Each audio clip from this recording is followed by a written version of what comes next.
Chapter 64. Xiaolian coaxed, "Don't be afraid. It's fine. I just want to see your injury." That young child covered it more and more tightly, revealing only a large pitch-black eye that revealed a terrified expression. However, this fear didn't seem to be fear of being hit by him, but rather fear of being discovered by him. Looking at this small half of the face and one eye, Xiaolian suddenly felt that he had seen this child somewhere before. He slightly narrowed his eyes. Seeing his extremely unsightly expression, Qirong said, "Cousin Crown Prince, this little bastard ruined your ceremony yesterday. I'll help you vent your anger. Don't worry. I'll act appropriately. He won't die." Sure enough, the child he was holding in his arms was the one on the way to the Upper Yuan Heaven ceremony yesterday. The young child who fell from the city tower. No wonder Xiaolian found him familiar the more he looked. This child hadn't even changed his clothes. He was still wearing the same clothes as yesterday, but because he had been punched, kicked, and dragged along the ground, he was even dirtier than yesterday. It was impossible to tell that they were the same clothes. It was even more impossible to tell that they were the same person. Xiaolian couldn't bear it anymore and said, "Who told you that I wanted to vent my anger? What does it have to do with this child? It's not like it's his fault." Qirong, on the other hand, spoke with justice. "Of course it's his fault. If it weren't for him, how could you have been scolded by the state preceptor?" This wave of commotion caused more and more pedestrians to gather around to watch, whispering. Coincidentally, at this time Wuxia also walked over. Qirong raised his whip and pointed it at him. His expression contained a trace of hostility as he said, "There's also you, this servant. With one look, you can tell that this person isn't content with his lot. If you don't properly treat him now, sooner or later, he'll overturn the heavens and step on your head. I helped you teach him a lesson, but you actually protected him and complained about me. Now my aunt and uncle caught me and scolded me. They even confiscated my golden carriage. Cousin, that's my birthday gift. I've been looking forward to it for more than 2 years." Wuxia glanced at Qirong with a neutral expression. Xiaolian was so angry that he laughed. "I don't need you to do this for me. In the end, are you venting anger for me or for yourself?" Qirong said, "Cousin, why are you saying this to me? What did I do wrong by being on your side?" Xiaolian couldn't get through to him, so he said, "Qirong, listen carefully. From now on, you are not allowed to touch this child. Not even one finger, do you hear me?" At this moment, Xiaolian's neck suddenly tightened. He was in a fit of anger and was slightly startled. He looked down and saw that the young child had buried his face in his chest and his 2 hands were tightly wrapped around his neck. Xiaolian felt him tremble violently and thought that he was in pain somewhere. He hurriedly asked, "What's wrong?" The young child's body was mixed with mud, dust, and fresh blood, and it was extremely dirty. All of it stained Xiaolian's white clothes, but Xiaolian didn't care in the slightest. He lightly patted the young child's back to comfort him and said in a low voice, "It's fine. I'll take you to see a doctor now." The child didn't reply but hugged him even tighter. He refused to let go, as if he was holding onto a life-saving straw. Qirong saw that Xiaolian didn't appreciate his kindness at all and wholeheartedly cared for an outsider. He also saw that the young child had rubbed his bloody and muddy thing on Xiaolian's body. His heart burned with rage and he raised his horsewhip, about to strike the back of the young child's head. Feng Xian had been standing to the side the whole time. At this moment, a leg suddenly flew out and kicked Qirong's arm. With a kacha sound, Qirong cried out loudly and the horsewhip fell to the ground. His right arm was bent at an unnatural angle and hung limply. His face was still full of disbelief. After a long time, he slowly raised his head and stared at Feng Xian. He said word by word, "You actually dared to break my arm." This sentence was cold to the bone. Feng Xian only realized what he had done after he finished kicking, and his expression changed slightly. Wuxia's face became much more fierce than his. Normally, no matter how much they hated Qirong, that was one thing. But as an imperial bodyguard, for a moment of carelessness and breaking the arm of a member of the imperial family, that was a completely different matter. Although both of Xiaolian's hands were holding the young child and behind him were the onlookers, making it difficult for him to dodge, if he wanted to dodge, it would have been an easy matter.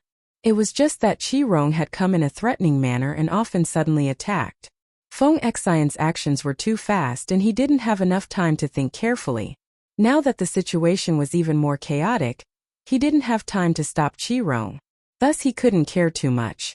The clothes in front of his chest were already soaked in blood. He was afraid that if he delayed any longer, this child would die.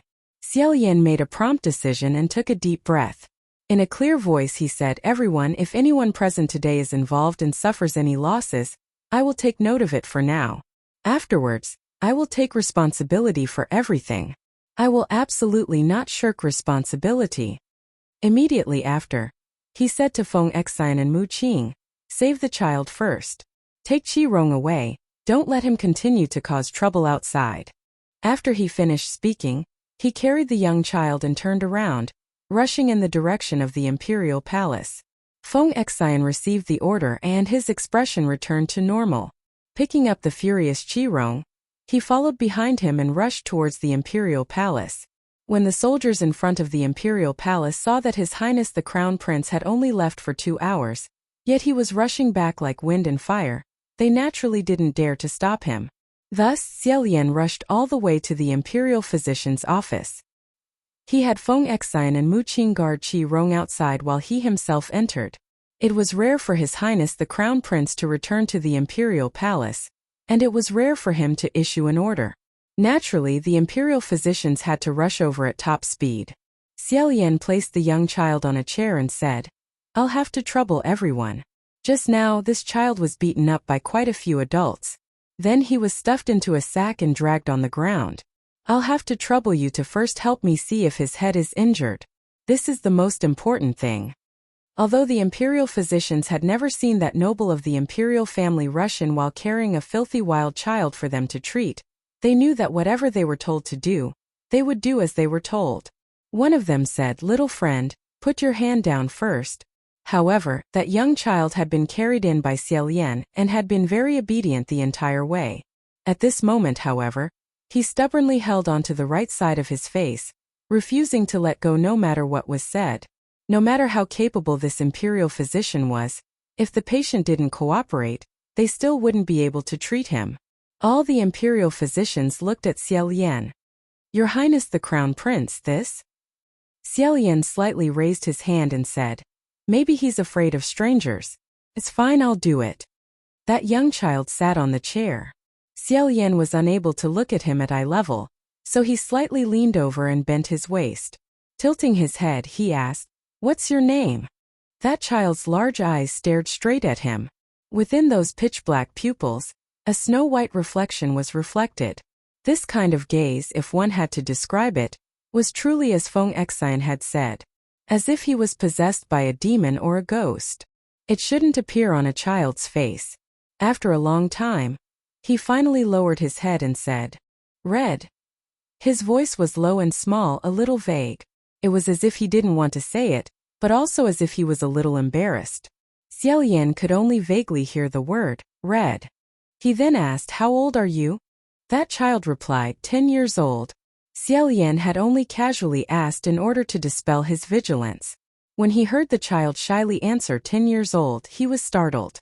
He thought to himself, "I thought he was only 7 or 8 years old, but he's actually 10 years old. Then this child really is very thin and weak." Pausing for a moment, Xiao Yan faintly smiled and said, "Right now all the doctors are helping you look at your injuries. Don't be afraid. Can you put down your hand?"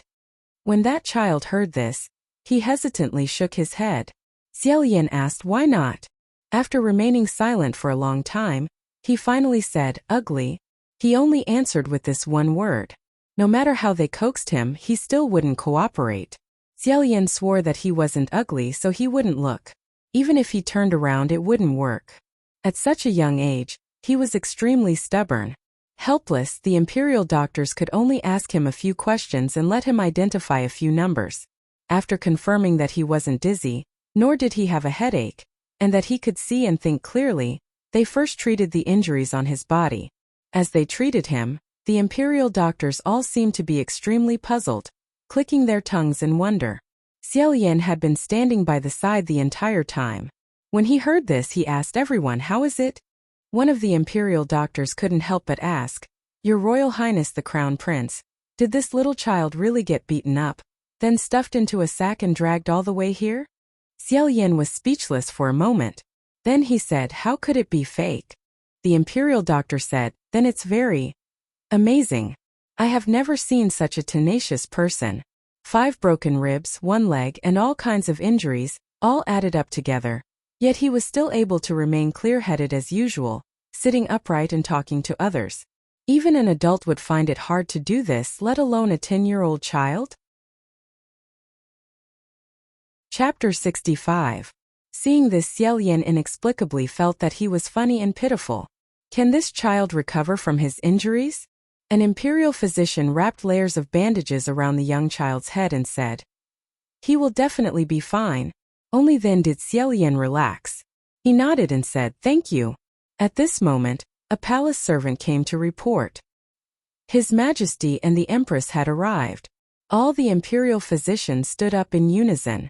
He went out to greet them. Xiao Yin carried the child to the bed. He said, "Lie down and rest first." The child was afraid of strangers. If there were too many people around, it might scare him, so she put down the bedside curtain. Only then did he get up. A group of attendants and palace maids escorted the monarch and the empress into the hall.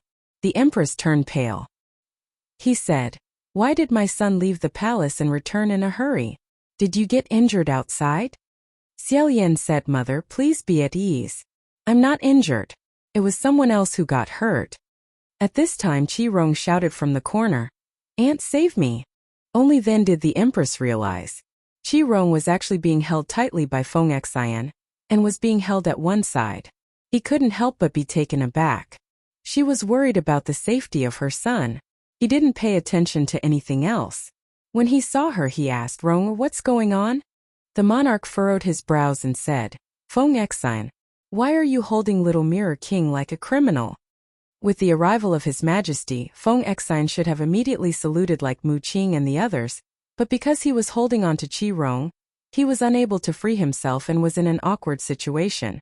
Xiao Yin replied, "I told him to take it." Qi Rong held his right hand and said, "Aunt, my arm is broken." Before the empress could feel her heart ache, Xiao Yin sternly said, "You may have lost an arm, but what about the child inside?" The king asked, "What child?" Xiao Yin replied, "A 10-year-old child." He did not even have the strength to truss a chicken. His physique was weak to begin with, so Qi Rong sent his men to beat him up. If it weren't for that child's luck, he would have been beaten to death on the spot. As if he had heard a joke, Qi Rong opened his eyes and said, "A 10-year-old child who doesn't even have the strength to truss a chicken? Weak physique. Cousin, you don't know how fierce, how savage, and how powerful this little bastard is. He's just pretending to be pitiful in front of you. I called 5 or 6 people, but we couldn't catch the little rascal. He punched and kicked us, bit us, and made us bleed. If he didn't piss me off, why would I drag him behind the carriage?" Hearing this, the king and the queen's expressions changed. Xiao Yin took a deep breath and said, "Shut up. Are you proud of what you've done?" It wasn't as if Qi Rong didn't like to show his face in public. How could the common people in the imperial city not see his arrogant behavior? After seeing it, how could he not use it as a topic of idle conversation?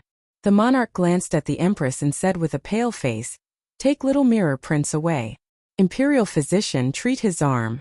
Take back the golden chariot and be grounded to reflect on your mistakes. You are not to be released for a month." The attendants behind him immediately acknowledged and went forward to lead him away. Only then did Feng Xian let go. Qi Rong didn't care anymore. He snorted and said, "Take it then.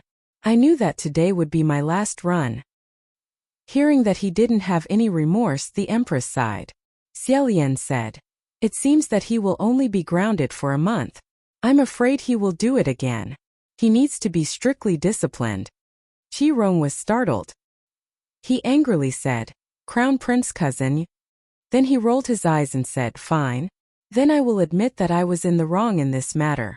No matter what your majesty punishes me, Qi Rong will not refuse." In the next sentence, he changed the topic and said, "However, shouldn't Crown Prince cousin's subordinates be punished as well? Uncle, aunt, my arm was broken by this Feng Xian."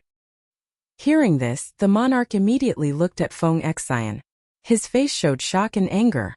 Feng Xian slightly lowered his head while Mu Qing unnoticeably moved 2 steps to the side.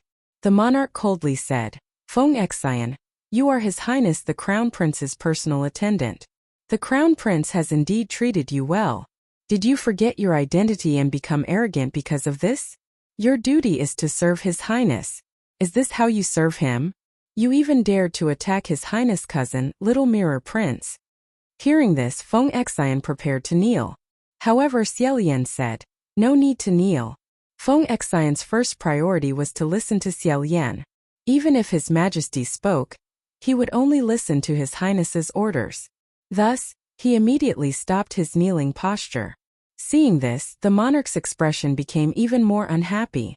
Xiaolian said, it's true that Feng Xian broke Qirong's arm, but the reason was to protect his master. Moreover, Qirong committed the crime first. He didn't do anything wrong, so why should he kneel? The monarch said, no matter what he did it for, he still offended the Little Mirror Prince. There is a difference between master and servant, and there is a difference in seniority. Don't say that I want him to kneel. Even if I beat him 100 times right now, it wouldn't be inappropriate. Although the monarch wasn't as close to Qirong as the empress, Qirong was still a member of the royal family. Qirong was very clear on this point. He cast a sidelong glance and said, there's no need to beat him. After all, he is Crown Prince cousin's subordinate. I don't want to make things too difficult for him. I just want him to break his arm and kowtow to me 3 times. Then I won't pursue this matter. The monarch slowly nodded as if he felt this was feasible. However, Xiaolian said, if you want to punish Feng Xian, then punish me first. He is my attendant. Firstly, he didn't do anything wrong. Secondly, even if he did, he listened to my orders. I will accept it on his behalf. Hearing him say this, the monarch's face flashed with anger. Most fathers and sons under the heavens would experience this kind of change.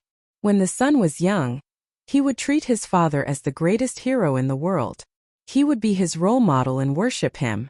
When the son grew up to a certain age, he would begin to gradually doubt everything about his father. He would even gradually resent his father until both sides refused to acknowledge each other. Xiaolian's main purpose for going to Mount Taizong to cultivate was undoubtedly because practicing martial arts was his goal. However, in reality, he wasn't obsessed with where he sought it or with what identity he sought it.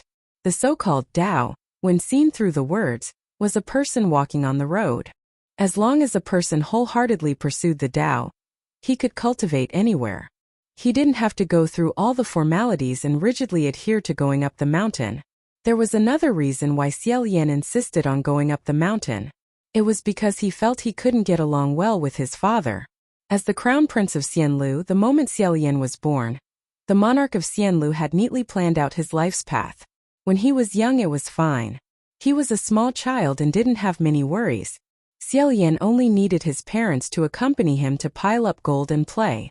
However, as he grew older, Xiaolian began to realize that his father wasn't just a father, he was also a monarch. Many of their thoughts and practices were unable to be adjusted to each other. For example, the so-called majesty of the imperial family was one of the things Xiaolian disliked the most. Since he couldn't adjust to it, then it was better to stay far away. Every time he returned to the palace, he would chat happily with his mother and never confide in his father. Both sides rarely took the initiative to talk to each other. Every time it was the empress who mediated. The father and son pair had been in a deadlock for several months. Now that Xiaolian repeatedly insisted and refused to back down, the monarch said, fine, then you can accept it in his place. Let's see if you can do it or not. Xiaolian replied, of course. The empress saw the father and son pair at each other's throats again and anxiously asked, why bother? At this time, Feng Xian, who had been silent all this time, suddenly raised his left hand and chopped down on his right arm. Gotcha! Everyone was startled and looked towards the source of the sound. They saw that his right arm was the same as Qirong's, limply hanging down. Xiaolian was both shocked and angry. Feng Xian's forehead was dripping with cold sweat. Without another word, he knelt down in front of Qirong and kowtowed 3 times. Qirong didn't even try to stop him. Qirong was quite proud of himself and laughed out loud. Fine, this prince will reluctantly forgive you. Wouldn't it have been better if you had done this earlier? Although his arm was also broken when he left, he felt refreshed, as if he had just won a battle. Feng Xian was still kneeling on the ground. Mu Qing watched this scene from the side, his expression faintly turning gray. It was unknown what he was thinking. Xiaolian suddenly turned towards his father and angrily said, "You..." "Oh!" Feng Xian's left hand grabbed him and said, "Your Highness." The Empress also grabbed his hand. Xiaolian knew that Feng Xian had followed him since he was 14 and received preferential treatment from the Empress. He couldn't bear to see the father and son quarrel and make the Empress sad, so he did this. If he flared up now, it would be a waste of Feng Xian's good intentions. He could only forcefully endure it, but his heart was already burning with anger. Only then did the king's expression soften slightly. With a calm expression he left. The Empress had always liked Feng Xian. She sighed and said, "Ai, good child, I've wronged you." Feng Xian said, "Empress, please don't say that. I'm just doing my duty." Hearing this, Mu Qing's gaze flickered and he seemed to silently sneer. Xiaolian closed his eyes and said, "Mother, if you really can't control Qirong, then just lock him up." The Empress sighed and nodded. Then she shook her head and left. Xiaolian invited an imperial doctor and had him treat Feng Xian's right hand. He said, "Feng Xian, I'm sorry."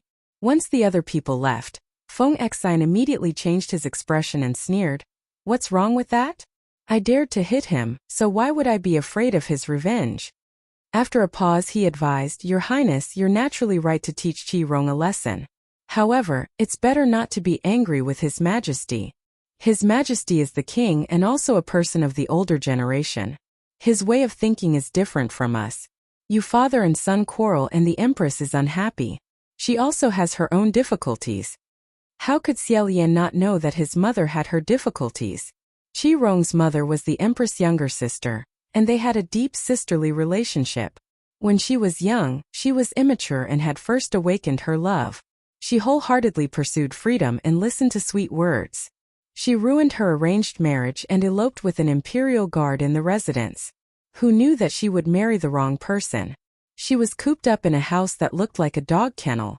After half a year, that imperial guard revealed his true nature and indulged in debauchery. After Qirong was born, he even beat and kicked his wife. In the end, both mother and son could not endure it anymore. When Qirong reached 5 years old, she dejectedly brought her child home.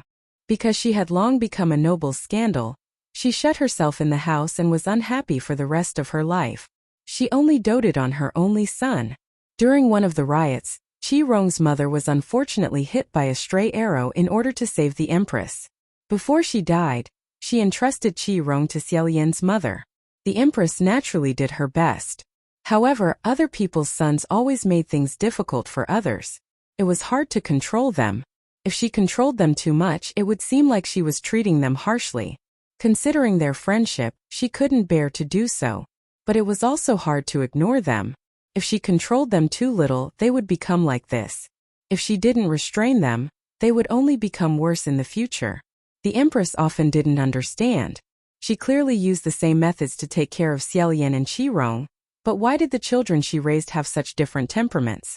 At this time, Xiaolian suddenly remembered that there was still a child lying on the bed in the room. He lifted the curtain and looked. He didn't know when the child had sat up again, but he seemed to be peeking out from the crack. Xiaolian lifted the curtain and the child obediently lay down again. Xiaolian said, "Did the quarrel outside scare you? Don't mind it, it's none of your business." An imperial doctor said, "Your Highness the Crown Prince, this child's injury has already been treated. He only needs to rest." Xiaolian nodded and said, "Thank you for your trouble." He then bent down and asked the child, "Where is your home? Do you want me to send you back?" The child shook his head and said, "I don't have a home." Feng Xian looked at his suspended arm and said, "You don't have a home? Could it be that he really is a little beggar?" Looking at the child's thin and small appearance and dirty clothes, it wasn't impossible. If he didn't have a home to return to, he couldn't just leave him in the imperial palace or on the streets. Xiaolian pondered for a moment and said, "Since that's the case, then bring him back to Mount Taitsong with me." Chapter 66. Xiaolian turned his head. He asked, "What do you mean?" Mu Qing said, "The homeless street children in the imperial city are all in the same group. I know all the people who come to my house to beg for food, but I've never seen this child before." The child looked at Mu Qing without saying a word. Feng Exine asked suspiciously, "Who do they always ask for food from? You know what? Will you give it to me?" Mu Qing glared at him and said, "You're so annoying, what can I do if I don't give it to you?" Feng Exine still found it inconceivable. He stopped talking. Oh, Xiaolian watched them talk. He felt like laughing. Mu Qing continued, "Moreover, there are several patches on his clothes. Judging from the stitches, Darren must have patched them up recently. There was at least one older person in his family. Perhaps his family was not very well off, but he is definitely not a beggar." Xiaolian naturally didn't pay attention to the stitches on the patches, and he didn't know if it was done by an adult. However, Mu Qing used to be a servant of the Huangji Monastery. He also did a lot of odd jobs at home. He took a closer look. Sure enough, he asked, "Are there any adults in your family?" The child shook his head. Mu Qing said, "There must be. If he doesn't go back, his family must be looking for him in a hurry." The child said, "No, no one." It was as if he was afraid of being sent back. After saying that, he opened his arms. It seemed like it wanted to hug Xiaolian. His body was still covered in mud and blood. Feng Exine couldn't bear to watch any longer and said, "What are you doing, kid? It was fine if he was anxious just now. Were they still not sensible enough? This is the Crown Prince. Crown Prince, do you understand?" That child immediately withdrew his hand, but he still looked at Xiaolian and said, "My family quarreled and I was chased out. I've been walking for a long time and there's nowhere to go." The three of them looked at each other. After a long while, Feng Exine asked, "What should we do?" One of the imperial physicians suggested, "If your highness finds it difficult, you can leave him here and have a few palace maids take care of him." After pondering for a moment, Xiaolian shook his head. In the end, he was still afraid that Qirong would not give up and would sneak out to look for trouble, so he said, "I think it's better for me to look after him until he recovers." It seemed that his family would not be able to take good care of him. When Feng Exine goes back to deal with the stalls that Qirong knocked over, send a few people to find out where the child's parents are. It's good to inform them so that they don't have to worry. Feng Exine nodded. All right. With one arm still in a sling, he reached out to grab the child with the other. Xiaolian smiled and said, "You're an injured person. You should just forget about it." Feng Exine, however, was unconcerned and said, "Even if one is broken, there's no harm in the other. Even if both my hands are broken, I can still grab his collar with my teeth and bring him up the mountain." Mu Qing secretly rolled his eyes and said, "Forget it, let me do it." However, he had only taken one step when the young child jumped down from the bed and said, "I can walk by myself." Mu Qing's second step became extremely awkward, and he didn't know whether he should continue or not. Seeing this little friend with 5 broken ribs and 1 leg, yet still so lively, Xiaolian really didn't know whether to laugh or feel heartache. He said, "Don't run around." After saying that, he bent down and picked him up. The three of them brought the child out of the palace gates. Because Qirong had just caused a ruckus on the main street, disturbing pedestrians and knocking over quite a few stalls, Xiaolian felt a deep sense of guilt. He didn't have the face to see the citizens of the imperial city. Their group of people were all crestfallen, not daring to show their faces in public. Along the way, the young child nestled in the crook of Xiaolian's arm obediently. When he told him not to make a sound, he didn't make a single sound. Feng Exine glared at him and said, "This brat kicked me yesterday, yet today he's acting like this. He really does look down on people." Mu Qing then said, "His Highness the Crown Prince is naturally much more likable than the average person." He didn't know why, but even if he said something nice, his words and sentences would always make people feel uncomfortable. Feng Exine didn't want to pay attention to him anymore. After walking for a while, Feng Exine said, "That won't do. I still feel that, Your Highness, you can't just carry a child of unknown origin for people to see." Xiaolian said, "What's the big deal?" Feng Exine said, "You're the Crown Prince." As he said this, He caught a glimpse of a dilapidated handcart resting at the entrance of the alley in front of them. He said, "Put the child over there and drag him." Mu Qing immediately said, "I'll say this first, I won't drag this thing up the mountain." Feng Xian said, "No one expects you to drag him." After he said this, he reached out and pulled the young child out of Xiao Yan's arms. Once in his hands, the young child began to struggle again. Xiao Yan said, forget it. There might be people who want this cart." Meanwhile, Feng Xian had already put the child on the cart. At this moment, a person not far away suddenly said, "Are you the Crown Prince?" Someone immediately shouted, "Yes, yes, yes. That's the Crown Prince. Yesterday, his mask fell off, and I saw his face with my own eyes. It's him. Catch him." The three people's hearts all thumped. Although Xiao Yan didn't think that he did anything wrong during the heaven worship ceremony yesterday, he also knew that the others didn't have the same thoughts as him. The interruption of the Yu Shun Wu ceremony was an extremely ominous sign. It was a taboo for the royal family and nobles. After the commoners had experienced yesterday's excitement, they would go around asking what this accident represented. They probably wouldn't be very lenient. In addition, Qi Rong had caused trouble on the streets today, provoking complaints everywhere. If they were surrounded right now, it wouldn't be good. Before he could think carefully, Mu Qing fiercely pulled him and said, "Your Highness, run." Feng Xian also dragged the handcart and urged him, "Your Highness, I've lost an arm. I can't stop these rioters. Let's go." However, outside the alley, the commoners on the main street had already rushed over with excited expressions, blocking all the paths. The four of them had nowhere to retreat. Seeing the countless pairs of eyes staring at them, Xiao Yan braced himself and thought, "At worst, I'll just get beaten up. I won't fight back." Unexpectedly, although the crowd had rushed over, they didn't surround and beat him up as he had expected. Instead, 17 or 18 pairs of hands stretched out and tossed him up. In unison they cheered, "Your Highness the Crown Prince." Xiao Yan had been tossed up and down several times, but he still maintained a very calm appearance. Everyone was talking at once, "Your Highness the Crown Prince, your jump on Shinwu Street yesterday was really wonderful." Someone exclaimed, "That jump was also amazing. Really, at that time I thought it was the Shinwu Heavenly Emperor himself. I had goosebumps." Someone affirmed, "Your Highness is right to save the child.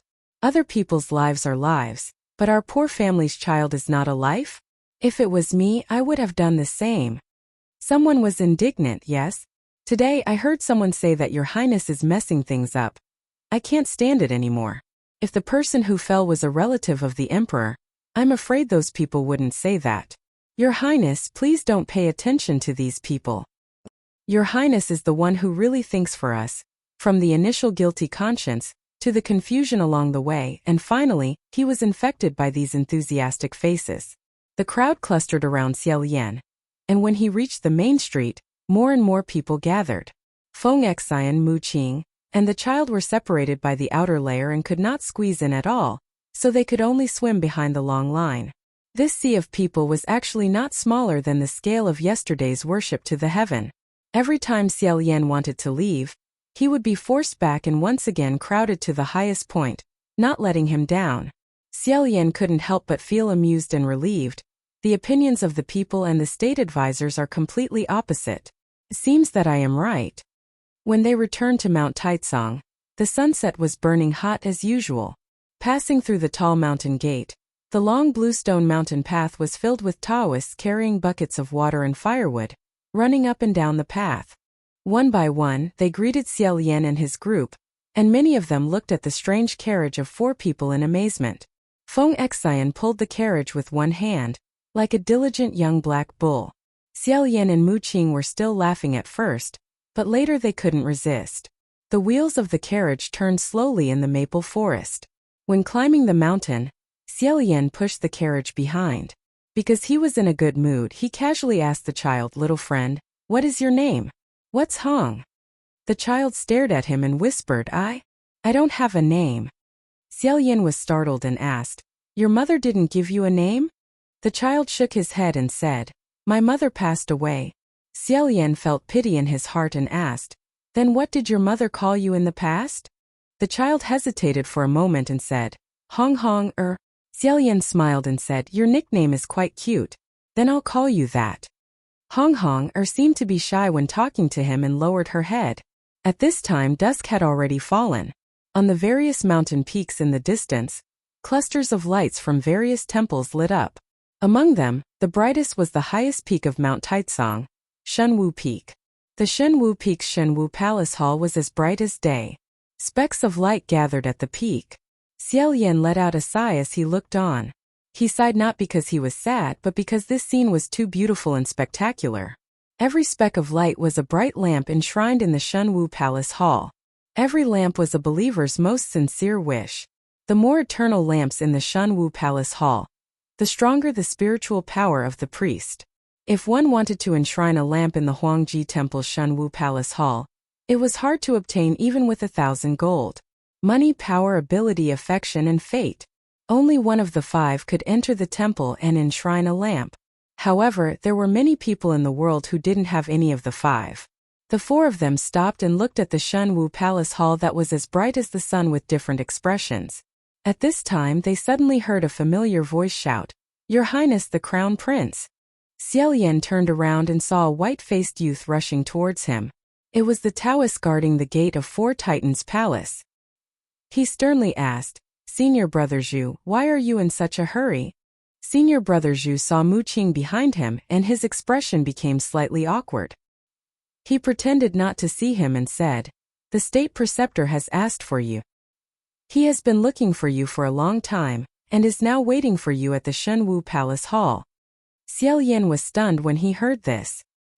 He knew that it was most likely because of the accident during yesterday's worship. He said, All right, thank you, Senior Brother. He ordered Feng Xian and Mu Qing to bring Hong Hong back to Xianle Palace first while Xiaoyan went to Shenwu Peak alone. Outside the main hall, the smoke coming from the incense tripod made the entire Shenwu Palace seem like an illusion. On both sides of the incense tripod, rows of eternal lamps floated in the air, neatly stacked together to form a wall of lamps. Every eternal lamp had the name and wish of the person who enshrined the lamp engraved on it in a dignified official script. After entering the hall, both sides of the main hall also had rows of eternal lamps suspended in the air. The eternal lamps enshrined inside the Shenwu Palace were even more precious than the ones enshrined outside. In front of the huge Shenwu Palace, the main state preceptor was currently offering incense in front of the statue of the Shenwu Heavenly Emperor. The 3 deputy state preceptors were behind him, worshipping the statue together. After Xiaoyan entered, he slightly bowed and said, State preceptor. After the state preceptors finished paying their respects, they turned their heads and motioned for him to come forward. Thus Xiaoyan also walked over, took the incense and devoutly offered it. After a long while, the state preceptor finally said, Your Highness the Crown Prince, we have discussed this matter. There are only 2 solutions to the matter regarding the worship to the heaven. Xiaoyan said, State Preceptor, please speak. Chapter 67. Xiaoyan suddenly raised his head. No, you can't. He repeated resolutely, Absolutely not. The imperial advisor nodded. He said, I also expected you to answer like this. Therefore, we are focusing on the second method. Xiaoyan solemnly said, Please speak. The state preceptor continued, The second method is for your highness to repent in front of all the citizens of Xianlu and ask for forgiveness from the heavens. Another month of seclusion. Xiaoyan calmly said no. The imperial advisor was stunned. He said, It's not that I really want you to face the wall and reflect on your mistakes or anything like that. Just a little ahem. He suddenly remembered that he was still in front of the statue of Shenwu Great Emperor, so he quickly changed his words. As long as there's enough sincerity, it's fine. Xiaoyan still said, I can't. Imperial advisor asked, Reason? Xiaoyan said, State preceptor. When I went down the mountain today, do you know what I saw? The people of the imperial city. He did not blame Ji Tianyu for his accident. Instead, he was full of praise. This meant that the people of our country felt that it was the right choice to save that child. And if we do as you say, what would they think if a right thing was punished as a mistake? Wasn't this telling everyone, saving a life is not only better than building a 7-storied pagoda? Instead, he had to admit his guilt? Then from now on, what should they think? What should they do? The imperial preceptor said, whether this matter is right or wrong is actually not important. Now you have to choose one of the two paths. There is no such thing as the best of both worlds. Either that kid takes it or you do. Xiaolian replied, whether it's right or not is very important. If he had to choose, I choose the third option. The imperial tutor rubbed his eyebrows and said, well, Your Highness, forgive me for being blunt, but why do you care what they think? If they thought this way today, they would think differently tomorrow. You don't have to be so fixated on such small details. Believe me, people who do what they should do after this matter is over will not be moved by you, nor will they take you as a role model. It's more important for us to serve the higher-ups carefully. After a moment of silence, Xiaolian said, State Preceptor, actually ever since I entered Huangji Guan as my master, the more I cultivate, the longer I think about it. I've always had an idea, but I never dared to say it out loud. Imperial Advisor asked, what are your thoughts? Xiaolian asked, is it really right for us to worship God like this? Imperial Tutor was speechless for a moment before he said, if they don't worship God, are we going to starve to death? Don't tell me, Your Highness, do you think that the thousands of believers who have believed in the priest for thousands of years have believed in the wrong person? Xiaolian shook his head. After thinking for a moment, he said, believing in nature isn't wrong. However, this disciple feels that I shouldn't kneel. He raised his head and pointed to the dazzling statue of the divine martial emperor, saying, when a man ascends, he becomes a god. To humans, God was a predecessor, a teacher, a beacon of light, but not a master. For this, he should be thankful and admire it, but definitely not worship it. Just like the Upper Yuan Sacrificial Heaven tour, I believe that the correct attitude should also be gratitude and joy, not fear, fawning, trembling with fear, and even placing oneself in the position of a servant. The imperial preceptor stood there without saying a word, but the three deputy imperial preceptors couldn't sit still and turned their heads. Xiaolian continued, there's nothing we can do if an accident occurs. I'm willing to offer 1,000 lamps to illuminate the long night. Even if moths fly into the flame, I have nothing to fear. But I'm not willing to lower my head because I did the right thing. Face the wall and reflect? What did I do wrong? What did other people do wrong? This is like Qi Rong doing evil but punishing the evil Feng Xian. What kind of logic is this? If the heavens have eyes, they definitely won't punish me for this. The imperial preceptor looked elsewhere and said, then, Your Highness, let me ask you, what if they really punish me? At that time, will you apologize or not? Xiaolian said, if that's really the case, then the heavens are wrong and I'm right.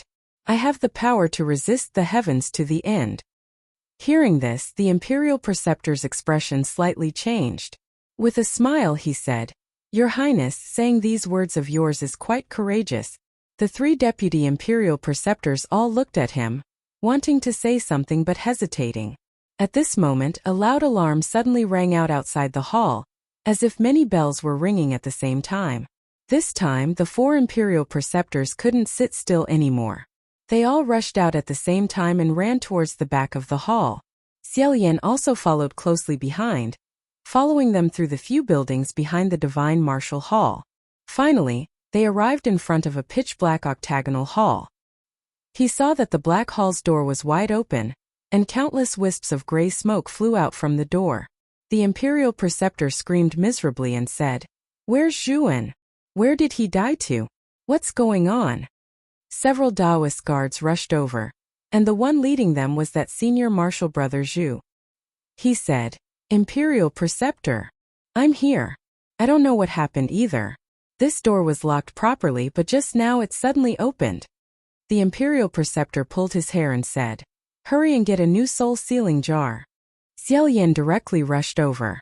This black hall was surrounded by sandalwood lattices of different sizes that were arranged in a picturesque disorder. On the lattices there were all kinds of clay jars, porcelain bottles and jade boxes. Originally, every container had been placed properly with a red stopper, and the bottle's mouth was sealed with a vermilion yellow talisman.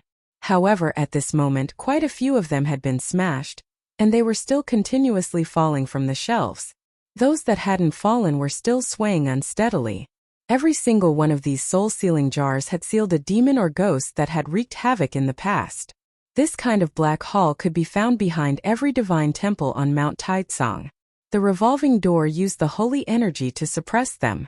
It was unknown what had happened, but all of a sudden they all ran out.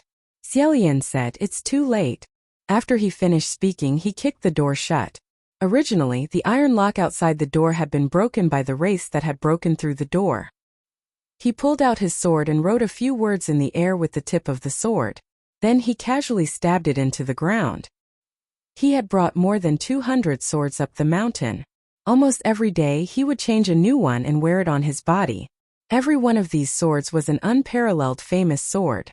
The sword stabbed into the ground at an angle. Sure enough, the door could no longer be opened. Only the angry sounds of a group of wraiths could be heard inside the black hall. After withdrawing from the black hall, they raised their heads and looked up. On each of the mountain peaks, the black halls behind different divine temples were all covered in black clouds. Those wraiths all rushed towards the sky and gathered in a certain direction. Zhuan asked, "Where is that place? Why are they all flying there?" The state preceptor scolded, "Are you out of your mind? That's Xianlu Palace." As if they were riding on the wind, the group arrived at Xianlu Peak in the blink of an eye. Meanwhile, on Mount Taizong, behind the countless divine temples on the countless mountain peaks, black smoke drifted out and surged towards that direction. Above Xianlu Palace, it formed a huge whirlpool of clouds. The state preceptor said, "What's going on with your Xianlu Palace? All the demons and ghosts sealed inside the black hall have been attracted over. What did you put inside?" Xiaolian was also stunned and said, "Nothing at all.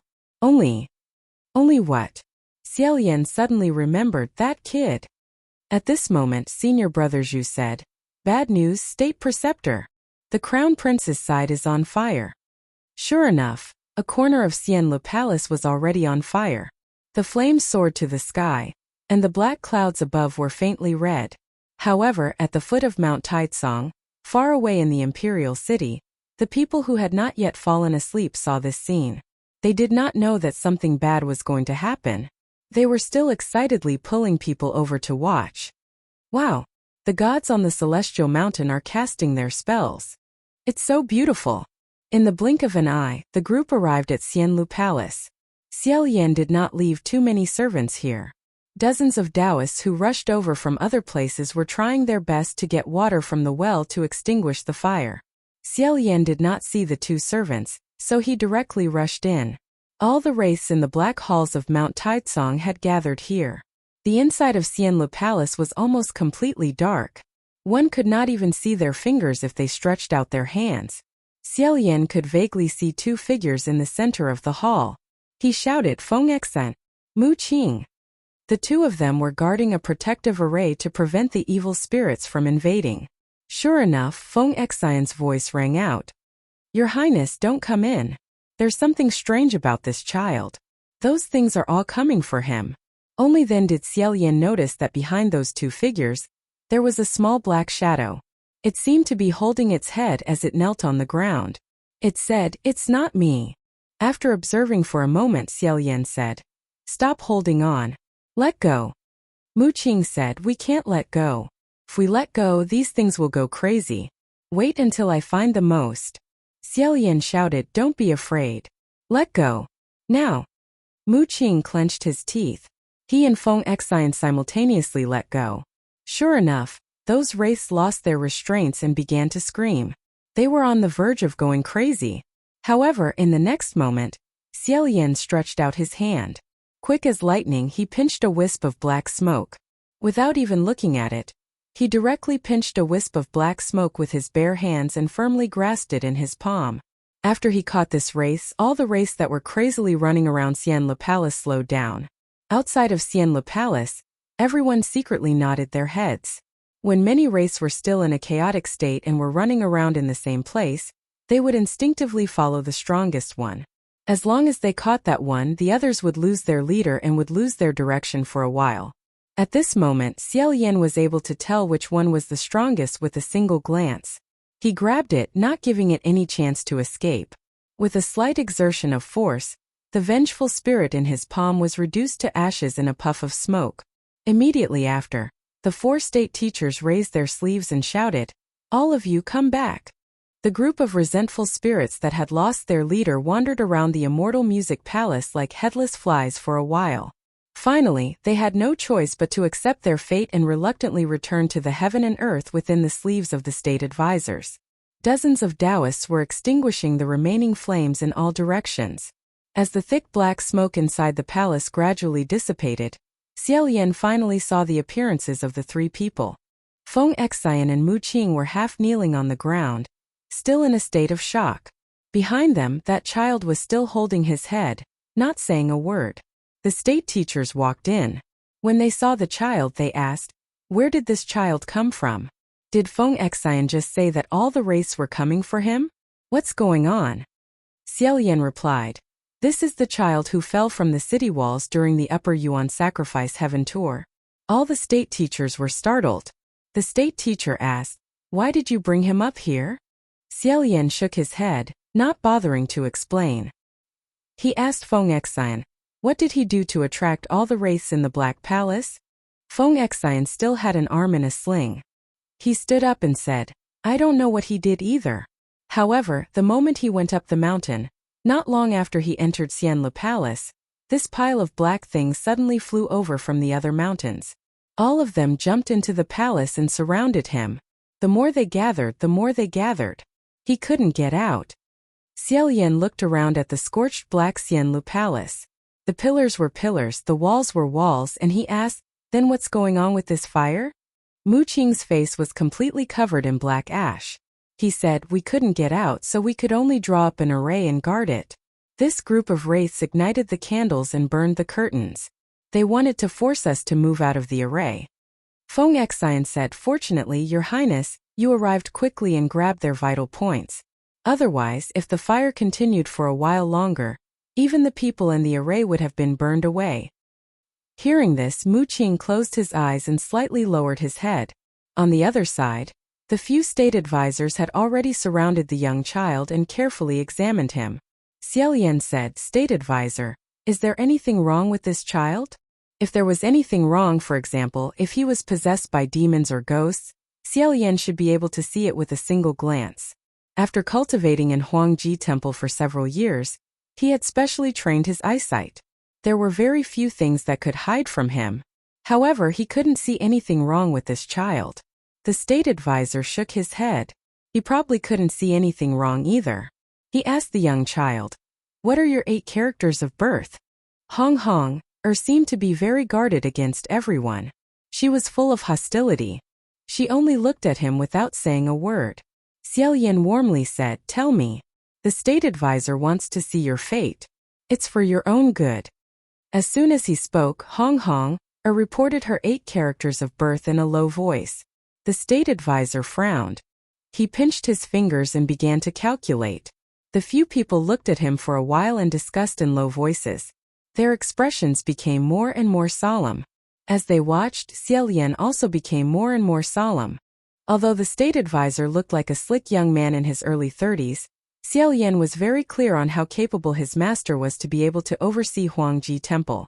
The chief state advisor of Xianlu, Mei Nianqing, was famous throughout the world for the word divination. Xiaolian had learned swordsmanship and techniques from the other state advisors. However, he had never learned fortune-telling from the main state advisor. This was because the state advisor said that this was the art of Jianghu. As the precious son of the crown prince, he didn't need to learn this. In addition, he himself wasn't interested, so he didn't dabble in it. However, as long as the state advisor made a move, there would definitely be no mistakes. After a while, the cold sweat on the state advisor's forehead increased. He muttered, No wonder. No wonder the heaven sacrifice was destroyed by him. The Yin spirits of the Black Temple were excited when they smelled him. Xianlu Palace was also burned. This is really... Xiaolian said, "Really what?" The state advisor wiped his cold sweat and suddenly retreated 8 feet away. He said, "Your Highness, you really picked up an incredible thing to go up the mountain. This child is extremely poisonous. He has the fate of being the bane of the universe, the kind that evil things like the most. Whoever touches him will have bad luck. Whoever touches him will lose their life." Before he finished speaking, a loud shout could be heard. Hong Leapt up and charged towards the state advisor. Although his voice was young and tender, this shout was filled with anger. It was as if his heart was filled with endless pain and despair, causing the hearts of everyone present to tremble. This young child was clearly covered in injuries, yet he was still fighting and tearing. He was practically like a red-eyed mad dog, truly ferocious to the extreme. Several deputy state advisors blocked Hong Hong. The state advisor retreated again and again. As he retreated, he said, "Quickly let him go down the mountain. Quickly let him go down the mountain. Don't touch him. I'm serious, this life is too poisonous. Don't even touch him." Several deputy state advisors hurriedly dodged with him. Mu Qing and Feng Xian didn't know whether they should move or not. Seeing the others avoid him as if he was a snake or a scorpion, the child was startled. Immediately he fought even more fiercely. As he bit, he shouted himself hoarse, "I'm not. I'm not. I'm not." Suddenly, a pair of hands wrapped around his waist and wrapped around his body. A voice spoke above his head, "You're not. I know you're not. All right, don't cry. I know you're not." That young child tightly pursed his lips and firmly grabbed onto the pair of snow-white sleeves around his waist. He stubbornly endured for a long time, but in the end he still couldn't hold it back. Suddenly, a stream of tears rolled down from his round black eyes as he bawled loudly. Chapter 68. Hong Hong suddenly turned around. He threw his face into Xiaolian's embrace. He screamed wildly. This cry had no words and was meaningless. It wasn't even a cry, but it made people's hair stand on end. If one didn't look at who it was, it could be regarded as the cry of an adult on the verge of collapse. Or a small beast whose throat had been slit by a knife was struggling on its deathbed. It was as if death was the only way for him to escape. Anyone could make this kind of sound, but it shouldn't be made by a 10-year-old child. Thus, everyone was stunned by what he had just done. After a long time, the state preceptor said, "I'm serious. It's better to let go." Only then did Feng Xian come back to his senses. "Your Highness, quickly let go. Be careful." However, in the end, he couldn't bear to continue speaking. Xiaolian said, "I'm fine." That senior brother Zhu was extremely concerned about the crown prince's safety. He then saw Hong Hong wipe his bloody tears and snot on Xiaolian's white Taoist robe. He went forward to pull the child. He said, "Little friend, you can't." Who knew? The more he pulled, the more, however, the child cried out loudly and refused to let go, using both his hands and feet. He used both his hands and feet to hold him tighter and tighter. 3 or 4 Taoists came up, but they couldn't pull him down. Instead, he was like a little monkey, his entire body hanging onto Xiaolian's body. Xiaolian found it funny and pitiful. He held Hong Hong with one hand and comforted him along his thin and weak back. He raised his other hand and said, "Forget it. Don't worry, just let him be like this." After a pause, he felt the child in his arms stop twitching and gradually calm down. Xiaolian then asked the people beside him in a low voice, "The fire at Xianle Palace, no one else was hurt, right?" Mu Qing said, "No. We were the only ones left in the house." Since Xianle Palace had already been burned into a pile of charred black ruins, Xiaolian naturally couldn't stay any longer. After confirming that only the house had been burned and no one was hurt, the group of Taoists who had rushed over began to clean up the scene.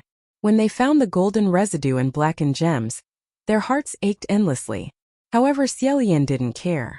Other than the exquisite items he used for daily use, he didn't leave any valuable items in Xianle Palace. The most valuable were the 200 or so famed swords he had collected. However, true gold fears no fire. These famed swords were all forged in raging flames, so they were safe and sound. After personally digging them out, Xiaolian temporarily stored them in the Four Symbols Palace of the Imperial Advisors. As for Hong Hong, he hugged Xiaolian tightly and cried for a while. When he was tired from crying, he fell asleep. Xiaolian originally wanted to bring him down Mount Taizong and find a place to settle him down. However, the imperial tutor wanted him to go to the Four Titans Palace first. Hence, Xiaolian brought him there first. After placing the child on the bed in the room, Xiaolian casually tucked in the corner of the blanket and let down the curtain. Bringing Feng Xian and Mu Qing with him, He exited the room and asked Imperial Preceptor, "Is this child's destiny really that scary?" The Imperial Preceptor pursed his lips and said, "Why don't you calculate for yourself what happened after he appeared?" The three of them were silent. As soon as the toddler came out, he fell off the city wall in front of everyone's eyes, forcing the Upper Yuan sacrificial ceremony to stop after 3 laps. After that, Qi Rong used him to vent his anger on him, causing his horse to drag the ground, disturbing the people on the streets, causing Feng Exine to lose an arm. Xie Lian had a conflict with the emperor, and the empress to shed tears. Now he caused all the vengeful spirits suppressed by the Black Temple on Mount Taizong to break out of their seals and even burn down the Divine Music Palace. As expected, misfortune followed him like a shadow. Xie Lian asked, "Is there any way to solve this?" The Imperial Preceptor said, "Solve? What are you referring to? Changing fate?" Xie Lian nodded. The Imperial Preceptor said, "Your Highness, you never learned mathematics from me, so you really don't know anything about this. If you did, you wouldn't have asked this question." Xie Lian was startled. He sat up straight and said, "I'd like to hear the details." The Imperial Preceptor picked up the teapot on the table and poured a cup of tea. He said, "Your Highness, do you remember when you turned 6? His Majesty and the Empress summoned me into the palace to divine for you? Do you remember a question I asked?" Looking at the steaming cup of tea, Xie Lian thought for a moment and said, "Are you talking about a cup of tea for 2 people?" That year, in order to divine Crown Prince Xie Lian's fate, the Imperial Preceptor asked him many questions. There were questions that could be answered and questions that could not be answered. Every time Xie Lian answered, the Imperial Preceptor would praise him in a different way, making the king and empress smile from ear to ear. Many of the questions and answers also became popular stories. However, there was one question that after Xie Lian answered, the Imperial Preceptor didn't make any comments.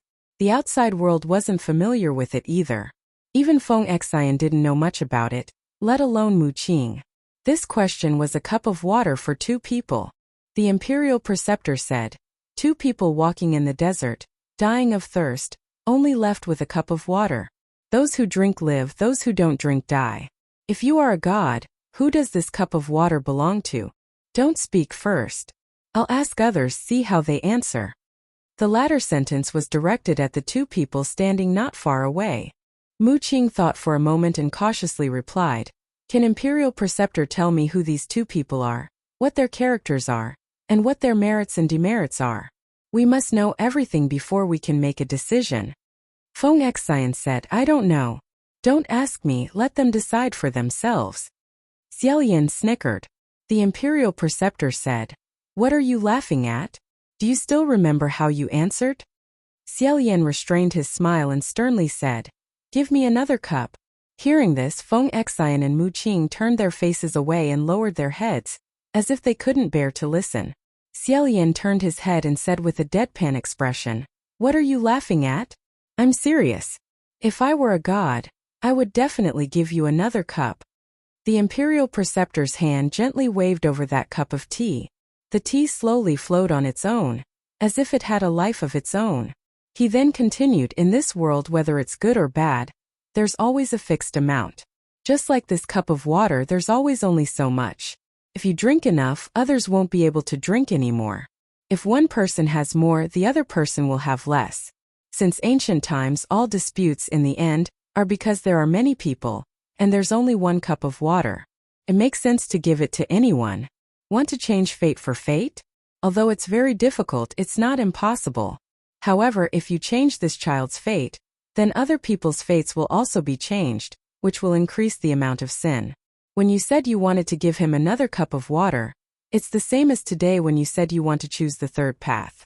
Your intention is to open up new sources of income, but let me tell you, it's basically impossible." Silently listening, Xie Lian didn't agree, but he didn't refute and said, "Many thanks for the Imperial Preceptor's teachings." The Imperial Preceptor drank the tea, smacked his lips and said, "That's not necessary. In any case, even if I taught you, you wouldn't listen." Having been seen through, Xie Lian lightly coughed and said, "Imperial Preceptor, today in front of the Divine Martial Palace, this disciple had a moment of inspiration and spoke rudely. I hope the Imperial Preceptor can be magnanimous and forgive me. The Imperial Preceptor folded his hands in his sleeves and faintly smiled, saying, You're my proud disciple, and also His Highness the Crown Prince. How could I not be magnanimous? Your Highness, I can say that you're the most blessed person I've ever seen. Not understanding the Imperial Preceptor's meaning, Xiao Yin listened attentively. The Imperial Preceptor then said, You have talent, ambition, and are willing to work hard. You're of noble birth, and your nature is benevolent. No one is more worthy of the 4 words heaven's chosen than you. However, I still don't feel at ease with you. I'm afraid you won't be able to pass that hurdle. Xiao Yin said, What do you mean by not feeling at ease? The Imperial Preceptor said, Although you've already reached such a height, there are some things that you're still far from understanding, and others can't teach you either. For example, today in front of the Divine Martial Palace, what you said about not worshipping gods and whatnot. Although very few people have thought of this principle, you're still young, and you've already thought of it. That's not bad. However, don't think that since ancient times, you're the only one who thought of ascending to the heavens and descending to the earth. Xiao Yin slightly opened his eyes. The Imperial Preceptor said, What you said today, there were people who thought of it dozens or even hundreds of years ago. However, it couldn't become a big deal, and its voice was very small, so not many people heard it. Why is that? Have you ever thought about it? After muttering to himself for a moment, Xiao Yin said, Because although those people thought of it, they didn't do it. Moreover, they weren't resolute enough. The Imperial Preceptor said, Then what about you? What makes you think you're resolute enough? Xiao Yin said, Imperial Preceptor, do you think I can ascend? The Imperial Preceptor glanced at him and said, If you can't fly, then no one else can. It's just a matter of time. Xiao Yin faintly smiled and said, Then I'll ask you to watch. He pointed to the sky and said, If there's a day when I ascend, I will definitely let everything I said today become a big deal. Feng Xian and Mu Qing stood guard behind him and heard everything he said. Both of them unconsciously slightly raised their heads. The corner of Feng Xian's mouth slightly rose, and the light in Mu Qing's eyes was exactly the same as Xiao Yin's. The Imperial Preceptor nodded and said, All right, then I'll watch. However, I don't think it's a good thing for you to ascend too early. Let me ask you, what is the Tao? Xiao Yin bowed his head and said, You said that the road a person walks is the Tao. The Imperial Preceptor said, That's right. However, you haven't walked enough roads. Therefore, I feel that it's time for you to descend the mountain and take a walk. Xiao Yin's eyes brightened. The Imperial Preceptor said, You're already 17 this year. I'll allow you to descend Mount Taizong and travel the world to gain experience. Xiao Yin said, That's just right. In the Imperial City, whenever he thought of the monarch, Qi Rong and the others, he would feel a bit depressed. In addition, such a gorgeous Xianlu palace had been burned to the ground. It was unavoidable that he would be entangled with his parents. It would be better to go a bit further and concentrate on walking his own path. At this time, the Imperial Preceptor said, Your Highness the Crown Prince, for many years, there has been a saying that has been passed down by word of mouth. It has always been taken as a matter of course, but in reality, this saying is wrong. It's just that no one has ever discovered it. Xiao Yin asked, Which saying? The Imperial Preceptor said, When people go up, they become gods. When people go down, they become ghosts. Xiao Yin thought about it and said, Is there something wrong with this saying? The Imperial Preceptor said, Of course there's something wrong with it. You have to remember, when people go up, they are still people. When they go down, they are still people. Xiao Yin was still mulling over these words when the Imperial Preceptor patted his shoulder and turned his head to look at him. He said, In short, this child.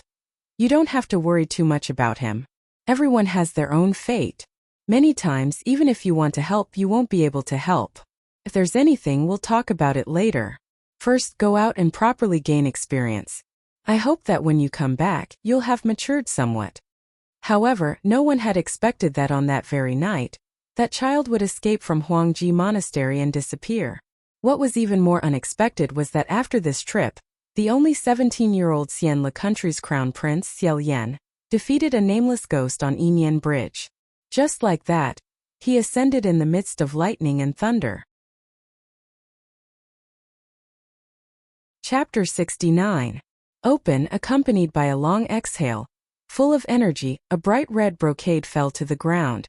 A crowd of 1,000 people immediately erupted into cheers that soared to the sky. This was a golden crown prince statue. With one hand holding a sword and the other holding a flower, it meant sitting with the power to destroy the world, yet not losing the heart to cherish flowers. The statue's face was soft and beautiful, with long eyebrows and elegant eyes, beautiful lip, the corners of his mouth slightly raised. A smile that wasn't a smile. To say that it was passionate but not frivolous. To say that it was emotionless but not cold, it was a benevolent and handsome face. This was the land of Xianlu, a whole 8,000th crown prince palace. In the 3 years since he ascended, 8,000 temples had been built. Such an unprecedented and enthusiastic pursuit. It was absolutely unprecedented. There would be no one like it in the future, but this 8,000th palace was also not the most luxurious crown prince statue. On Mount Taizong, the mountain peak where His Highness the Crown Prince lived when he was young. Now it had been named Crown Prince Peak. It was there that the first Xianlu Palace was built. After the first Crown Prince statue was cast, it was also there. It was personally unveiled by His Majesty the King. That Crown Prince statue was 5 zhang tall, and the craftsmanship was even more vivid. Its entire body was made of pure gold. It was a genuine golden body. Inside Xianlu Palace, there was an endless stream of worshippers breaking the doorsill. The long and short incense tripod in front of the palace was filled to the brim. The merit box was also taller and sturdier than the merit boxes in ordinary temples. If it wasn't made a bit bigger, it would often be filled with offerings in less than a day, and later people wouldn't be able to put it in. As soon as they entered the temple, there was also a clear pond that was also filled with coins. Under the clear and crystalline light, the old turtles in the pond were beaten by the coins of worshippers on the stone bridge until they shrank into their turtle shells, not daring to poke their heads out. No matter how the Taoists tried to dissuade the tourists, it was useless. The tall and wide red walls of the temple were filled with plum blossoms, and the branches were tied with countless bright red prayer ribbons. In a sea of flowers, the red ribbons fluttered in the wind, creating a flourishing scene. Meanwhile, inside the main hall, Xiaolian sat upright and still under his statue of God, overlooking everyone. No one could see him, but he could sit and watch the worshippers below him discuss. Why isn't there a praying mat in the Crown Prince's palace? That's right. The abbot also said that we can't kneel. The monastery has already opened. Why can't we kneel? One of them said, "This must be your first time coming to Xianlu Palace." Xianlu Palace was like this. It was said that after His Royal Highness the Crown Prince ascended, he appeared in a dream to many temple attendants and monastery heads, saying that those who believed in him did not need to kneel. Therefore, there is no place to kneel in the Crown Prince's palace. Even though no one else could see him, Xiaolian still nodded. Unexpectedly, the others laughed and said, "What kind of logic is this? Weren't immortals meant to be knelt? It's just a false rumor." Xiaolian choked. Someone else echoed, "That's right, kneeling is a must. Only by kneeling can you show your sincerity. It doesn't matter even if we don't have a praying mat. Let's just kneel on the ground." Thus one person knelt first, and immediately, a large number of people around him followed suit and knelt on the ground. Hundreds and thousands of people crowded inside and outside the hall, kowtowing to the statue one after another, muttering incantations and secretly making wishes and praying for blessings. Xiaolian silently dodged, thinking, "Forget it, I'll take it slow." In the next moment, countless noisy voices came crashing at him from all directions like a huge wave. "High school! High school! This year I must go to high school. Wish for success. Have a safe journey. All the girls I like have taken a liking to my senior. Please make him a bit uglier, I beg you. Damn, I don't believe I can't give birth to a big fat boy." Oh, there were all kinds of requests. Xiaolian listened to them, feeling a headache coming on. He quickly made a hand seal isolating all the noise. Just as his ears quieted down, he heard a loud shout. A black-clothed man covered his ears with both hands and ran out from the back of the hall, roaring, "What the hell is this?" The devotees were completely unaware of this person's appearance, continuing to kowtow. Xiaolian sighed, patted his shoulder, and said with a smile, "Feng Exine, you've worked hard." Xianlu Palace's incense was so prosperous, Xiaolian could hear more than 1,000 prayers every day. In the beginning, he still rushed forward with a sense of novelty, doing everything personally regardless of whether it was big or small. Later on, there really were too many people praying for blessings, so he gave a portion to Feng Xian and Mu Qing. The two of them went through which were within the scope of his duties, and which could be ignored. Then they filtered out the ones that needed attention and gave them to him. Mu Qing reported everything to him after he was done, never complaining. Feng Xian, however, could not understand why people loved to blindly pray, even coming to the Xianle Palace to pray for things like sexual harmony. Xiaolian was a martial god. How could he manage this kind of thing? In the long run, the other heavenly officials also had their opinions, secretly saying that they were occupying the latrine without taking a shit. Even if they couldn't manage, they still wanted to win over the believers. Feng Xian couldn't put down his hands covering his ears, even though covering his ears was useless.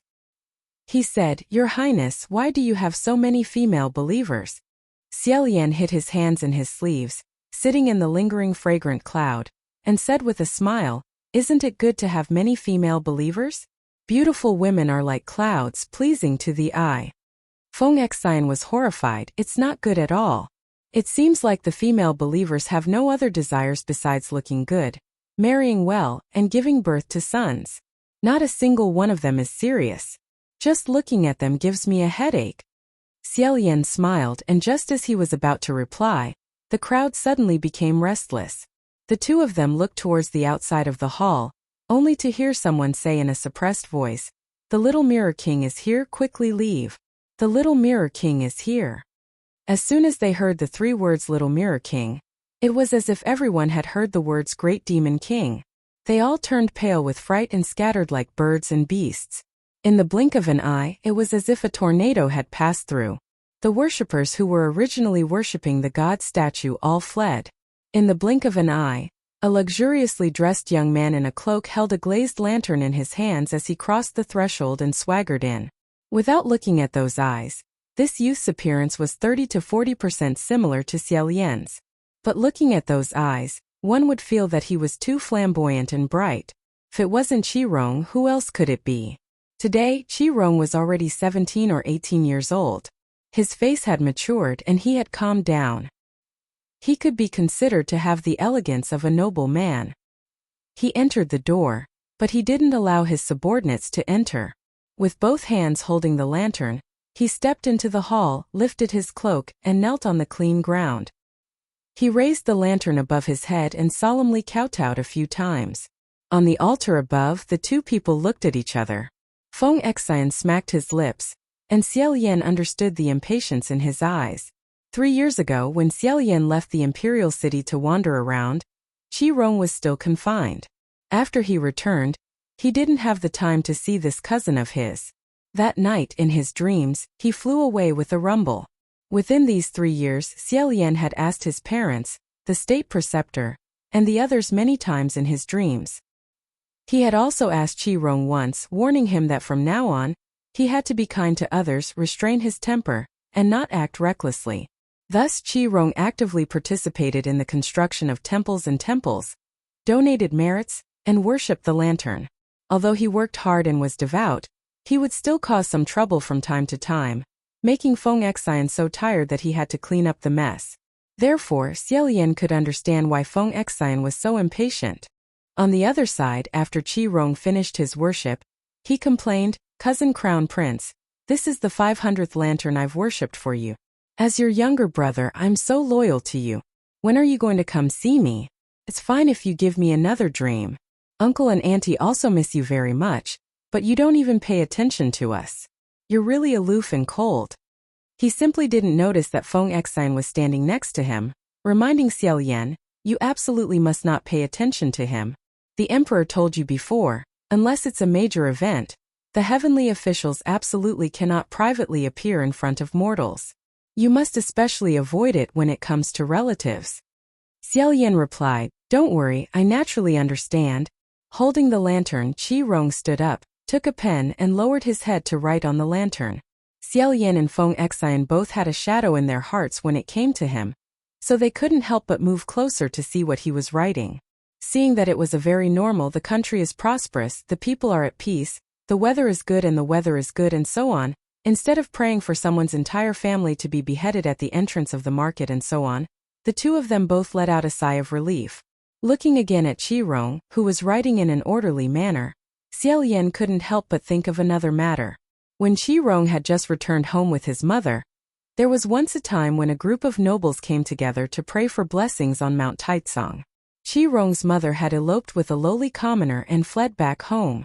She didn't dare to come out and meet people, but she also wanted to pray for her son and let him gain experience. She wanted him to not hole up with her all day long and become a frog at the bottom of a well. Thus, she asked the empress to bring Qirong along. Although they had tried their best to keep a low profile, the scandals of nobles had always spread faster than an arrow with wings. Who in the imperial city didn't know what was going on with this mother and son pair? Therefore, the children of nobles on the road consciously excluded Qirong and didn't talk or play with him. When Xiaolian saw the swing, he ran up to play. All the children of his age played with him, taking turns to help the crown prince push the swing. They all took pride in doing so. When Xiaolian swung to the highest point, he inadvertently looked down and saw Qirong hiding behind his mother's shadow. Qirong poked his head out and looked up at him enviously. When they arrived at the Hall of Divine Marshal, the adults first went to the imperial advisors to ask for, interpret, and talk with them. They left a group of children in the Hall of Divine Marshal for the little lanterns to play with. It was Qirong's first time seeing the Empress. He didn't know that the Empress had already offered a lantern for his mother and son.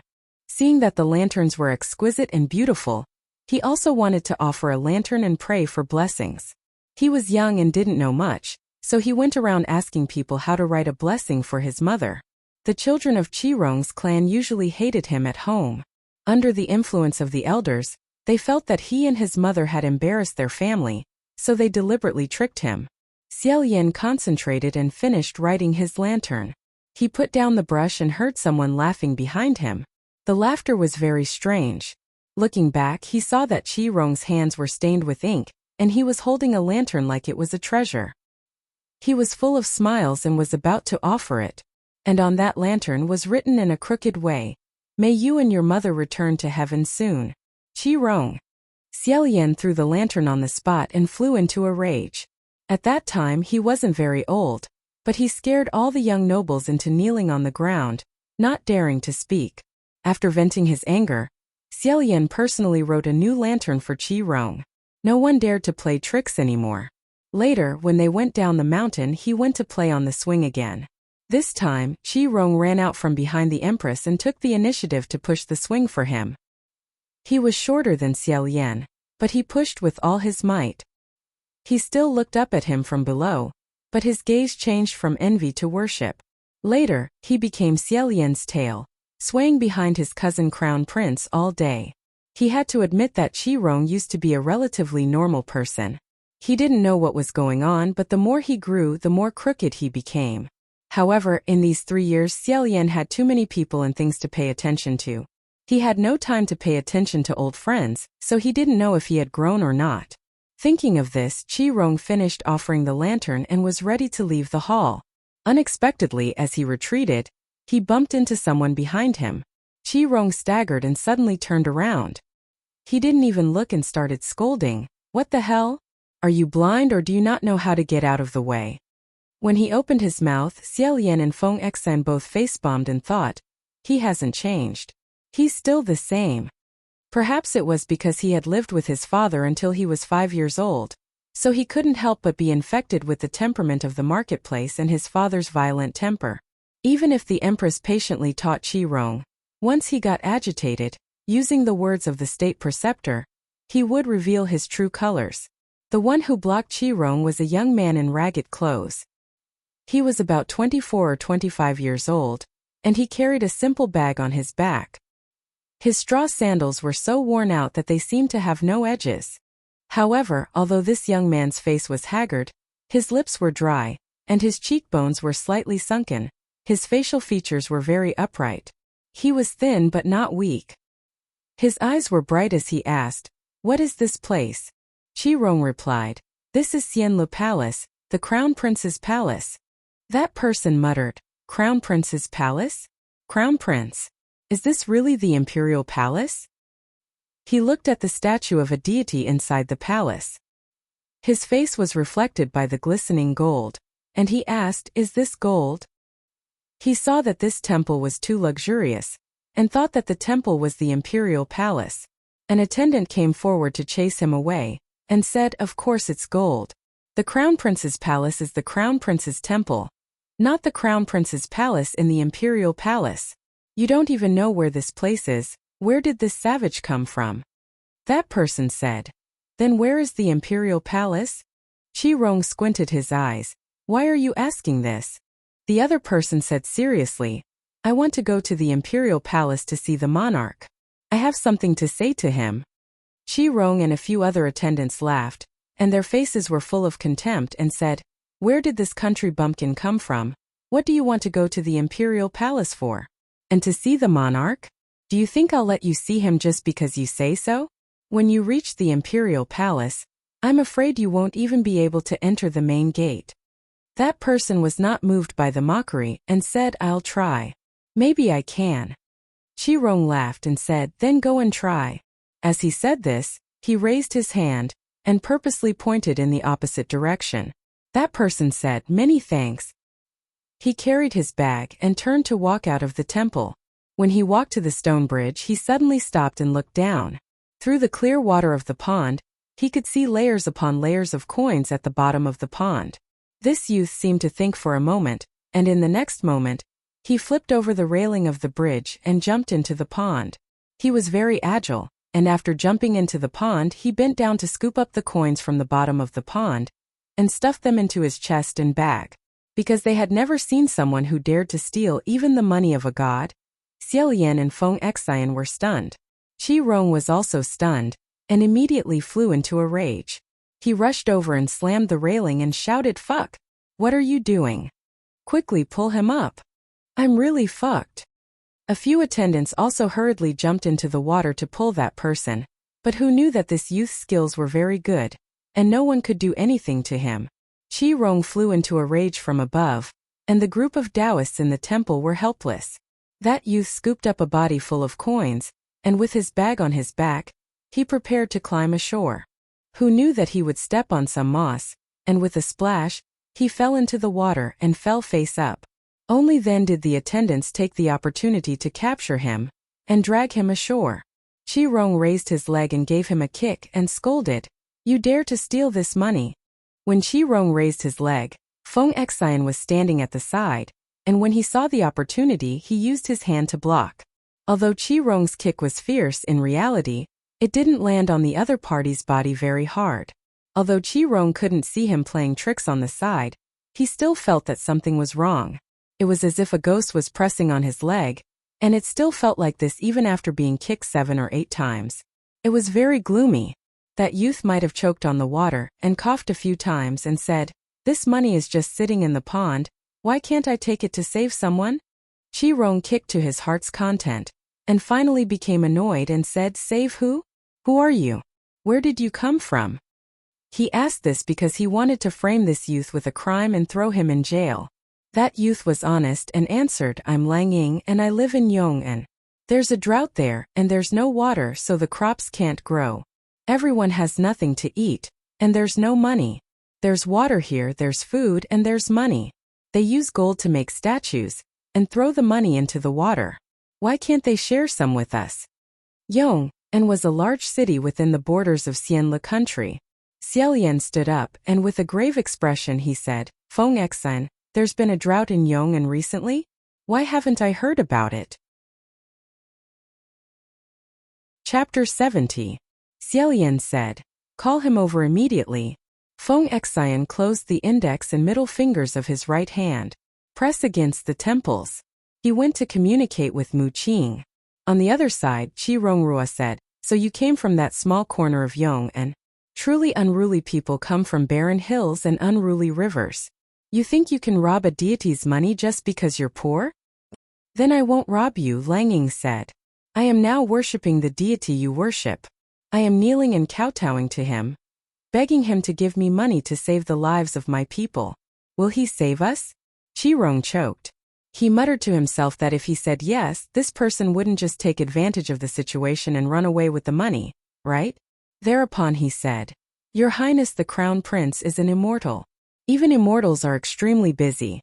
Who has the time to pay attention to unruly people like you?"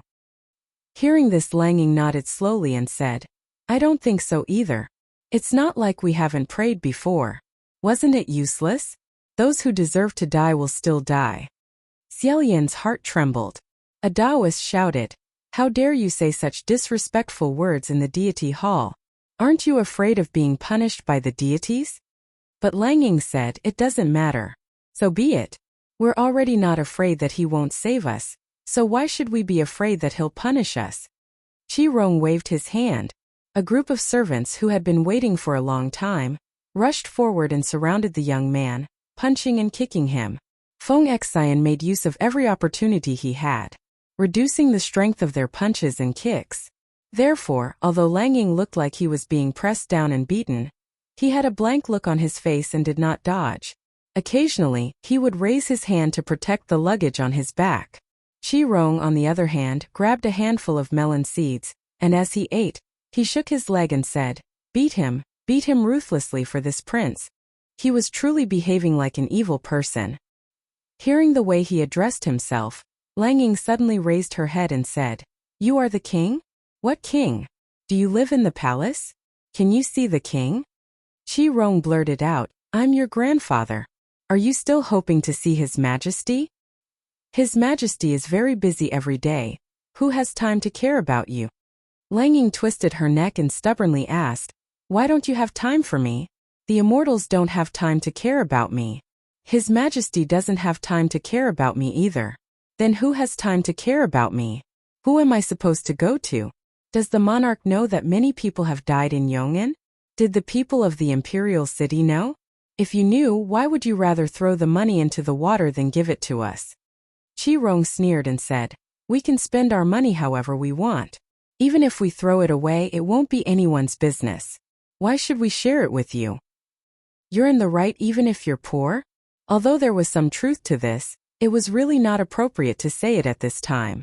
Just as Xiao Yan was thinking of a way to seal Qi Rong's mouth, a black-clothed youth hurriedly came out from the back of the hall and said, "Your Highness, why have you summoned me?"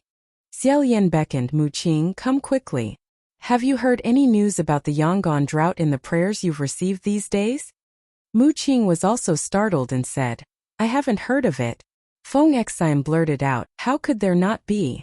The refugees over there have all fled here." His tone was too certain, causing Mu Qing's face to stiffen. He stiffly said, "I'm telling the truth, there really isn't." "Are you saying that I purposely didn't report it? Then did you receive it or not? If there really were people from Yongan who prayed for a drought, the Crown Prince Palace would have me on duty during the odd month and you on duty during the double month. It's not like all the drought-related prayers were gathered during the odd month and you didn't know about it at all." Feng Xian stared blankly for a moment. After thinking about it, he felt that this was indeed the case.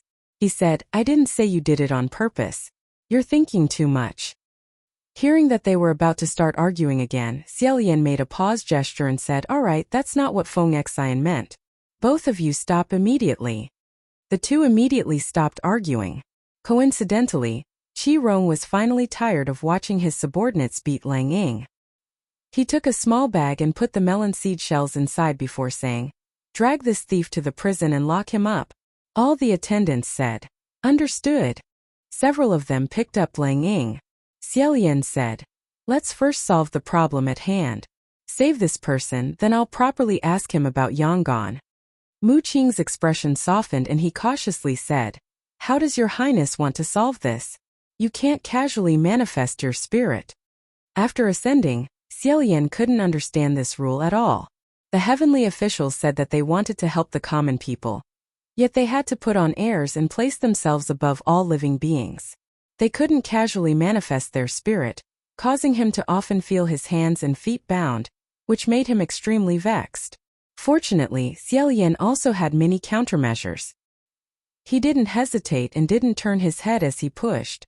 The people in front of him felt the shadow on the ground faintly sway and turned around in confusion. In the next moment, Qi Rong screamed, "Cousin Crown Prince, With this push, Xiaolian had actually pushed down his own statue of God. That gentle and handsome golden statue wielding a sword and holding a flower couldn't help but slowly tilt to one side. Qi Rong's face looked as if he had seen his own mother being hung and kicked. He completely couldn't care about Lang Ying anymore as he madly ran over and tightly hugged the statue's thigh. Tenaciously holding it up, he cried out in a heart-wrenching voice, "What are you bunch of trash waiting for? Quickly help me hold him up. Don't let cousin Crown Prince fall. He can't fall." He tore his heart out, yet Xiaolian had a calm and composed expression as he brushed past him and walked out of the Crown Prince's palace. Feng Xian and Mu Qing's faces were practically splitting apart. After a long while, Feng Xian finally spoke up, "Your Highness, that's your statue of God." For this kind of matter, the omen wasn't good. More or less, it would be a bit of a taboo. This kind of heavenly official who pushed his own statue of God was truly unheard of. What a weirdo of the three realms. Xiaolian said, "It's just a big lump of gold. No, this way their attention won't be diverted. You guys go and hold down that golden statue. Don't let them free themselves. I'll go meet this person." Although Feng Xian and Mu Qing were speechless, they could only obey. Standing next to the statue of God, they each stretched out a finger and pressed down on the statue. They only needed to use this bit of strength and it would be enough. Even if several people used up all their strength, they still wouldn't be able to lift the statue up. They could only forcefully hold it in a deadlock. Gnashing their teeth, they said, "Worthy of being called real gold." Lang Ying, who had fallen outside, saw that the group of people no longer paid attention to him, and instead stared at the resplendent golden statue of God for a while. Then he stood up from the ground, patted the dust off his body, and ran out with his luggage on his back. Xiaolian followed behind him and waited for him to run for a while before entering a lush and verdant forest. After looking around, he finally sat down under a tree and rested. Xiaolian hid behind the tree and casually formed a hand seal, transforming into the figure of a small Taoist clothed in white. After transforming, he looked up and down to make sure there were no flaws. With a flick of his horsetail whisk, he was just thinking about how to appear in a less obtrusive manner when he saw Lang Ying crouch down beside a puddle next to the tree. Then, he buried his head and used both hands to dig a hole in the ground. This young man's palms were wide and large. When he used his palms to shovel down, the hole was wide and deep. When he dug the hole, dirt flew up, making him look like a lean black wolf dog. Just as Xiaolian was wondering why he was suddenly digging a hole, he saw the young man wipe the dirt on his pants. Then he used his hands to scoop up a handful of water from the puddle and brought it to his mouth. Seeing this, Xiaolian couldn't hide anymore. He hastily walked out and blocked the young man's hand. Then, he took out a water bottle from his sleeve and handed it to the young man. Lang Ying had already taken a mouthful of water from the puddle and swallowed it with puffed cheeks. Looking at this young Taoist who had suddenly appeared, Lang Ying didn't find it strange nor did he refuse. He took the water bottle and drank it all in one gulp. Only after he finished drinking did he say, "Many thanks." Since he had already abruptly appeared, Xiaolian didn't pay attention to any natural opening remarks. He swung his horsetail whisk as much as possible, making it seem as if he was immortal and trustworthy as he said, "Friend, where did you come from and where are you going?" Lang Ying replied, "We came from Yangon City's Langer Bay. Originally, we were going to the Imperial Palace. But now I've changed my mind. I'm not going." Xiaolian was startled. "We?" Lang Ying nodded his head and said, "We. Me and my son." Xiaolian became more and more confused, but a faint chill emerged in his heart. He watched as Lang Ying untied the backpack on his back and opened it. He said, "My son." What was wrapped in the backpack on his back was actually the corpse of a child. That child's stature was extremely small, and he looked to be no more than 2 or 3 years old. His complexion was yellow, and his cheeks were sunken. A few sparse yellow hairs stuck to his forehead, and there were even a few rashes. His small face was squeezed into a strange expression. It looked as if he wanted to cry, but he couldn't. His eyes were already closed, but his mouth was open. However, he could no longer make a sound. Xiaolian's pupils suddenly shrank. His mind was greatly shaken, and he couldn't speak. No wonder he had always felt that there was something wrong with this young man's demeanor. He couldn't say what was strange about him, but he felt that he wasn't like an ordinary person. When he spoke and did things, it was as if he didn't consider the consequences at all. He was reckless and he didn't care about the consequences. Now, it seemed that this person didn't even need to consider the consequences. After Lang Ying finished showing him his son, he once again wrapped the child up and carefully tucked in the corners. Looking at his focused expression and movements, Xiao Yan felt a burst of pain in his heart. This was the first time he had seen such a small child's corpse. He stammered, "How did your son die?" Lang Ying finished carrying the backpack and said in a daze, "How did he die? I don't know how he died either. He was thirsty, hungry, and sick. I think a little of all of them." He scratched his head and said, "When I carried him out of Yong'an, he would still cough a few times and call me daddy, daddy, daddy from the back. After that, he slowly stopped coughing. And I thought he had fallen asleep. When I found something to eat and wanted to wake him up, he wouldn't get up. This child had actually died on the way to escape." Lang Ying shook his head and said, "I don't know how to take care of children. If my wife knew that my son was dead, she would scold me to death." After a moment of silence, he said again, "I really think my wife can scold me."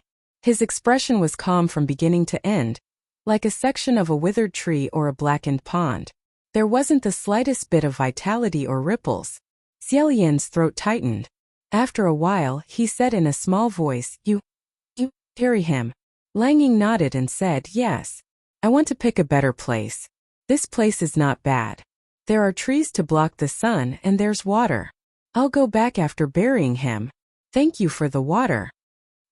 He coughed a few times and bent down again, continuing to use his hands to dig the pit. However, Xiao Yan muttered, "No. Don't thank me. Don't thank me, don't." At this time, Feng Xian and Mu Qing also rushed over. When the two of them saw one digging the pit and the other in a daze, they were both baffled. Xiao Yan wasn't in the mood to say much, so he muddle-headedly repeated a few words. After a long time, he finally remembered that just giving him water wasn't enough. This person still had to return to Yong'an. Thus, he reached into his sleeves and fumbled around for a long time. Finally, he pulled out an item and handed it to Xiao Yan. "You can take this." Lang Ying stopped his movements and carefully looked at the item in his hands. It was a deep red bead that wasn't even the size of a fingernail. Its color was lustrous, smooth, and breathtakingly beautiful. Even if he didn't know what it was, he only needed to glance at it to know that this little thing was definitely priceless. This was the only remaining one of the red coral pearl earrings that Xiao Yan had worn 3 years ago during the Upper Yuan sacrifice. Mu Qing had a deep impression of this bead. When he saw it, his expression changed slightly. Lang Ying didn't refuse. As if he didn't have any of the etiquette and apprehensions that a normal person should have, he reached out and received it. "Many thanks." He carefully put the bead into his belt and took off the luggage on his back. Gently placing it in the pit, he said, "Father will come back to see you soon." After he finished speaking, he used his hands to solemnly push the soil away, covering the cloth bag. Xiao Yan covered his forehead and closed his eyes. After a while, that youth walked in with large strides. Feng Xian asked in astonishment, "Your Highness, what did he bury?" He said, "Father? Did he bury a person?" Mu Qing, on the other hand, was concerned about other matters. "Your Highness, I just went to investigate a bit and clarified the matter. Yong'an wasn't rich in the first place, so there weren't many temples built there. Furthermore, the temple there seems to have a local rule that those who aren't worshippers can't enter the temple to pay their respects. Thus, those who go to the Crown Prince's palace are all wealthy people. As for the poor who suffered from the disaster, they simply won't go." Xiao Yan didn't answer. Instead, he lowered his voice and said, "You guys go to Yong'an and take a look at the situation. I'll go see the state preceptor and ask him clearly what's going on." His expression was unprecedentedly unsightly. The two maids didn't dare to be careless. They responded in unison and immediately set off. Meanwhile, Xiao Yan turned around and rushed in the direction of Mount Taitsong. Chapter 71. Mount Taitsong, Crown Prince's Peak. At this hour, the tourists on the mountain were not allowed to stay any longer. All of them had been asked to leave the mountain and leave the Huangji Temple. In the Xianlu Palace, The chanting of sutras could be heard. More than 1,000 Taoists were performing their evening classes, while the 4 imperial advisors were presiding over the Taoist affairs at the foot of the 50-foot-tall golden statue. Inside the Crown Prince's palace, on both sides, there were prayer lamps arranged from the ground to the ceiling. Xiao Yan descended from the sky. He landed lightly on the divine altar. He happened to be sitting in front of his statue. With a wave of his hand, a cool breeze rose from the ground. Countless lanterns began to spin slowly. The lights were blurry. All the Taoists raised their heads and were amazed. Faint whispers could be heard. The imperial tutor was slumped on the chair with his eyes closed. He suddenly opened his eyes and said, "Let's call it a day. Let's all go back." The Taoist stood up. He retreated. Although the other 3 deputy state advisors couldn't see Xiao Yan's real body, they could still guess that something had descended. They retreated together and closed the doors of the temple. As soon as the gate closed, Xiao Yan impatiently opened his mouth. He said, "State Preceptor, do you know about the drought in Yong'an?" There didn't seem to be any movements from father's side. Did something happen in court? Or is he not clear about the specific situation? A divine priest was not allowed to appear in front of mortals. There was only one exception. That was in front of the imperial preceptor, the sect master, and other high-level cultivators. Such a highly skilled cultivator. As the spokesperson of the heavenly officials in the mortal world, Xiao Yan could directly talk to the imperial tutor. The rule of no kneeling in the crown prince's palace was passed down by Xiao Yan through the mouth of the state preceptor. He originally thought that there was some special situation that caused the monarch to be too busy to deal with the disaster of Yong'an. He had no choice, or the monarch did not know that the situation was so serious that people were dying. Unexpectedly, the imperial advisor said, "His Majesty the monarch is still fine.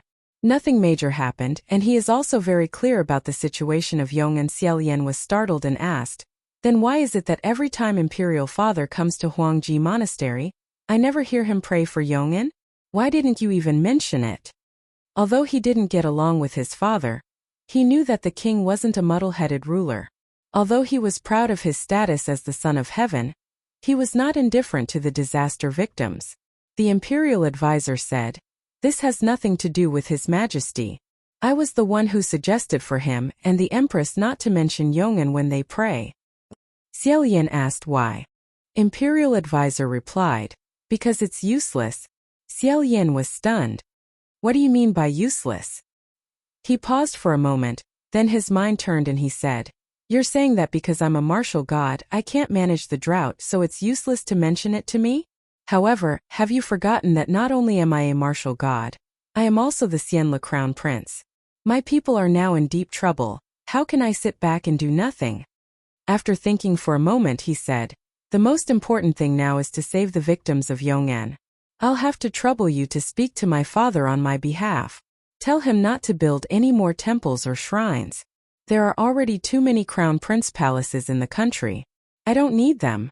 As for those golden statues, they could all be melted down and used for disaster relief. There's a drought in Yong'an and in the west, so we'll dig a river and divert the water from the east to irrigate the crops and nourish the land." As he spoke, imperial advisor shook his head and muttered, "It's too early. Too early." Xiao Yan was puzzled. "What do you mean it's too early?" Imperial advisor said, "Why did I say you shouldn't ascend so early? Do you understand now? It's because your people haven't died yet." Xiao Yan's eyes widened as he angrily said, "Imperial advisor, what are you saying? What do you mean? What do you mean my people haven't died yet?" Imperial advisor said, "You're already a god. But you can't forget your identity as a mortal. Even when the lotus root is broken, you can't separate yourself from the mortal world. However, you're in it, yet you're powerless. In the end, you'll only end up in a mess." Xiao Yan sat on the altar while imperial advisor stood below. It was clear that Xiao Yan was looking down at him, but when imperial advisor said this, it was as if he was the one high above. Xiao Yan said, "How can I be powerless? As long as I do it, there will be rewards. Even if I can only save one person, it's still better than not caring. If you're not willing to pass on my message to imperial father, then I'll go find him myself." Xiaoyan suddenly stood up. Imperial advisor grabbed his sleeves and shouted, "Come back! Do you know why heavenly officials can't casually appear in front of mortals? It's a rule that's been set for thousands of years. Naturally, there's a reason for it. Don't do stupid things." Xiaoyan suddenly turned his head and said, "Then what can I do? I can't do this, I can't do that. Imperial advisor, right now many people on my land are about to die. Isn't it because gods can save the common people that they're called gods? If I can't appear at this time, then when can I appear? Then what's the meaning of my ascension?" Imperial advisor grabbed him and sighed, "Your Highness the Crown Prince. Your Highness the Crown Prince. Do you know what I see?" Xiaoyan calmed himself down. After a moment he sat down again and said, "Please speak." Imperial advisor stared at him and said, "I see your future. It's a field of darkness." Xiaoyan looked straight ahead and said, "You might be mistaken. I only like to wear white." Imperial advisor said, "I'm afraid that you won't be able to save your people. Instead, you'll be pulled down from the altar by your people." Xiaoyan said, "My people aren't like that. They can clearly distinguish between right and wrong. If I can't save them, then there's no meaning in me staying on the altar." After a long time, Imperial advisor sighed and said, "Although what your Imperial father did can't be said to be right, it can't be said to be wrong either. You said you want to allocate funds for disaster relief. In fact, it's not like your Imperial father didn't allocate funds before. You can see how the results are. You said you want to dig a river to draw water. Take a look at that river yourself and see if it works." Xiaoyan nodded and said, "I understand. Many thanks, Imperial advisor." After leaving Mount Taizong, he headed west and arrived at Xianle country's Yong'an city. In the past 20 years, Xiaoyan had never felt that the sun was so unbearably hot and deadly. The first time he set foot on this land, he felt the heat was unbearable. Everything in the air seemed to be distorted. The scorching sun hung high in the sky, and the earth cracked into pieces of broken earth. It was old and terrifying. There was a deep ditch at the side of the road. It seemed to have originally been a river, but because of the drought, the bottom could be seen. The black riverbed emitted a strange stench. After walking for a long time, he actually didn't see a single piece of land. Maybe there was, but it was definitely impossible to tell that it was originally a piece of land. Xiaoyan looked around as he walked. The hot and dry wind blew his long hair into a mess, but he didn't have the mood to tidy it up. At this moment, he suddenly heard someone call out from behind him, "Your Highness." Xiaoyan turned around and saw two black silhouettes rushing over. It was Feng Xian and Mu Qing. Xiaoyan straightforwardly asked, "Do you have any information?" Feng Xian shook the clothes in front of his chest and said, "Yes. For the past 2 years, the entire western region has been short of water. This year it has exploded. Yong'an City is the most severely affected. The river has dried up, and there's no rain, so they can't plant crops. The rich people are better off. As long as they have money, they can also get water and food from afar. However, most of the rich people have long moved their families to the east. The rest are either poor or can't run." Xiaoyan furrowed his brows and said, "The state preceptor said that it's not like my imperial father didn't do anything. He also ordered disaster relief, so why is it still so serious?" Mu Qing coldly said, "Take out 100%. Peel off a layer. In the end, not a single bit is left. Naturally, it's still this serious. In my opinion, rather than sending it down to feed the moths, it's better not to take it out." Holding his breath for a moment, Xiaoyan suppressed his anger and said, "I want those moths to spit out everything they ate." However, Mu Qing reminded him, "Your Highness, you've forgotten again. This isn't something you should care about. Heavenly officials can't meddle in the affairs of the mortal world. Rome wasn't built in a single day. His Majesty the King is specialized in managing the affairs of the mortal world. This is his responsibility. If even he can't manage it, then how are you going to manage it while bearing the prayers of countless believers? If you want to manage this and manage that, in the end you'll only bring trouble to yourself. Moreover, this is only treating the symptoms and not the root cause."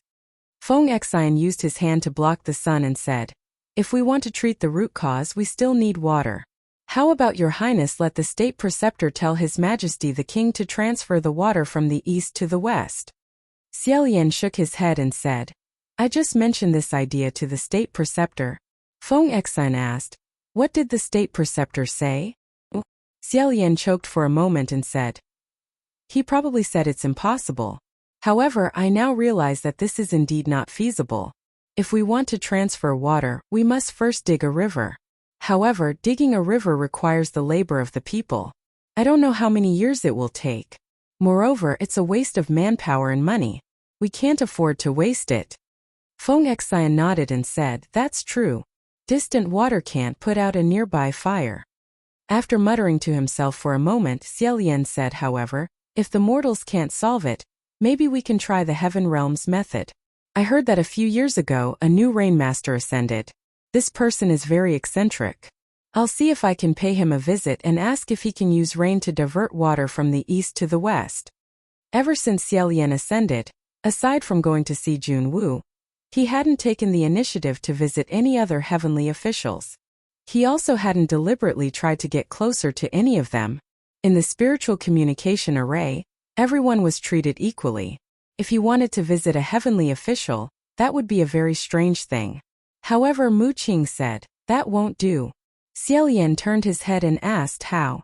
Mu Qing said, Your Highness, just now I carefully investigated everything.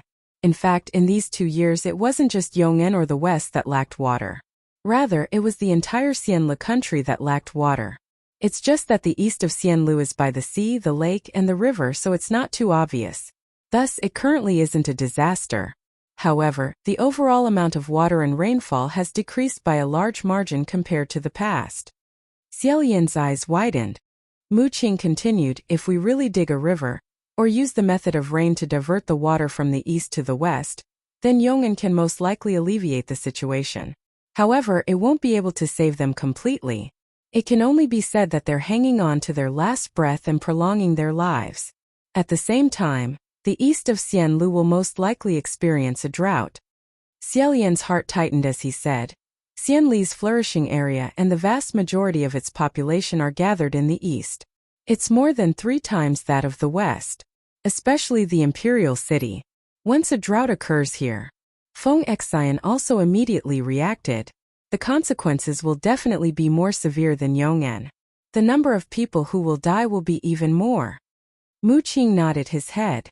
With a grave expression, he said, the unrest that will arise from this will also be even greater. Taking a deep breath, Xiaolian said, so this is the reason why the state preceptor said that what my imperial father did wasn't determined to be right, but it wasn't determined to be wrong either. He merely made a choice, that's all. Mu Qing said, therefore, Your Highness, it's a good thing that no one is going to your palace hall to pray for Yong'an. You can just leave it to His Majesty to make the choice. Xiaolian didn't answer and turned his head around. Along the way, every single person he saw had dark skin and bones. The men and children were all bare-chested, and the rows of ribs in front of their chests were extremely clear. The women all had dead skin on their faces, and their eyes were lifeless. Everyone didn't want to move, and they also didn't have the strength to move. Everything emitted the stench of death, making people want to scream and escape from this dying land. They wanted to immediately return to the flourishing capital city, where singing and dancing was like gold. After a long time he said, You guys stay here and help me. Bring as much water as you can. I'll think about it. Feng Exin said, All right. You take your time to think about it. When you're done, just tell me what to do. Chapter 72. Hearing this, Xiaolian's footsteps paused slightly. In the end, he didn't look back. He waved his hand and continued on his way. Returning to Xianlu Imperial City, Xiaolian first went to the palace. He didn't know why he wanted to go. It wasn't to see his parents. It wasn't just because he couldn't show his spirit in front of mortals. More importantly, the older he was, the longer he was away from home, the more he didn't know how to talk to his parents. On this point was probably the same for all children in the world. Thus he hid his figure. He wandered around the imperial palace, which he was extremely familiar with. He didn't see the king anywhere else. Finally, he came to the Phoenix Perching Palace. Only then did he see his father and mother. The two of them dismissed the palace servants and were talking. The empress sat by the couch. In her hand she was fiddling with a golden mask. It was the one Xiaolian wore during the heaven traveling ceremony 3 years ago. The face and facial features of this golden mask were carefully carved according to Xiaolian's face. Thus, when Xiaolian wore it, it was very close to his face. However, when he saw it in someone else's hands, it was a bit frightening. The king said, "Don't play with that. Quickly put it down and massage my head." Although the king and empress made the rules in front of others, Xiaolian had seen it most clearly since he was young. His parents were just a normal couple who chattered away when they were alive. As expected, the empress put down the mask and sat down to help the king rub his temples. Suddenly, she brushed his hair and said, "Your hair has turned white again." Xiaolian looked closely. Sure enough, his father's temples were slightly white. For no reason, he looked a bit older. He thought to himself, didn't father just go to Huangji Temple to pray a while ago? At that time his hair was still black. How did it suddenly turn white? The empress took a bronze mirror and wanted to show it to the king. However, the king said, "I won't look. If I dye it before going to Mount Taitsong next time, it will be black." Xiaolian finally reacted. His hair didn't just turn white recently. It had long turned white. It was just that every time he went to see me, it was dyed black. As for me, I listen to the prayers of my believers all day, and am tired of running around. I rarely take the initiative to come back to see them, so I didn't notice. Thinking about this, he felt extremely ashamed. At this moment, he was very glad that his parents could not see him. As the empress massaged the king's head, she scolded, "I tell you to rest early every day, but you don't listen to me. You even say that I miss you all day. Look at how ugly you've become. When the Pope sees you, he'll want to ignore you even more." The king snorted, "Ever since your son has grown up, his wings have hardened and he no longer cares about me." Although he said that, he couldn't help but sneak a glance at the bronze mirror beside the bed and mumbled, "It's not that ugly, isn't it the same face?" Xiaolian was startled. He really didn't expect his father to have such a side to him behind his back. He actually said bad things about him in a sour tone. He couldn't help but laugh. The empress held back her laughter and said, "Good, good, good. Your body is bigger than the sky. You should rest early today." The king shook his head. "We can't rest." This time, quite a few Yong'an people came to the imperial city. "It's fine if you want to come, but you just have to go around making a ruckus and making everyone anxious." How troublesome. So it turned out that his father's hair turned white because of the Yong'an drought. Xiaolian felt an indescribable pain in his heart. The empress nodded. "I heard from Rong that he also met a Yong'an person today. It was said that he wanted to rob money in the temple. It was so scary." The king focused and said, "Yes, it's scary. It's fine if it's only a few dozen or a few hundred, but if all of them come, and these people are all wandering in the imperial city, the consequences will be unimaginable." The empress hesitated for a moment and said, "That might not be the case. If they follow the rules, then so be it." The king said, "As the ruler of a country, how can I risk something like might not be the case? Moreover, they definitely can't come over. Raising a few more people isn't as simple as placing a few more chopsticks. It's very complicated. You don't understand, so let's not talk about it." The empress said, "All right, let's not talk about it. I don't understand what you're talking about. If only my son was still here, at least he could share your worries." The king snorted again. "Him? What can he do here? It's already good enough that he doesn't add to my worries." When Xiaolian was mentioned, he seemed to be energized and said, "I won't talk about your son anymore. He's already a teenager, but he's raised like a princess. It's useless for him to know. It'll only add to his worries. He should just fly in the sky. It's best if he doesn't know anything and do his own things. He's not the crown prince anymore. The world has nothing to do with him. If he wants to fly, let him fly all he wants." Xiaolian silently listened to his father scolding him. The empress smiled and pushed the king. "Now you know that he's a princess. Isn't a princess raised by you since young? Are you still trying to blame me?"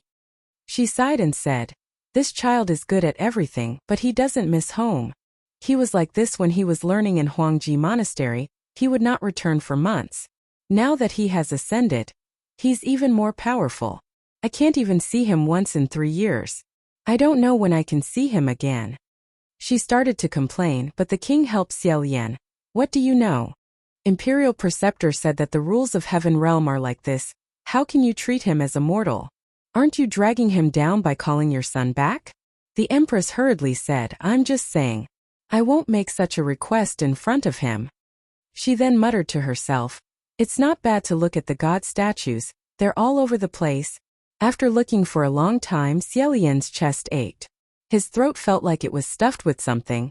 It was extremely uncomfortable. He felt like he couldn't stay any longer. But he couldn't appear.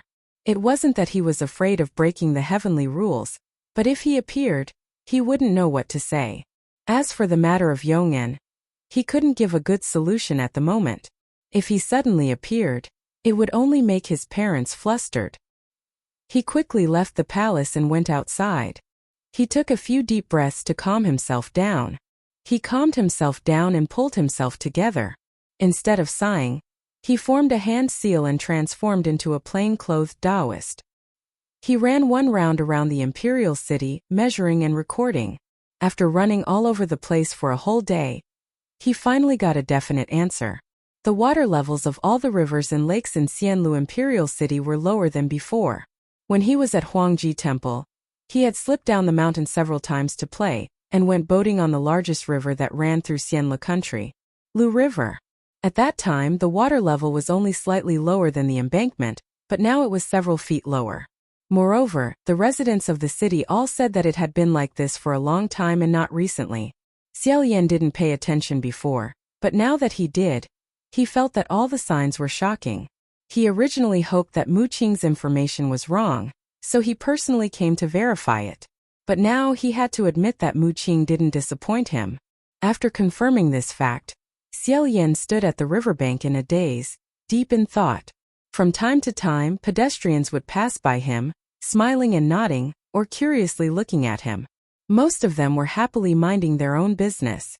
After standing there for an unknown amount of time, the clouds gathered in the sky and it started to drizzle. The pedestrians on the road all covered their heads and said, "How unlucky. It's raining, let's hurry back." Yeah, so annoying. Raindrops dripped down, hitting Xiaolian's face and body. Only then did he react, muttering to himself, "It's raining." When the people of the imperial city saw rain, they couldn't do anything to avoid it. Only God knew how many people on the other side of Xianlu country were thirsting for this kind of heavy rain. Several people ran past with umbrellas. Seeing Xiaolian still drenched in the rain, they pulled him and urged, "This little Taoist priest, why aren't you running? The rain is getting heavier and heavier." Confused, Xiaolian also began to run. Together, they ran to the bottom of a long house. Those people closed their umbrellas and laughed at each other. "Fortunately, we brought an umbrella when we went out to see the clouds. Otherwise, we would have become drenched. It hasn't rained for a long time. I'm afraid this rain has been held back for too long. It's getting heavier. Aya, look, it's getting heavier again. It's about to become a rainstorm." Raindrops fell to the ground and splashed in all directions. These people's accents were all extremely intimate. This made Xiaolian feel even more deeply that this was the place where he was born and grew up. These were the people he was familiar with. As they chatted, the rain gradually became lighter. Several people said, "Let's take advantage of the fact that it's getting lighter. Let's hurry and leave." After saying that, they all opened their umbrellas and left the house. Xiaolian, however, remained standing in the same place. Several people turned their heads to look at him. After discussing a few words, one of them walked over and handed him an old umbrella. Politely, he said, "This little Taoist priest can't go back, right? I see that the rain is still a bit heavy. Why don't you take this umbrella and use it?" Only then did Xiaolian return to his senses. "Many thanks. What about you?" In the rain in front of him, several people said, "We still have umbrellas we can squeeze together. Let's go, let's go." Hearing his companions urging, that person stuffed the umbrella into Xiaolian's hands and ran away. Several people trod the water far away. Xiaolian held onto the umbrella and stood there for a while. Suddenly, he saw an inconspicuous little temple not far in front of him. He opened the umbrella and walked forward in the rain. As he neared the temple, he saw two couplets on the left and right sides of the little temple door. They were written with the words, "The body is in the void, and the heart is in the land of peach blossoms." He finally confirmed that this was a crown prince's palace. In 3 years, 8,000 temples were built. Naturally, not all of them could be as extravagant and magnificent as the one on Mount Taitsong. Many of them were built by the commoners just to make up the numbers. There was no merit box, no temple. There was only a clay statue with a few plates and some snacks and fruits. If someone wanted to come and clean it occasionally, it could be a hall of its own. Hidden in this inconspicuous corner was such an inconspicuous crown prince's palace.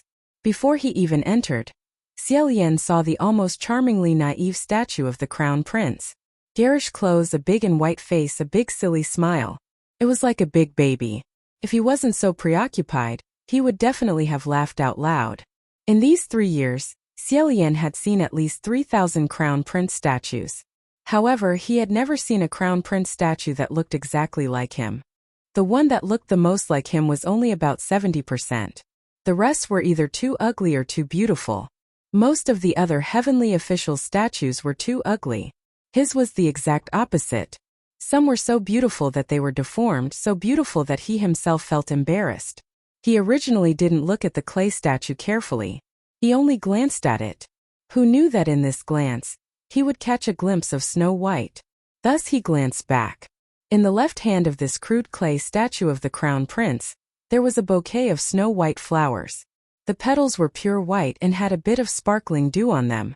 They were extremely delicate and a faint fragrance floated in the air. It was extremely cute.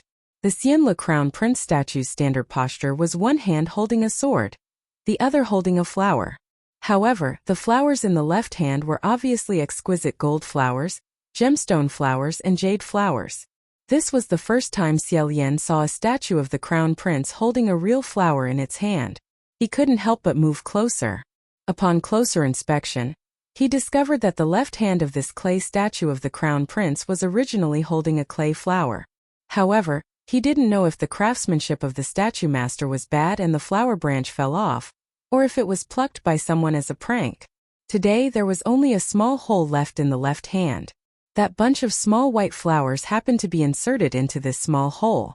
If someone had purposely plucked it to fill the hole in the left hand of this clay statue, then that person was truly thoughtful.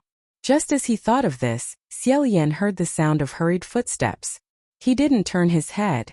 First, he hit his body and lightly swept onto the altar with the umbrella. Only then did he turn around and look down. Outside the temple in the heavy rain, a young man rushed in. This young man was only 12 or 13 years old. His entire body was soaked and he wore dirty old clothes. His face was covered in dirty bandages. His right hand was tightly wrapped around his left fist, as if he was protecting something. After rushing into the temple, he slowly opened his hands. Chapter 73. Xiaolian thought of something. He let out a soft. The face that was wrapped in layers of bandages inevitably reminded him of the child he met 3 years ago. But he could not be sure. Pessimistically, after that child escaped from Mount Taitsong alone, could he really live for another 3 years? At this moment, the young man walked over and stood on his tiptoes. He removed the flowers from the clay statue's hand and replaced them with the bouquet in his hand. Xiaolian sat on the divine platform. He could clearly see that the newly replaced bouquet of flowers. The petals were more delicate, plump and watery. The fragrance was also more fragrant. It must have been picked just now. Could it be? He came to this inconspicuous temple every day to replace the left hand of this clay statue with a newly picked bouquet of flowers. Moreover, after offering the flowers, the young man stood under the clay statue of the crown prince and put his palms together. He prayed silently. He did not kneel down indiscriminately like the others. He really listened to Xiaolian's words. It had been 3 years. There were so many believers who had worshipped Xiaolian. There were high officials and nobles, there were famous people, and there were shocking geniuses. However, what made Xiaolian really feel attentive was actually a child who was only 12 or 13 years old. Moreover, it was a child who was dressed shabbily. Those luxurious golden halls would not let him in, so he could only come to this grassroots temple to worship. He really did not know what it felt like. At this moment, the sound of water splashing could be heard from the entrance of the temple. A group of children held umbrellas and ran past. Originally, Xiaolian thought that they were just passing by. Who knew that after this group of youths ran past, they ran back as if they had discovered something extraordinary. They clapped their hands and said, "Wow, wow, wow, the ugly monster has been chased out again." This group of youths was about the same age as the young believer in the temple, but they were all taller than him. It seemed that they had been raised well by their parents. Probably because the festival was approaching, they were all wearing new clothes and shoes. They stepped on the water at the entrance of the temple and played around. Their smiles were innocent and lively, without a trace of malice. It was as if they did not think that ugly monster was a bad word. Nor did they think that their words were hurtful. They just thought that it was fun to shout like this. The young man clenched his fists, but his fists were too small and had no deterrent power.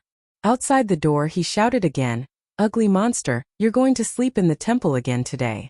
Be careful that your mother will beat you to death when you get home." Xiaolian frowned. One of the eyes under the bandages was bloodshot. He raised his fist and roared, "I don't have a home. I have no mother. She's not my mother. Get lost. Get lost. Shout again and I'll beat you to death." The group of children were fearless. They stuck out their tongues and said, "If you dare hit us, we'll tell your father and let him teach you a lesson." Some of them winked and said, "That's right, you don't have a mother because your mother doesn't want you anymore. You don't have a family either, and your family all dislikes you. So you can only stay in this broken temple." At this point, the young man suddenly shouted and pounced forward. Although he was small in stature, his aura was strong. With a shout, the children were frightened and wanted to run away. However, the young man who was wrestling with him shouted, "What are you afraid of? We are many." So they all came back again, and hurriedly pulled and beat him. Xiaolian couldn't bear to watch any longer. With a wave of his hand, a strange force suddenly appeared in the air and separated the two groups of children. Immediately after, an extremely strong splash of water flew up from the ground, causing the group of young men to tumble. After all, they were children. After being mysteriously tumbled and drunk a mouthful of dirty water, their new clothes were also completely soaked. They became dirtier and uglier than the object of their ridicule.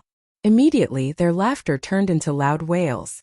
They crawled up from the ground, grabbed their umbrellas and ran away like a wisp of smoke.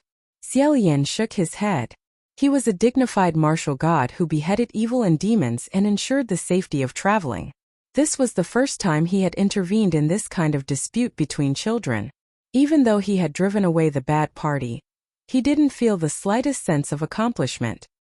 He turned his head to look at the young man and was slightly startled. In the chaos, the bandage on the young man's head had been torn off. The half of his face that was exposed was bruised and swollen. It was obvious that he hadn't been beaten just now. Xiaolian didn't have time to take a closer look. Without saying a word, the young man wrapped the bandage around his head, hugged his knees, and sat at the feet of the clay statue.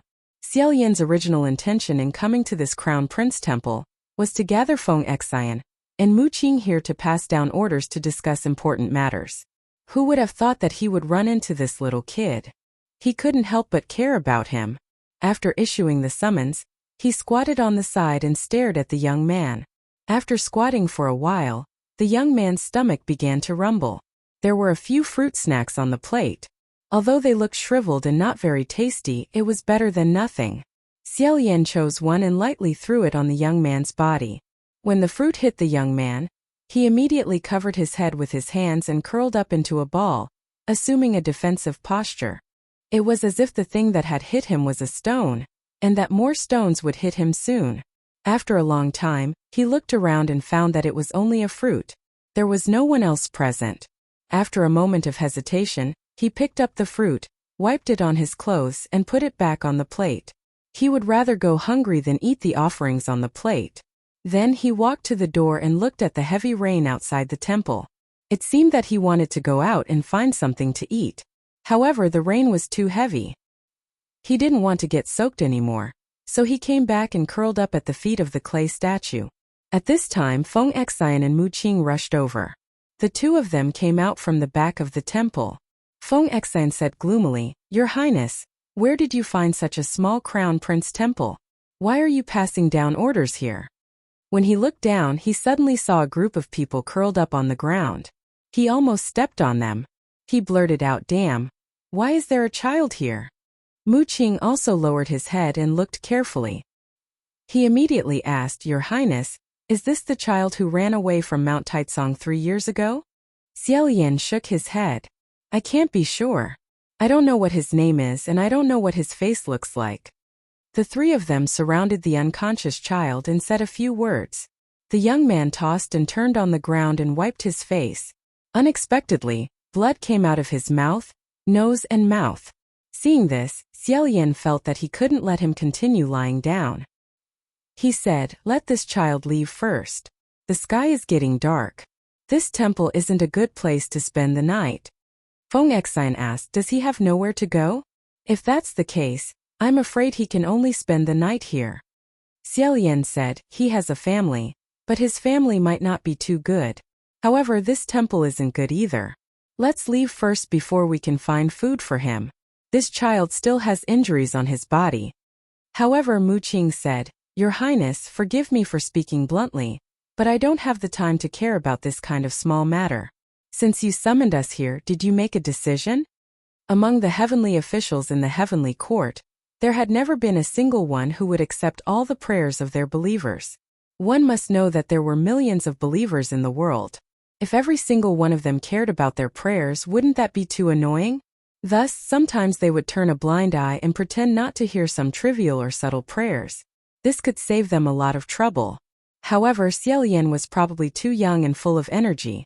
He still hadn't reached the age where he recognized this kind of flexibility. He thought for a moment, then took the umbrella given to him by a passerby and walked out of the small temple. Xiaolian slowly opened the umbrella. Raindrops pattered against the surface of the umbrella. When the youngster on the ground heard this sound, he thought someone was approaching and slightly moved. However, he probably thought that it wasn't his business if someone came, so he lay back down. Xiaolian placed the opened umbrella at the door.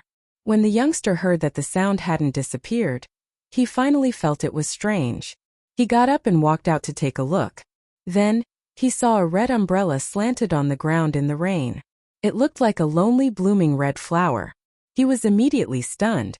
Seeing the youngster rush over and pick up the umbrella, Mu Qing said, "Your Highness, this step should be enough. If it's too obvious and he finds out, it will cause more problems." Who knew that before Xiaolian could answer, the youngster would rush back and loudly shout from behind them, "Your Highness the Crown Prince." The three of them jumped in fright and turned around to look. They only saw the youngster holding the umbrella. His eyes were scarlet red, and he was extremely excited.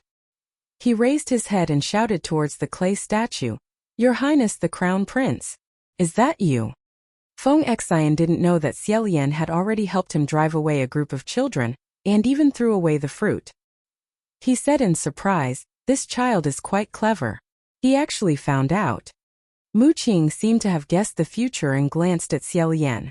The youngster said, "If you are here, please answer a question of mine." When he sat on the high and aloof altar, Xiaolian would hear countless, "Please show yourself" every day. Hearing any voice too many times would make him numb. However, every time he heard this voice, he still couldn't help but pay attention and stop in his tracks. Mu Qing reminded him from the side, "Your Highness, there's no need to pay attention to it." Xiaolian didn't say anything. The youngster tightly hugged the umbrella with both hands. Gritting his teeth, he said, "I'm in great pain.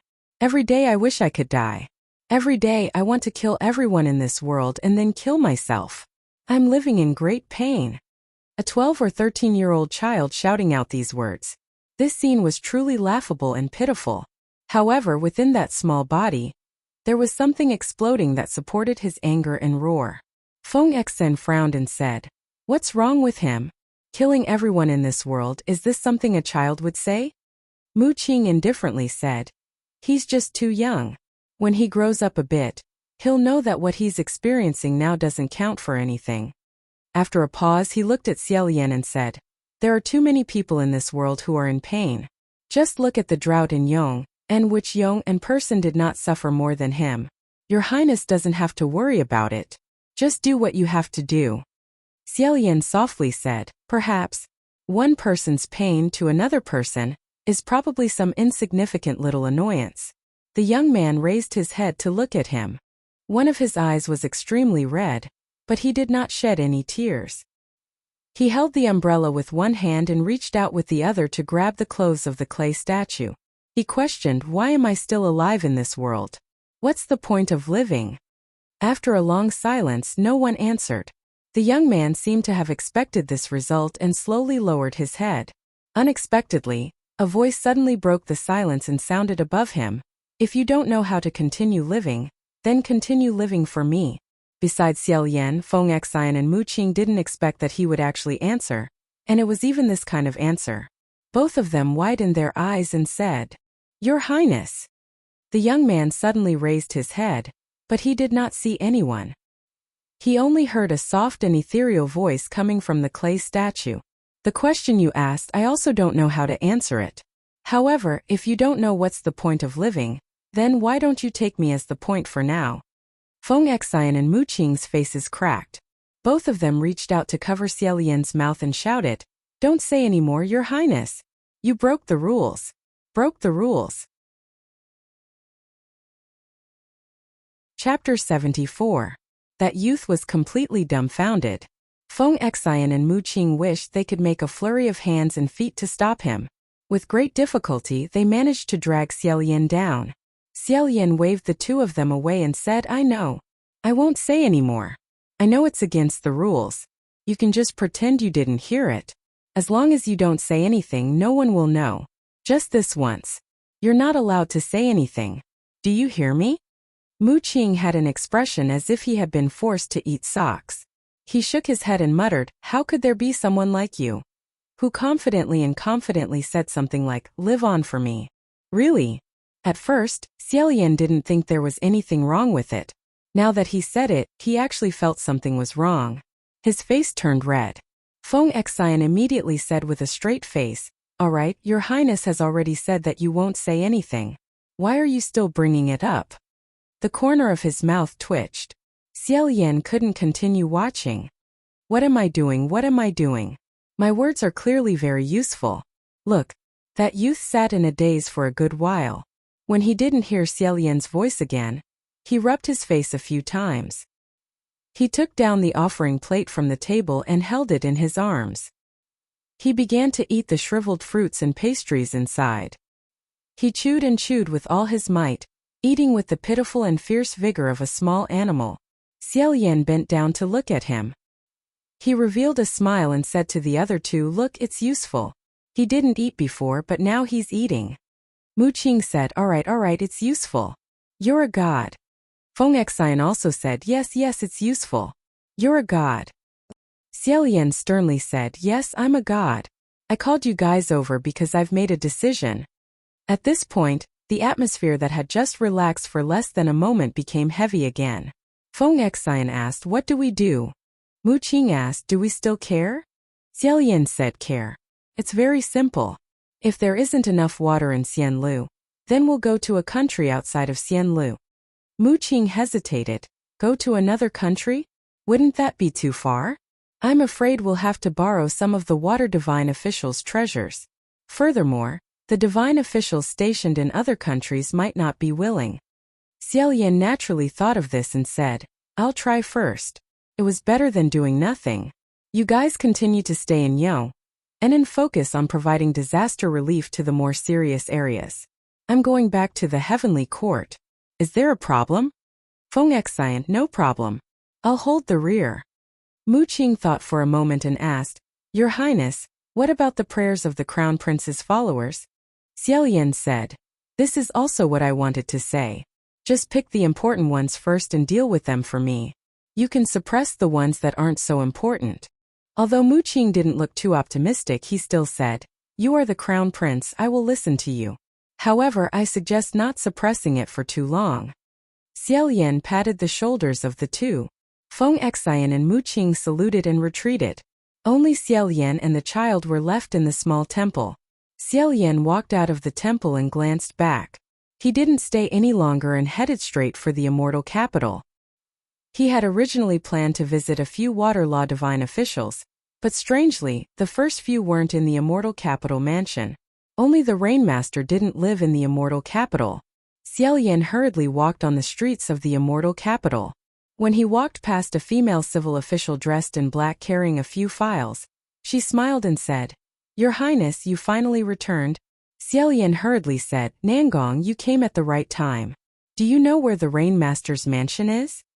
This woman dressed in black was called Nangong Jia. She was a low-level civil official in the heavenly court. After Xiaolian ascended, a lot of miscellaneous things were handed over and handled by her. Because this person was well-informed and did things properly, Xiaolian had a good impression of her. Nangong Jia said, "The Rainmaster hasn't finished building his mansion yet. He is temporarily living in the Rainmaster country in the south." She pointed to the location of the Rainmaster's residence and said, "Why are you looking for that, master?" Xiaolian said, "It's an urgent matter." "Thank you." Just as he was about to leave, he turned around and lightly coughed. Embarrassed, he said, "Nangong, you're familiar with the heavenly court's heavenly officials. Can you tell me if the Rainmaster has anything that he especially likes?" Usually, after a new heavenly official ascended, the smarter ones would visit the temples of all the heavenly officials in the same heavenly court and give them gifts. This was giving them face. This was practically an unwritten rule. However, because Xiaolian ascended suddenly, there was no one to guide him and teach him when he first ascended. Later on, the state preceptor reminded him. Firstly, he had already missed the best opportunity, so it would be awkward to send gifts again. Secondly, this kind of thing would inevitably make people think of corrupt officials entering the mortal world through the back door. As the crown prince, Xiaolian didn't have a good impression of this. In the end, he decided to let nature take its course. There would always be a chance to use a sincere and proper method to get closer to the immortal officials.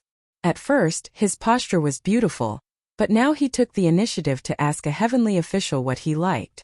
It was as if he was preparing to bribe them. It was hard to avoid being embarrassed. However, if he didn't do this, there was no other way. At the very least, the few people who lived in Immortal Capital had spoken at the Spirit Communication Array. If there were any conditions or favors, they could be discussed. On the other hand, the Rainmaster didn't have any dealings with him. This was the first time he paid a visit, so Xiaolian didn't want people to mistakenly think that he wanted to borrow a transcendent artifact for free. Nangong Jia immediately understood and said, "I'm ashamed. I'm afraid I won't be able to help your highness. The Rainmaster is a low-key person. Let alone me. I'm afraid no one in the entire heaven realm knows about his personal preferences. I'm sorry." Xiaolian's face turned a little red as he said, "It's nothing. Don't take it to heart. Many thanks." Nangong Jia then said, "However, if you have something important to look for, there's no harm in directly paying a visit. According to the Rainmaster's temperament, he might not see you." Xiaolian thanked her again. Following her directions, he went all the way south and arrived at the place where the Rainmaster temporarily lived. It was a small village with green mountains and clear waters. The scenery was beautiful, but he was completely in no mood to appreciate it. Passing through the ridge of fields, he finally saw a stone tablet with the word "rain" engraved on it. Logically speaking, after passing this stone tablet, it would be the temporary residence of the Rainmaster. Those who were active here should be the Rainmaster's subordinates. However, as Xiaolian walked, he saw lush green fields all around him.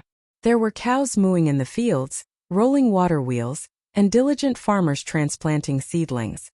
There was also a crooked thatched hut by the side of the field. It didn't have any sage-like image, which made Xiaolian suspect that he had come to the wrong place. Wasn't this a dilapidated and isolated farmer's village? Just as he was doubting it, the black cow that was plowing the field suddenly mooed a few times. It stood up like a human, stretched out its two front hooves, and took down the plow for itself. Its sturdy body became narrower and narrower, and its long bull nose became shorter and shorter. In the blink of an eye, it turned from a glossy black cow into a bare-armed farmer. The farmer was tall and strong. His muscles were distinct, and his face was rigid. His nose was wearing a shiny iron nose ring like the cow's, and he was holding a blade of grass in his mouth. The rest of the farmers saw this shocking change with their own eyes, but continued to work as if it was normal. Only then did Xiaolian confirm that the people here weren't mortals. He walked forward, cupped his fists, and said, "Fellow Taoist, may I ask if the Rainmaster is temporarily staying here?" The farmer that the black cow had transformed into pointed to the shore, and said, "There. The Rainmaster is staying there." Xiao Yan looked at it a few times, and finally confirmed that the direction he was pointing at was only that thatched hut that seemed as if it would collapse with the wind, and would definitely leak when it rained. Even his most shabby grassroot crown prince temple, compared to this hut, was much more dignified and well off. Xiao Yan couldn't help but feel strange. People said that before the Rainmaster ascended, he was the same as him, a descendant of the Rainmaster country's imperial family. It was because of this that he didn't directly bring his rare gems as a gift. Presumably, the Rainmaster felt the same as him, and didn't care for these things. Why would he be in such dire straits after ascending? Perhaps it was also a method of cultivation. Xiao Yan's etiquette was not lacking in the slightest. After thanking the farmer, he walked closer to the small house and said in a clear voice, "Darren Rainmaster, Xian Le Crown Prince Xiao Yan took the liberty to pay a visit and did not inform you in advance. Please forgive me." There was no sound from inside the house. The farmer dragged his plow over and said, "Oh? Are you the crown prince who ascended at the age of 17? Xiao Yan said, "I'm ashamed." "There's nothing to be ashamed of," the farmer said. "It's the truth. However, the Lord Rainmaster doesn't like to see people, and he's been injured recently. I'm afraid he can't come out to see you." When Xiao Yan heard this, he felt slightly disappointed. However, he still harbored the thought of giving it a try. "Could I ask you to pass the message on my behalf? I have something to ask of you. If Lord Rainmaster hears it and finds it inconvenient, I won't force you." The farmer chuckled and said, "There's no need for me to pass the message. We all know what you're here for. There's no water in Xianle country. Isn't that a bad feeling?" Hearing this, Xiao Yan stared blankly for a moment before asking, "You know what happened in Xianle country?" "Of course I know," the farmer said. "Not only do people like us, who are holed up in a remote corner of a mountain ravine, know about it. Your Xianle country is facing a great calamity. Who doesn't know about it? You don't know about your matters, but other people keep an eye on you all day, so they know more than you do. Maybe they're even happy in their hearts, haha. You're here to ask the Lord Rain to lend you a talisman to help with disaster relief, right?" Only now did Xiao Yan realize that those heavenly officials of the heavenly court weren't all coincidentally absent. Rather, they were all very clear about his intentions for coming here and had either deliberately shut themselves in and not come out, or they had long since avoided him, not wanting to get involved in this muddy water. He sighed and thought to himself, could it be that I really should have paid a visit to every big temple in the first place, so that it would be easier to handle matters in the future? As he thought about it, he felt a bit depressed. In a low voice he said, "Exactly. If it's inconvenient for the Lord Rainmaster, I definitely won't pester you." That farmer said, "Why don't you pester me? Do you want face? This is an important matter for your nation's survival. Shouldn't you be pestering me? You can't bear it just because I want you to lower yourself a bit? Young people can't be this impatient. To put it bluntly, the great Rainmaster helping you is a favor, but not helping you is his duty. Lending it to you is because he's in a good mood, but if he doesn't lend it to you, you can't complain later." Xiao Yan knew that what the farmer said was reasonable, but he was already badly battered. In addition, the farmer's tone wasn't very friendly, causing his anger to rise slightly. Raising his head, he sternly said, "I understand everything you've said, and I definitely won't complain behind your back. Why do you have to think this way about me in advance? I said I won't pester you because I don't want to make things difficult for the great Rainmaster. However, if the great Rainmaster doesn't make things difficult for me and only needs me to pester him, then how hard would it be for me to kneel and kowtow to you 100 times? That farmer laughed out loud and said, "Angry? You have the temper of a child. Catch." The moment he threw it, Xiao Yan raised his hand and caught a cyan bamboo hat. It was the same one that the farmer had been carrying on his back. Xiao Yan asked, "This is?" That farmer said, "The thing you wanted to borrow. Before you came, the great Rainmaster told me to give it to you. Be careful, if you mess it up, we won't forgive you." Xiao Yan widened his eyes and asked why. That farmer said, "Didn't I already say why? Lending it to you means I'm in a good mood. Other heavenly officials didn't lend it to you, but the Great Rainmaster insisted on lending it to you. The Great Rainmaster can do whatever he wants. Xiaoyan repeatedly said, "Many thanks. Many thanks." However, that farmer said, "Don't be happy too early, Your Highness the Crown Prince. Although the Great Rainmaster ascended longer than you, he doesn't have as many followers as you. His mana is also far from yours. In addition, he's injured. Other than lending this thing to you, you can only rely on yourself for the rest. Distant water can't quench present thirst. This Great Rainmaster's hat can only move rain, but it can't create water. Your Xianle country doesn't have enough water, so you can only borrow it from other countries. Other countries might not be willing, but only Rainmaster country has surplus all year round. However, the mountains are long and the rivers are far. Every time you use it, it will consume a large amount of your mana. No matter how much mana you have, there will be a time when it's exhausted." Xiaoyan couldn't be more clear on how difficult it was to lend his own talisman to an unrelated person. He deeply bowed towards the thatched cottage and said, "For the Great Rainmaster to be willing to lend a helping hand, this one is already extremely grateful. Words cannot express my gratitude for your great kindness. In the future, if there's anything I can help with, I ask the Great Rainmaster to do as you please. Farewell." After he borrowed the talisman, he immediately found a lake and river in the south. Using the Great Rainmaster's hat, he carried a large amount of lake water and crossed 1,000 miles to return to Xianle Yong'an. He found the village with the most severe drought, Langur Bay, and flipped the bamboo hat over. Immediately, a light rain started to fall from the sky. Xiaoyan jumped down from the clouds and both his feet touched the ground. Those half-dead villagers didn't dare to believe it. Some rushed out of the house to get drenched in the rain and cheered. Some hurriedly pushed out the big and small basins used to wash their faces and feet from home to receive the rain. Seeing this, Xiaoyan let out a sigh of relief and finally revealed a smile. At this moment he suddenly heard a voice shout from afar, "Your Highness the Crown Prince." Chapter 75. Mu Qing said, "Your Highness, why have you been gone for so many days?" Xiaoyan was startled. "Have I been gone for a long time?" Coming and going, up to the heavens and down to the earth, he scooped up the lake water, ascended the clouds and turned it into rain. Day and night were inseparable. He had already wasted a lot of time, but he was completely unaware of it. Mu Qing said, "It's been a few days. The prayers of the believers in the Crown Prince Palace have piled up into a mountain." At this time Xiaoyan felt that the rain had weakened, so he stretched out his hand. He said, "Didn't I tell you before? Should I let you deal with it first?"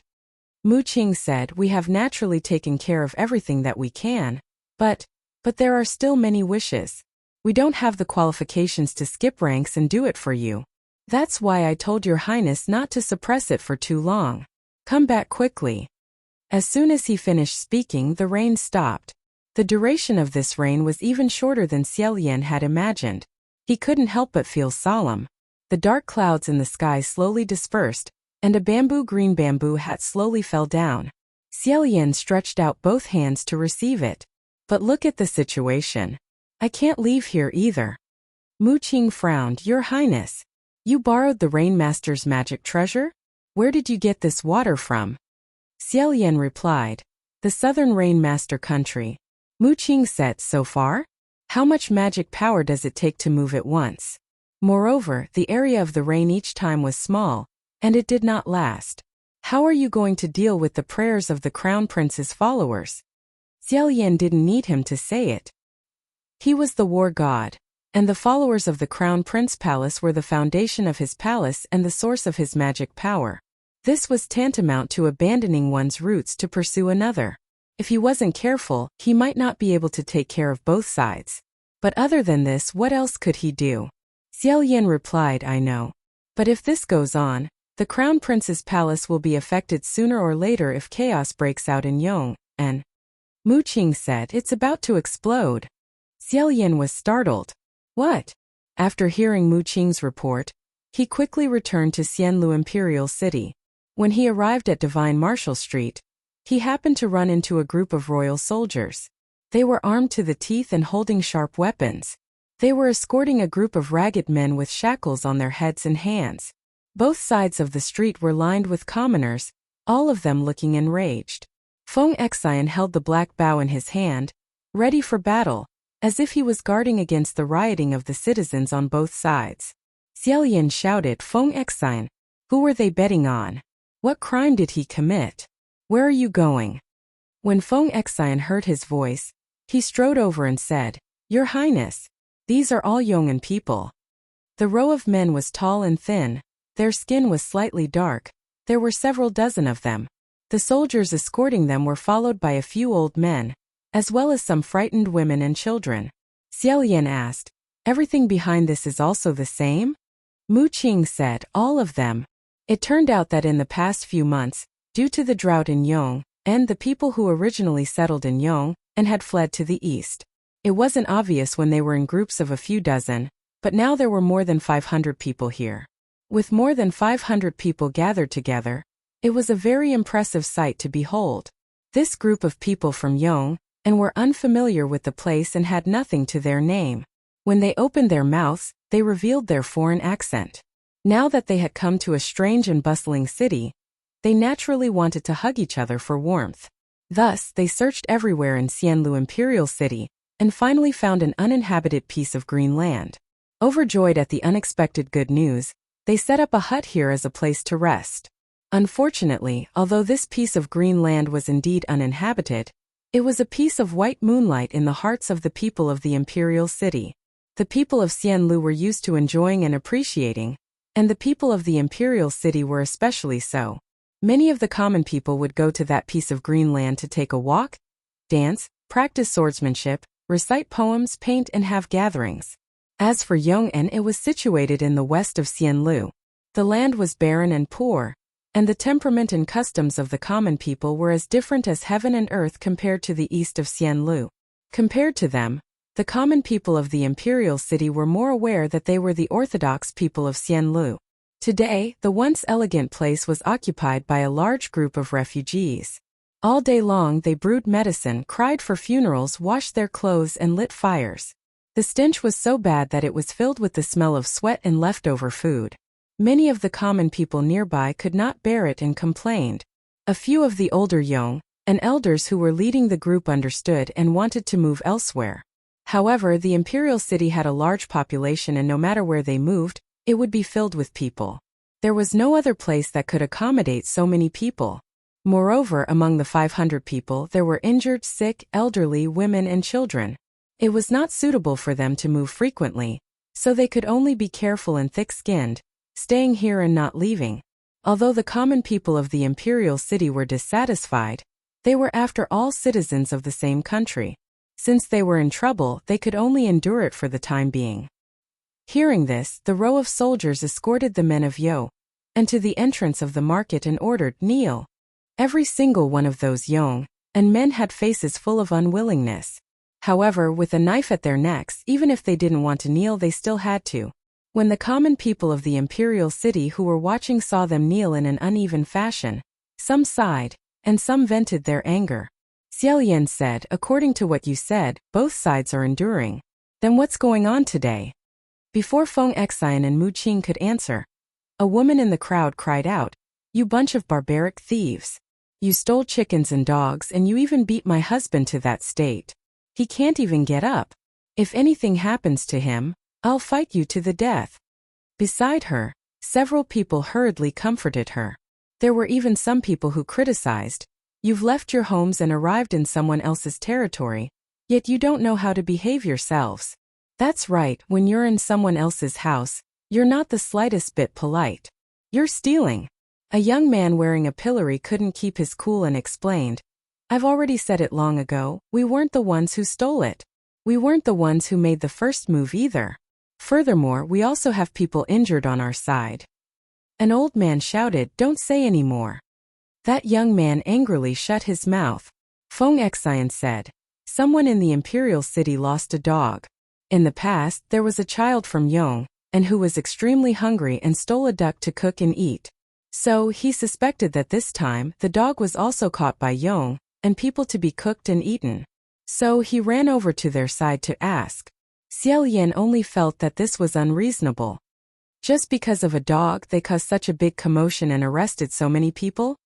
Feng Xian said yes, just because of a dog they caused such a big commotion. Both sides endured for a long time, and a small matter became a big matter. Both sides swore that the other side started the fight first, and that it was their fault. So they started a messy fight, and for some reason the fight became bigger and bigger.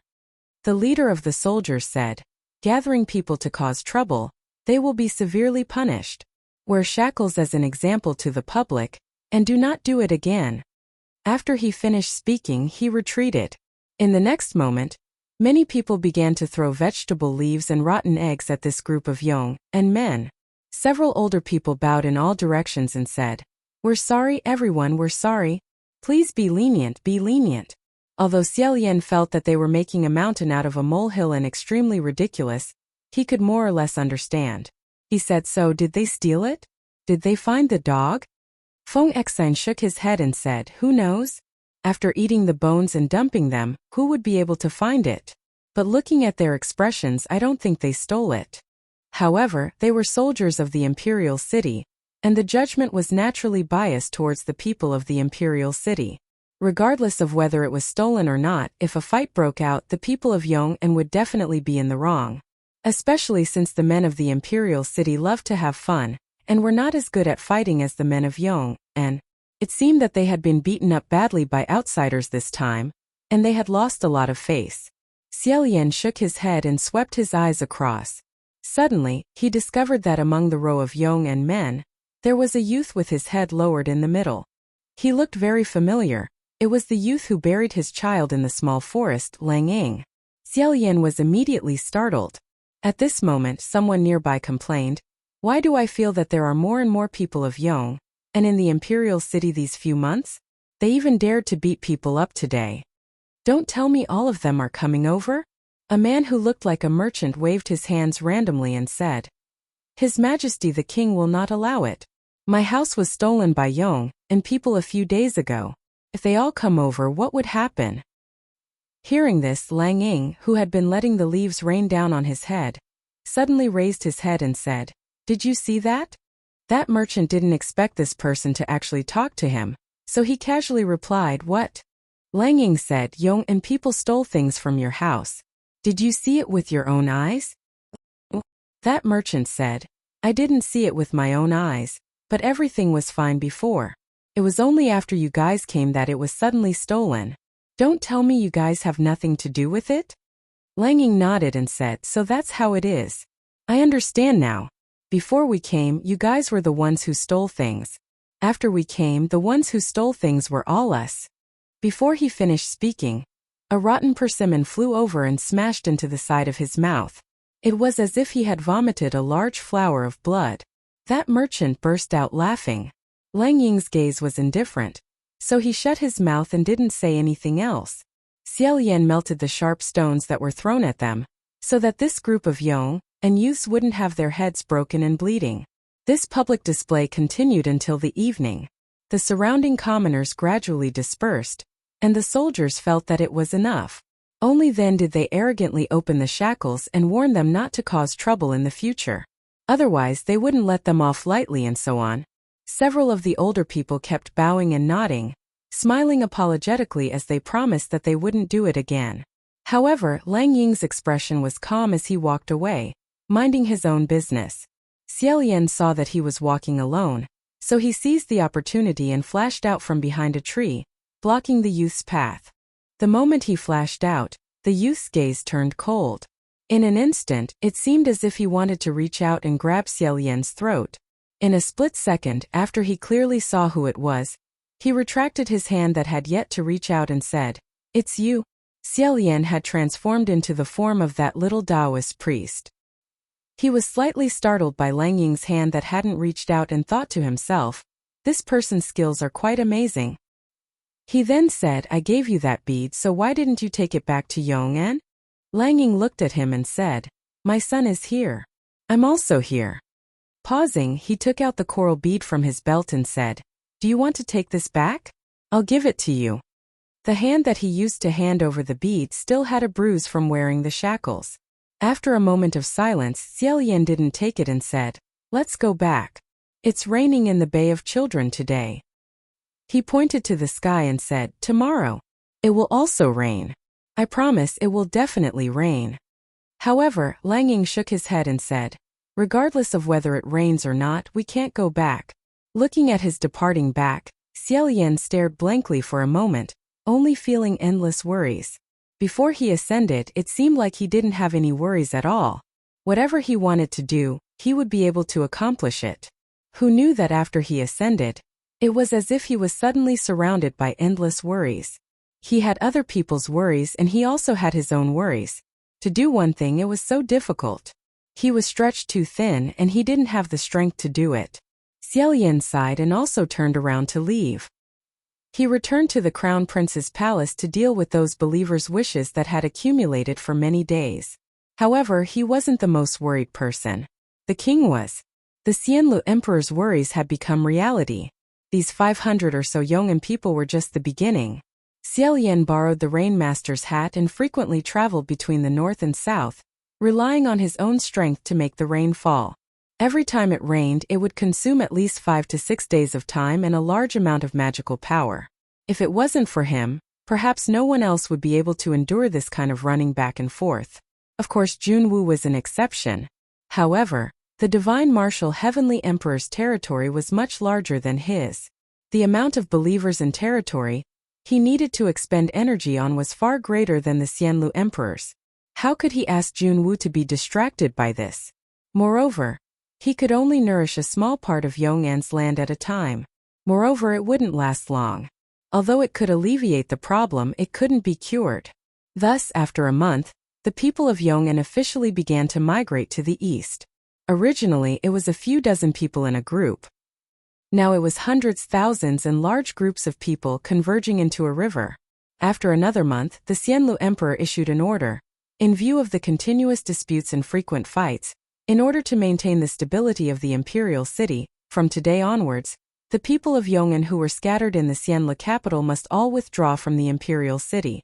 Each person was given a certain amount of travel expenses to settle in other towns. Chapter 76. Open the gate. Let us in. The soldiers retreated into the city, the heavy gate closed. The people who had been expelled by the soldiers surged back like a black tide, slapping against the gate. The soldiers on the city gate tower roared, "Retreat! Retreat! Those who have received their travel expenses can go on the road. Go east, don't stay." However, these Yong'an people left their hometown and fled the wilderness, to the imperial city closest to them. The gates of the imperial city were closed to them. If they wanted to live, they had to go around the imperial city and take a longer way to the city further east. But all the way here it was already extremely difficult and dangerous with countless casualties. How could they still have the strength to continue forward? Even if everyone was given some travel expenses, water and dry rations, how many days could they last on the road? They were all covered in dust, some dragging pots and pans, some carrying dolls, some carrying stretchers, some supporting, some lying down. They could no longer walk, sitting on the ground in front of the city wall. The young men still had the strength to be angry. They hammered the city gate and shouted, "You can't do this. You want us to die. We are all Xianlu people. Do you have to be so ruthless?" A man shouted until his voice was hoarse, "It's fine if you chase us out. I won't go in, but let my wife and children stay, okay?" Like an ant trying to shake a tree, the city gate did not move at all. Xiaoyan stood on top of the city tower. His white clothes fluttered as he crossed the parapet and looked down. Outside the imperial city, all he could see were slowly squirming human heads. They were black and dense, very much like the ant swarms he saw when he was playing in the imperial garden when he was a child. At that time, out of curiosity, he took a few more glances and stretched out a finger, wanting to secretly poke it. Immediately, a palace servant shouted, "Your Highness, this thing is so dirty, you can't touch it, you can't touch it." She lifted her skirt and rushed over, crushing the ants with a few steps. When the ants were alive, other than being densely packed, there was nothing to see. When they were trampled to death and turned into a pile of mud, there was nothing to see. Inside the imperial city, tens of thousands of homes were brightly lit and music could be heard. A city wall separated two completely different worlds. It was one thing for the Yong'an people who came later to not be able to enter, but those who were originally inside had to be chased out. Although they were cold and hard, Xiaolian roughly knew that this was because in the past few months, there had been more and more friction between the people of the imperial city and the people of Yong'an. Leaving a group of such men in the city, they were afraid that if they worked together, they would cause trouble. However, there was one point that he felt could still be discussed. He asked absent-mindedly, "Why do women and children have to be evacuated as well? Some of them won't be able to go far." Feng Xian and Mu Qing stood behind him. Mu Qing said, "If we want to retreat, we must retreat together. One should not worry about scarcity, but about unevenness. One should not discriminate, otherwise it would be hard to avoid provoking others. Why can they stay but I can't?" Feng Xian said, "You think too much." Mu Qing said indifferently, "There will always be people who think that way. Moreover, if his wife and children hadn't left, those men wouldn't be willing to go too far away. They would come back sooner or later. Leaving people in the city is akin to leaving behind future troubles." These Yong'an people weren't willing to leave, and the soldiers in the city tower couldn't leave either. They all said, "Humph, let's just waste time like this." Since His Majesty had given the order, did they think that sitting here and wasting time would be of any use? If it took a day or two, could it take a month or 2 years? The soldiers and commoners of the imperial city all thought so. Some of the Yong'an people accepted their fate in despair, and decided to gamble and continue eastward. However, there weren't many of them. Most of them were still sitting at the city gates, hoping that the imperial city would open the gates to let them in. At least, they would be given a place to rest before continuing on their journey. More and more Yong'an people came. Although they were very disappointed to see that the city gates were tightly shut, seeing that there were so many people guarding, they also joined the main group with anticipation. Thus, after 3 or 4 days, more and more people gathered at the city gates. Tens of thousands of people practically set up camp here, forming a spectacular spectacle. They relied on the water and dry rations distributed by the emperor to barely hold on, but they were almost at their limit. This limit was reached on the 5th day. In these 5 days, Xiaolian divided his food into 3 portions every day. 1 portion was used for the followers of the Crown Prince Hall, 1 portion was used to arrange for the water and rain, and 1 portion was used to take care of the commoners of Yong'an outside the city. Even with Feng Xian and Mu Qing's help, there were times when he felt overwhelmed and powerless. On this day, when he wasn't guarding outside the city, under the scorching sun, a scream suddenly rang out in front of the city gates. The scream came from a husband and wife who were carrying a child. Everyone surrounded them and asked, "What's wrong with this child? Is he hungry or thirsty?" After a moment they exclaimed, "Everyone, bring some water over. This child's face can't be looked at." The wife cried as she fed water to the red-faced child, but all the water was spat out. His father said, "I don't know what's going on, he's sick, doctor, we need a doctor." He carried his son and rushed to the city gates. Banging on the gates, open the gates and save someone. Someone is going to die, my son is going to die." The soldiers inside the gates naturally didn't dare to open the gates. Regardless of whether someone was really going to die or not, there were tens of thousands of people outside the gates. Once the gates were opened, they wouldn't be able to close it again, so they could only report to their superiors. The weather was hot, and the soldiers who had been guarding for a few days were a little impatient. They perfunctorily said, "Give him water and food." Thus they used a rope to hang some water and food down. The man said, thank you all, but we don't need water and food. Can you help us find a doctor?" This made things difficult for them. They couldn't let him in to find a doctor, nor could they hang a doctor down for him. God knows what this group of starving people who had been starving for 4 to 5 days would do outside the door. Thus a few generals said, "Forget it, don't worry about it, just ignore it, no one will die. If you ask again, just say that we've already reported to His Majesty." The monarch had been extremely vexed over the matter of Yong'an for the past few days, frequently getting angry. Naturally, no one dared to disturb him over such a small matter. A few soldiers answered accordingly, and the man felt at ease. He thanked the monarch profusely and knelt down to kowtow. However, hour after hour passed, and the shadow under the scorching sun moved from one side to the other. The doctor didn't appear for a long time, and the child in his arms was getting hotter and hotter. The couple's hands kept trembling as they carried the child. The man's head was covered in cold sweat as he muttered, "Is there anyone else coming? Are they still going to open the gates for me?" He finally couldn't take it anymore and shouted towards the top of the gate tower, "Generals, I'm sorry, I want to ask. Where's the doctor?" The soldier replied, "We've already reported to His Majesty. Please wait a little longer." A commoner below couldn't hold it in any longer. "He said he went 4 hours ago. Why isn't he back yet?" The soldiers obeyed their superior's instructions and ignored them after answering. The people below the walls were angry, helpless, and heartbroken. They surrounded the child and began to doubt. Did they really report to His Majesty? Could they be lying to us? The child's father couldn't wait any longer. He made up his mind and tied the child on his back, giving a few instructions to his wife. The woman took off an amulet from her neck and wore it around her husband's neck. The man ran towards the city wall and tried to climb up. The outside of the city wall was extremely difficult to climb. He grabbed a few times but couldn't climb up. The rest of the men said, "Let me help you," and went over to help him. Dozens of people piled up like a human pyramid and sent him up to a height of about 10 feet. At this point, the man was barely able to grab the rope used to carry water and food and continued to climb. The tens of thousands of people below looked at him nervously and didn't dare to cheer for him for fear of being discovered. The soldiers on the gate tower had been guarding for a few days, and this group of Yong'an refugees didn't cause any big trouble, so they inevitably became a little relaxed. When the man had almost climbed halfway up the wall, they suddenly realized that there was a person on the wall and shouted, "What are you doing? Don't climb the wall. Those who climb the wall will be killed without mercy. Do you hear me? Those who climb the wall will be killed without mercy." They threatened. The man also said loudly, "I have no ill intentions. I just want to take the child to see a doctor. I won't do anything else." He shouted as he continued to climb. A general was originally eating, but when he heard about this, he became extremely angry.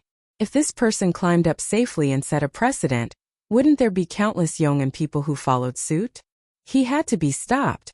Thus, he took large strides and shouted down from the wall, "Do you want to die?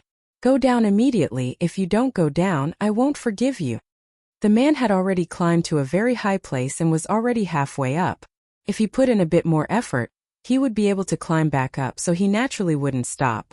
That general had always been a man of his word in the military camp. No one dared to disobey his orders. It was also very simple for anyone to disobey him. He came to the side of the wall and pulled out his sword. The rope was cut. The man held the broken rope and fell from midair. Amidst the screams of countless people, he fell heavily onto the hard ground outside the city gate. Xiao Yan appeared at this time. The man was carrying a child on his back. With a pa-ji sound, the child was crushed into a ball of exploding meat paste. A flower of blood sprayed several zhang. His neck was also broken. His eyes were wide open and a protective talisman fell from his twisted neck. In the middle were 2 words, Xianlu, embroidered with golden thread. It was the blessed light protective talisman from the Crown Prince's palace. The moment before he climbed up, this man and his wife held onto the protective talisman and silently prayed for the Crown Prince's protection. Thus Xiaolian heard their prayers and rushed here. However, he wasn't the main character of those legendary novels. Every time he would appear just before his sword was about to fall, saving people in the nick of time. The woman didn't have the courage to flip over her husband's corpse to see what had become of her son. She covered her face and screamed. Without even looking, she ran forward and hit the wall. With a dong sound, she fell down and stopped moving. Right in front of Xiao Yan, there were 3 more corpses at the bottom of the imperial city walls. Before he could react, the commoners outside the city gates couldn't take it anymore. Someone cursed, "Dead, a family of 3 all dead. Look, this is the good general who works for our king. He didn't save us and instead forced us onto the road to death. You don't let us in and you don't send us out. What do you want us to do? 3 bloody lives are waiting for you. They say that the people of Yong'an are leaving the imperial city. Why don't the rich people leave as well? Do we deserve to die because we don't have money or power? I've seen through it. I can't take it anymore. I really can't take it anymore. The taxes that should have been collected every year are still there. Where did the disaster relief go? He would rather use the money to feed the worms to repair his son's temple than to help the victims. He only gives us some water and dry rations. Who do he think we are? A fatuous ruler, a fatuous ruler. The soldiers on the city walls shouted for him to stop. That general had seen all kinds of situations and didn't take it to heart. However, the situation was slowly getting out of control. Thousands of angry hands pushed against the city gates. Some people even used their heads and bodies to slam against the gates. This time it wasn't an ant trying to shake a tree. The city gates moved. Even the entire city walls were faintly trembling. Xiaolian had never seen such a situation since he was born. All the people he had seen were friendly, happy, prosperous, and loving. These people with distorted faces and crying and shouting made him feel like he had come to a completely unfamiliar world. He couldn't help but feel his hair stand on end. Even when he faced the most terrifying demons and evil spirits, he had never felt this way. At this moment, an angry roar came from above the city walls.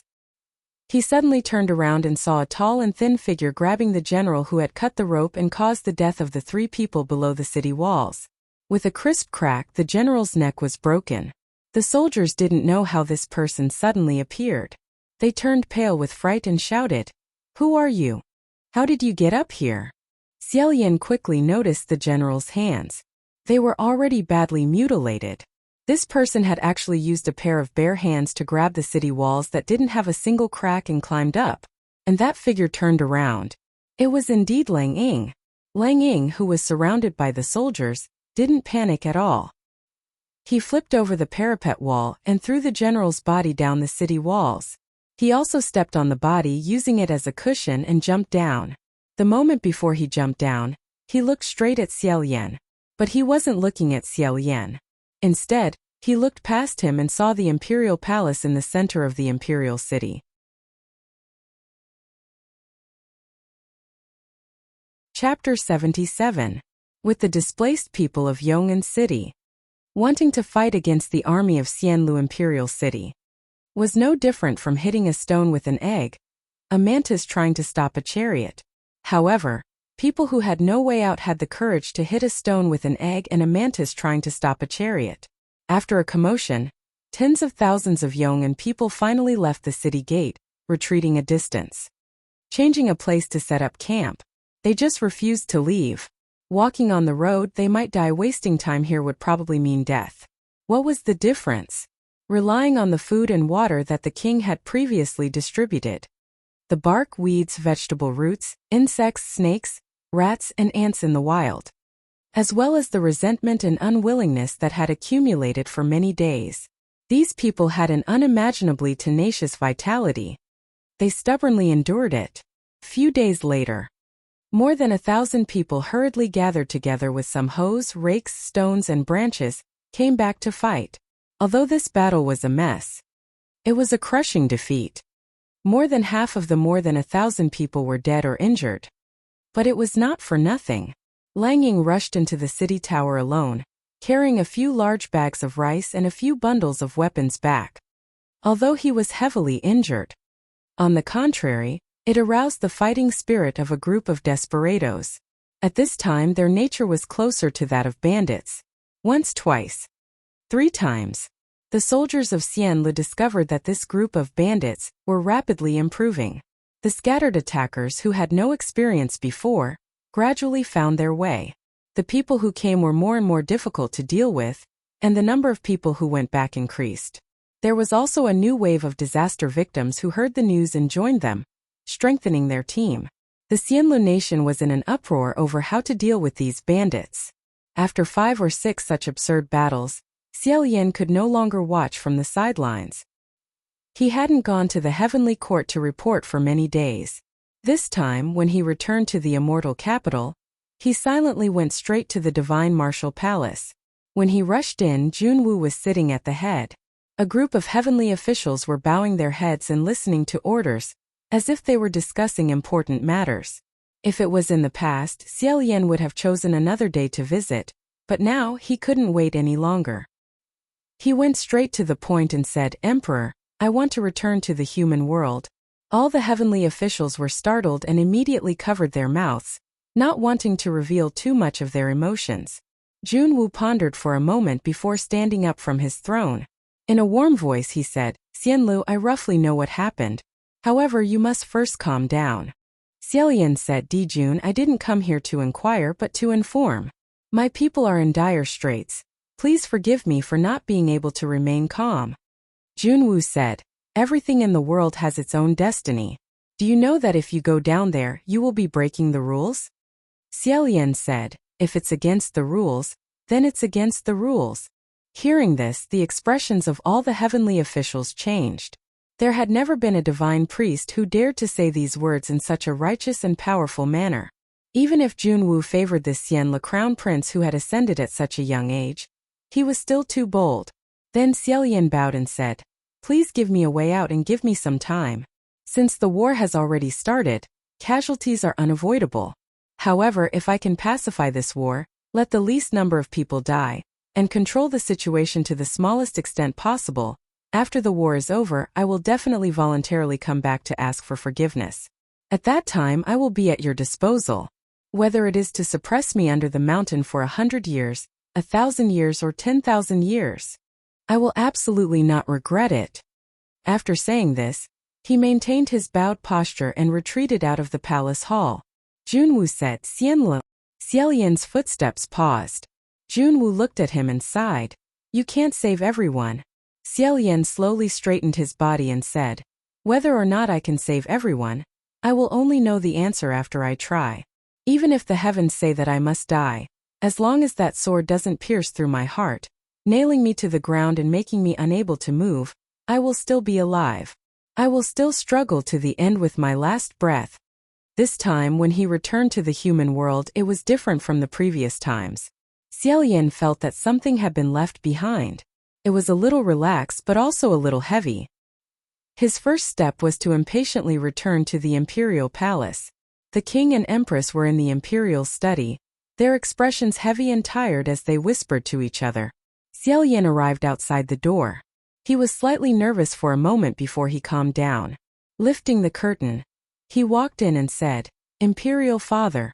The king and empress both turned their heads, both stunned. After a short while, the empress was the first to stand up. Overjoyed, she said, My son. She stretched out her hands and came over to greet him. Xiaolian supported her. But before his smile faded, he suddenly saw the king's face sink. He said, Why did you come down? The smile on Xiaolian's face stiffened. Previously in the imperial palace, when he heard his parents talking behind his back, Xiaolian felt that his father still missed him. He didn't seem to have many opinions about him like he did on the surface. Originally, he thought that with his return, the king would at least show some happiness. If that was the case, his attitude would definitely soften. Who knew that the king would have such a reaction? Xiaolian's anger rose as he solemnly said, Why did I come down? Isn't it all because of you? For Yong and to have today's chaos, you should ask yourself honestly, don't you also have a certain degree of responsibility? The king's expression greatly changed as he sternly said, My responsibility? Is this what you should be saying to me? He was actually so angry that he didn't even pay attention to how he called himself. The empress said with tears in her eyes, It's already like this, why are you still arguing? Xiaolian said, I'm not arguing, I'm being reasonable. Even if you are the king, even if you are my imperial father, if you have a responsibility, why can't I say it? Why don't you do your best to provide disaster relief? Even if the disaster relief funds were swallowed layer by layer, why don't you punish the corrupt officials? If you acted swiftly and decisively, catching and dealing with one by one, who would dare to be greedy? Wouldn't the situation be better than it is now? The veins on the king's forehead bulged. He slammed the table and said, Shut up. Do you think the national treasury is a bottomless pit? Fill whatever gap there is. Catching and dealing with one by one? If it was that easy, then with a single order from the king, you could immediately see results and act swiftly and decisively. Then why haven't corrupt officials been eradicated? What do you know, ignorant child? Talk to me about governing the country. Xiaolian said, Fine, I don't understand. then even if the imperial city has no place for the victims, it is inevitable that they will withdraw. But why don't you give these victims some travel expenses? Why didn't you pacify them and send troops to escort them to the east? The king glared angrily at the sky and said, "Scram! Get lost. Go back to the sky. Just looking at you annoys me. Do not appear again." Xiaoyan's heart was filled with hot blood. When he saw his parents for the first time, he heard his father telling him to scram back to the sky. Without saying a word, he bowed to him and retreated. The empress chased after him and pulled him back. "My son," Xiaoyan warmly said, "Imperial mother, don't worry. I'm just going to the capital to take a look at the current situation." The empress shook her head and said, "My son, I don't understand these national affairs, but I understand your father. Over the years I've seen how he's become a monarch. You can think that he didn't do a good job. Sometimes I feel the same way too. I just don't want to say it. But don't say that in front of him. He is your father after all. If you say that he doesn't have a good heart to his face, it will really hurt his feelings." Xiaoyan wanted to say something but hesitated. The empress said, "Although you are the crown prince, you have never been a king. Governing a country is different from cultivating the Tao. When you first entered the Emperor Polarity Temple, the imperial preceptor said that cultivating the Tao is only about one's heart. Is that what he said?" Xiaoyan slowly nodded. The empress held his hand and said, "But there are many things in this world. It is useless to put your heart into it. You also need to be capable. Not only you but your subordinates also need to be capable. Not only do they need to be capable, but they also need to be of the same mind as you." Xiaoyan was silent. After a long time he said, "Isn't the national treasury very deflated? I don't need temples. Tell him not to build so many temples for me. Those golden statues, destroy them all." The empress said helplessly, "You child. Of course your father has his own selfish motives in building temples. He wants to give you good things and wants you to be glorious in the sky. But do you know how many of the 8,000 monasteries were truly built by your father? You don't know, right?" Xiaoyan really didn't know. He thought for a while and said, "Half." The empress said, "If your father really used the money in the national treasury to build over 4,000 crown prince palaces, before the people of Yong'an could make a ruckus, the imperial city would first. Since the national treasury is empty, where did all the money come from? Your father only built around 20 temples. Others followed his wind and also built a nest of them. They wanted to curry favor with him, to curry favor with you. Do these things also count on him?" Xiaoyan said, The empress said in a low voice, "Your father didn't do well enough, but he did his best. However, in this world, just doing one's best isn't enough." Pausing, she then said, "Right now, you feel pity for those people of Yong'an, so you blame your father. But they are all his people. Don't tell me we are the ones bullying them?" Actually, halfway through, the king angrily shouted from inside the imperial study, "Why are you talking so much nonsense with him? Tell him to hurry up and scram back to the sky." The empress turned her head and sighed, "My son, you don't come down. You should go back." After leaving the imperial palace, Xiaoyan walked along an alley on the side of Shunwu Street. Coincidentally, Feng Xian and Mu Qing rushed over. When Mu Qing arrived, he said in disbelief, "Your Highness, you invited yourself to descend to the mortal world? You went to Shunwu Palace Hall and told the emperor?" Xiaoyan said, "Yes." Mu Qing asked, "Why didn't you tell me first?" Feng Xian felt strange. "What do you mean? Does your Highness need to tell others what he wants to do?" Mu Qing, on the other hand, somewhat forgot himself and said, "Why not? We are his people. Right now we are bound together with him. His every move and action is closely related to our situation. What's wrong with me wanting to know what he plans to do?" Feng Xian said, "Whatever his Highness does, don't we have to follow? Whatever he wants to do, whether it's up in the sky or down on the ground, he has his own ideas. What are you afraid of?" "You," Mu Qing said, "I'm not afraid. I'm just..." Xiaoyan waved his hand. "Enough. Don't quarrel." Feng Xian and Mu Qing immediately shut up. At this moment, a procession passed through the main street.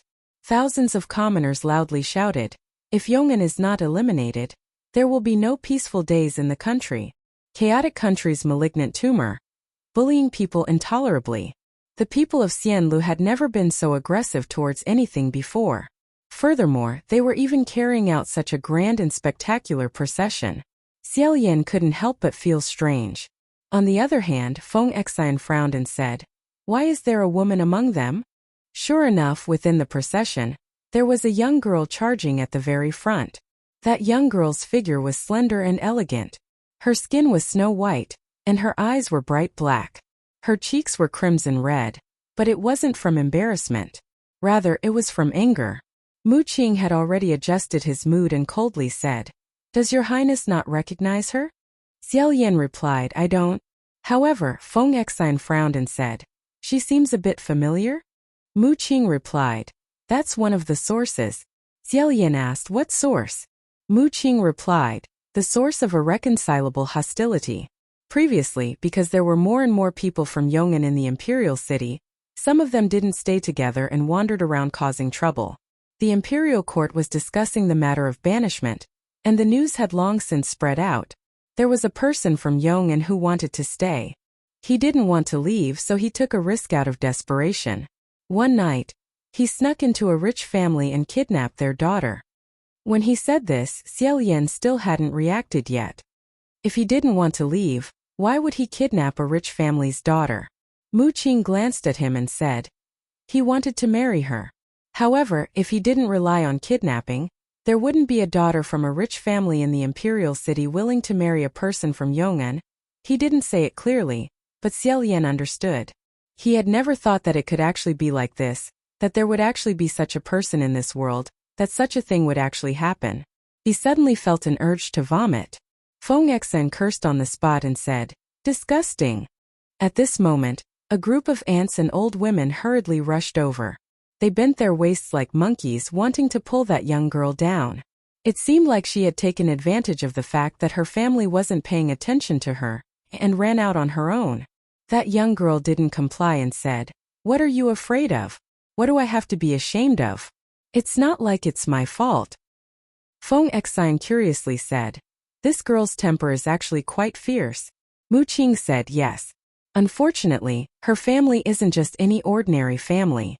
Her father is an important official in the court and her mother's family is a wealthy merchant in the imperial city. She wasn't willing to suffer such a loss, and it was even more impossible for her to marry someone just for the sake of face. She first killed that person from Yong'an. Not long after, all the wealthy merchants and famous people in the city jointly submitted a petition, listing the crimes that the people from Yong'an had committed since they entered the city. They earnestly requested His Majesty to imprison all of these people and punish them severely, not to mention the stance of the officials. After a pause, he lightly said, "I heard that this girl's father had once wanted to send her into the palace to fight for the position of crown princess. Your Highness should have seen her a few times in the past, but you actually didn't recognize her." Xiao Yan finally discovered that everything was much more complicated than he had imagined. The people outside and inside the city had long since become irreconcilable. The subjects and people were all enraged and hated that they couldn't wipe them all out in one fell swoop. If the king's decision was still biased towards the people from Yong'an, wouldn't that be slapping his own people's faces? In the end, he decided to allocate a sum of money from the dried-up national treasury to give them travel expenses. Although it looked quite shabby, it would probably still cause a large number of people to be dissatisfied. What was more terrifying than the dissatisfaction of the enemy was the dissatisfaction of one's own subjects. Although they were originally all the subjects of Xianlu, now, there were probably not many people who thought so. He was high and aloof and didn't know about the affairs of the human world for a long time, but his father was still in the human world. As the ruler of a country, he had to use money, he had to use people, his position, the pressure he had to endure, and the people and matters he had to balance. How could he be the same as him? Just like how the people from Yong'an occupied land in the imperial city, made noise, stole, and so on to a martial god who lived in a temple, these were probably all small matters. They weren't worth getting angry over, so he could endure it and it would pass. However, to the people of the imperial city, it was a real, unforgettable, unbearable torture, and a crisis that could erupt at any time. Xiao Yan couldn't help but think that the king's sideburns were even whiter than before. Xiao Yan couldn't help but think that the king's sideburns were even whiter than before. The last time he said he wanted to dye it, he probably didn't have the energy to do so anymore. When he was young, he firmly believed that his father was the greatest ruler in the world. The older he grew, the more he realized that this wasn't the case. Although his father was the king, he couldn't be said to be incomparably wise. Sometimes he was a little inflexible and often made mistakes. Taking away his incomparably noble identity, he was just a normal person. The more he understood, the more disappointed he became. The king sensed his disappointment, so he couldn't tolerate every disapproving look from him, words that he didn't approve of. What he couldn't tolerate the most was being seen by him as a failure. There wasn't a father in the world that would want his son to see his failure. Fathers all hoped that in front of their sons, they would always be tall and strong. Yet, he appeared at this time and reprimanded his father. "You did so badly that I could only come down and help you save the situation." Whether it was as the king or as a father, how could he feel good after hearing this? In the end, that young girl was dragged back by her family's servants in a flurry. The rest of the people continued to march, waving flags and shouting war cries. There was only one thing they were shouting: kill. Start the war. Let the people of Yong'an outside the city get it. After a long while, Mu Qing said, "Your Highness, you should apologize to the king and go back. Now that things have reached this stage, you have lost the right time, the right place, and the right people." Just like what Junwu said to Xiao Yan in the Divine Martial Hall. Everything in the world has its own destiny. This sentence, wasn't it telling him, your Xianle country's fate has come to an end, so let it be? Even the Empress and his mother yearned day and night to see him. But when they really saw him, they tearfully told him to go back and not care about it anymore. How could Xiao Yan not know that they didn't want him to face this crisis? They would rather him be a bystander and live his own life. But how could this be possible? Xiao Yan said in a low voice, "It won't happen." Chapter 78. Behind him, Feng Xian and Mu Qing were both shocked. "Your Highness." He immediately rushed out. They immediately rushed out to protect him. However, all the commoners on Shenwu Street had already seen the white-clothed youth in the middle of the street in front of them. After a moment of chaos, the procession regrouped. Thousands of people surrounded Xiao Yan. The first person asked uncertainly, Are you His Highness the Crown Prince?" The second person hesitated. "Didn't they say that His Highness the Crown Prince has ascended and is no longer immortal? Why is he here?" The third person shouted, "It's him. 3 years ago, during the heaven traveling ceremony, I saw it with my own eyes. It's His Highness the Crown Prince." More and more people recognized the martial god they worship day and night. Xiao Yan slowly said, "It's me. I'm back." Thus the people went crazy. A deity has descended. This is a living deity descending. A deity has descended. It must be because he can't bear to see us being bullied by thieves. His Highness came down. Immediately someone asked with hope, "Your Highness the Crown Prince, will you lead us to defeat the Yong'an people?" "Definitely, right? It must be like this." After a pause, Xiao Yan calmly said, "I'm back. To protect Xianle country, to protect my people." Feng Xian and Mu Qing, who were beside him, heard these words. They didn't dare to confirm what it meant. However, the hot-blooded citizens understood the meaning of this sentence wishfully. Xiao Yan had his own thoughts, and his heart beat faster and faster. He gritted his teeth. "Believe me." He clenched his fists and said, "Your faith will give me even more power. With this power I will protect Xianlu and protect the common people with my life. Please believe me." The people were waiting for this moment, for his guarantee. They immediately cheered and worshipped the Crown Prince in the center, saying, "We pledge our lives to follow you. Follow His Highness. Protect Xianlu." When the people of the imperial city heard of the god descending to the mortal world, they all rushed out from the streets and alleys just to witness this miracle that had not been seen in 1,000 years. Even the imperial city guards who had rushed over after hearing the news did not dare to be presumptuous and joined in the ranks of the worshippers. The three of them were stuck in the middle of the main street, unable to move even an inch. Feng Xian and Mu Qing had no choice but to try their best to maintain order. They shouted, "Don't push, don't push." However, it didn't have much effect. Everyone wanted to squeeze to the place closest to the crown prince and touch the corner of the clothes of this god who had come from the heavens. It was as if they had been blessed. In the end, the monarch in the palace was alerted, and he sent out a few generals and fully armed soldiers to drive away the fanatical crowd. After everyone had dispersed, Xiaolian saw something on the dusty ground. He walked over and bent down to pick it up. It was a flower. After being trampled by so many people, it was almost ground into the color of mud. There were only a few remaining petals that showed a bit of their original whiteness.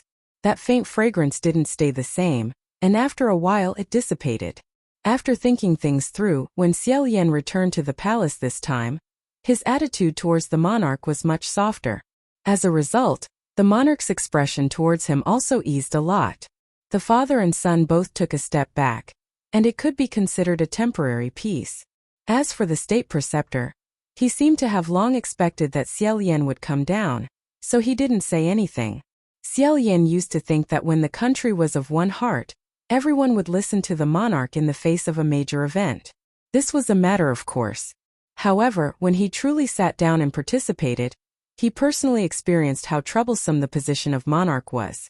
The ministers of a single dynasty would unexpectedly be divided into many small factions. Each faction had their own plans, and when it came to deciding on a major event, they could argue endlessly for 7 days. Every person and faction claimed that they were doing this for the country and the people, but in reality, they might not necessarily think this way.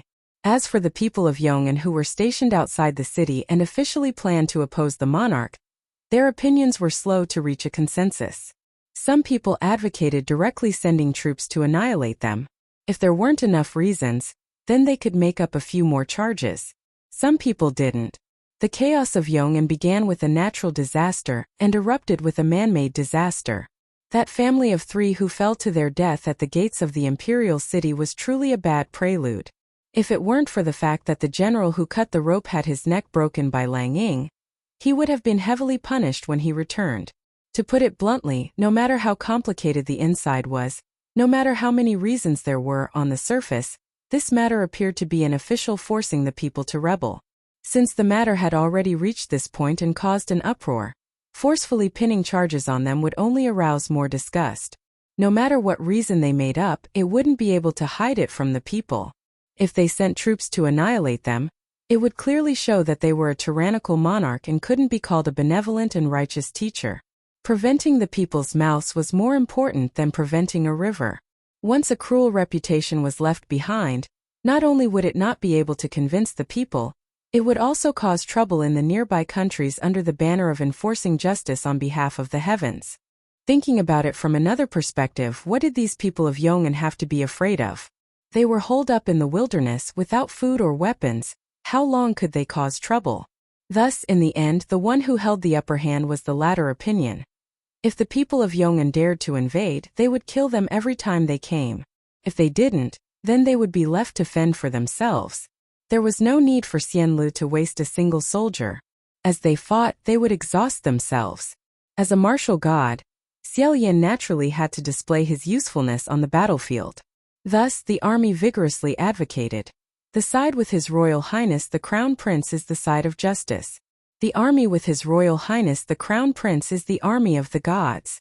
In a short period of time, a large number of young men enthusiastically joined the army. In a short few months, the number of people in Xianli's army increased dramatically. With such a large movement, Yong'an's side also seemed to have received the news. Originally, their activities could still be considered frequent. Small groups of people suddenly became silent, as if they were afraid of something. They were secretly accumulating strength, causing the officers and soldiers of Xianlu to become extremely nervous. They spared no effort in describing to Xiaolian how frightening Lang Ying, who always charged at the forefront, was. Hearing this name, Xiaolian would always feel slightly complicated when he thought of his child's corpse that day.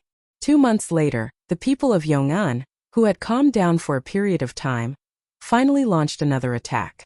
For this battle, Xiaolian only brought a light sword into battle. He didn't even wear any armor. In less than an hour, the battle was over. Amidst the overwhelming stench of blood, the remaining soldiers of Yong'an threw away their armor and madly retreated. The soldiers of Xianli didn't even have time to react before they saw bodies lying all around them. Not a single enemy was still standing. As for their Royal Highness the Crown Prince, he slowly sheathed his sword. Not even a corner of his clothes was dirted. After a long time, they finally confirmed their side's overwhelming victory. They jumped up, raised their swords to the sky, and shouted to their heart's content. That night, the officers and soldiers of Xianli held a celebratory feast on the city walls. It had been a long time since the soldiers had felt so proud and elated. They cheered and jumped for joy, raising their cups to praise His Royal Highness the Crown Prince. Xiao Yan, however, pushed away all the wine and went to a corner of the city wall to sober up. He clearly hadn't drunk a single cup of wine, yet he could feel his face heating up. His face was flushed red, and his fingertips were still trembling slightly. This was the first time in Xiao Yan's life that he had killed someone. The first time he had killed over 1,000 people. Ants. In his mind, these two words repeatedly appeared. In front of his strength, mortals couldn't even withstand a single blow. No one could even withstand a light grip of his. Taking away other people's lives was so easy. It was just like how the palace maids had trampled those ants to death. This caused him to lose all reverence in his heart when he brandished his sword. Xiao Yan leaned against the parapet wall and took a few deep breaths. He shook his head to get rid of those noises, and then he stared at the sparks of fire in the distance. Not long after, the sound of 2 footsteps approached. He didn't need to turn his head to know who was coming. Xiao Yan said, "Aren't you guys going to drink some wine to celebrate?" Mu Qing snorted and said, "What's there to drink? The situation isn't looking good." Hearing this, Xiao Yan turned around and said, "You guys can see it too?" It really wasn't looking good. Although they had won this battle, in reality, the attack this time was stronger than any previous attack by the people of Yong'an. Not only did they have more people, but their formation, weapons, and dispatch had all made a qualitative leap. There were even quite a few people who were equipped with armor. Although they were crude and shabby, they were already at the scale of a regular army. It was hard to imagine that this was actually a group of grassroots bumpkins. Mu Qing folded his arms and frowned. An extremely difficult environment can indeed cause people to grow rapidly.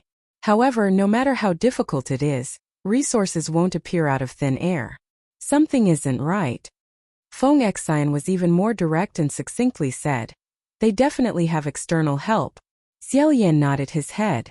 Mu Qing said, "I don't believe that these officers and soldiers didn't see it.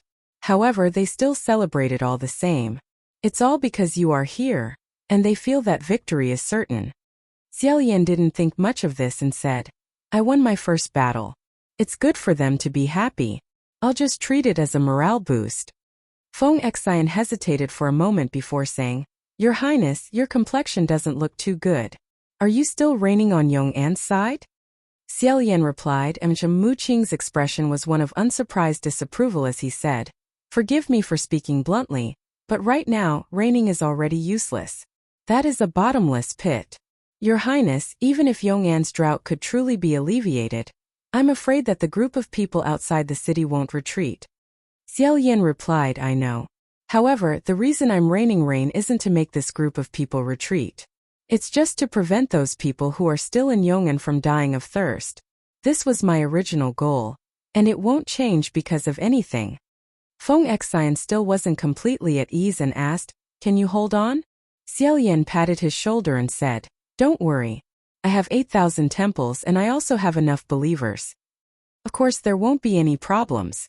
However, his other hand wrapped around Mu Qing's shoulder and sighed, "Fortunately, I had the two of you to help me today. Thank you for accompanying me." On the battlefield today, his 2 attendants had suffered much more than him. They had killed until their bodies were covered in bloodstains. Feng Xian said, "There's no need to say these words again." Mu Qing made a vague "oh" sound. Xiao Yan used a bit of strength in his hand and pulled the relationship between the 3 of them closer. He sincerely said, "Not only today, I've always had to thank the 2 of you. I hope that the image of the 3 of us fighting side by side can be immortalized for generations to come." After a short while, Feng Xian burst into laughter. On the other hand, Mu Qing said in disbelief, "I find that you can always say some very righteously and confidently. This really is. He shook his head and said, forget it. The corner of Xiao Yan's mouth rose with great difficulty. He didn't laugh for long before his expression suddenly turned cold. Who? With a clang, Xiao Yan unsheathed his long sword. With a light flick, he picked out a black shadow from the corner of the parapet wall. That person had been hiding in this corner for a long time, holding his breath in concentration. Unexpectedly, he hadn't been discovered the entire time. Xiao Yan originally only wanted to use the tip of his sword to hang him up and scare him. Who would have thought that after killing so many people on the battlefield today, Xiao Yan's arm had been faintly trembling all this time, causing him to lose some of his strength. This one flick wasn't steady and he used too much strength, directly throwing that person out of the wall. Under the moonlight, in midair, the three of them could clearly see that this person was wearing the uniform of their own soldiers. His figure seemed to be that of a 15 or 16-year-old teenager. In the blink of an eye, he fell down and disappeared without a trace.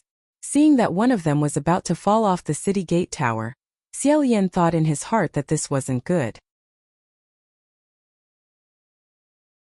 Chapter 79. This leap of Xiao Yan's was indeed somewhat frightening. However, the two attendants naturally knew that this was nothing to him. Therefore, Mu Qing did not move, but Feng Xian still went to pull him. Xiao Yan used a bit of strength and lifted the little soldier up. The two of them landed on top of the city gate tower. Xiao Yan asked, "Whose soldier are you? Why are you hiding here?" The soldier's hands and head were wrapped in bandages. There were still some bloodstains on the bandages. It seemed that he had suffered many injuries. This was not surprising. Today's great battle, many of the soldiers were injured and wrapped up like this. But he had been hiding in the shadows without making a sound, which was very suspicious. Mu Qing said, "Don't let it be Yong and people's spy. Arrest them and interrogate them." Xiao Yan also had this suspicion. However, the imperial city was heavily guarded, so it was unlikely that the enemy would be able to sneak in. Unless it was Langing alone, but this soldier was clearly still a half-grown child. At this time Feng Xian asked curiously, "Your Highness, you don't remember this kid? He was always ahead of you during the day, the one at the front of the formation." Xiao Yan was startled. "Is that so?" In the middle of the day he had no time to pay attention to anything else. He only knew that someone was raising a sword to kill him. He waved his sword and counterattacked. He didn't even pay attention to Feng Xian and Mu Qing, so why would he pay attention to the other soldiers? Feng Xian affirmed, "That's right. I remember this kid." His charge was quite fierce, as if he didn't care about his life. Hearing this, Xiao Yan carefully sized up the young soldier. The young man inexplicably stood up straight. He raised his head and puffed out his chest. He seemed to be a little stiff, but at the same time he seemed to be standing in a military posture. Mu Qing said, "Even so, he shouldn't be hiding here sneakily. Who knows if he's here to peep or eavesdrop?" Although he said that, he had actually let down his guard.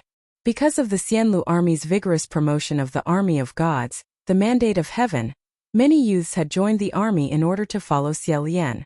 Among them there was no lack of youths of this age. Moreover, many of these youths were Xiao Yan's loyal worshippers.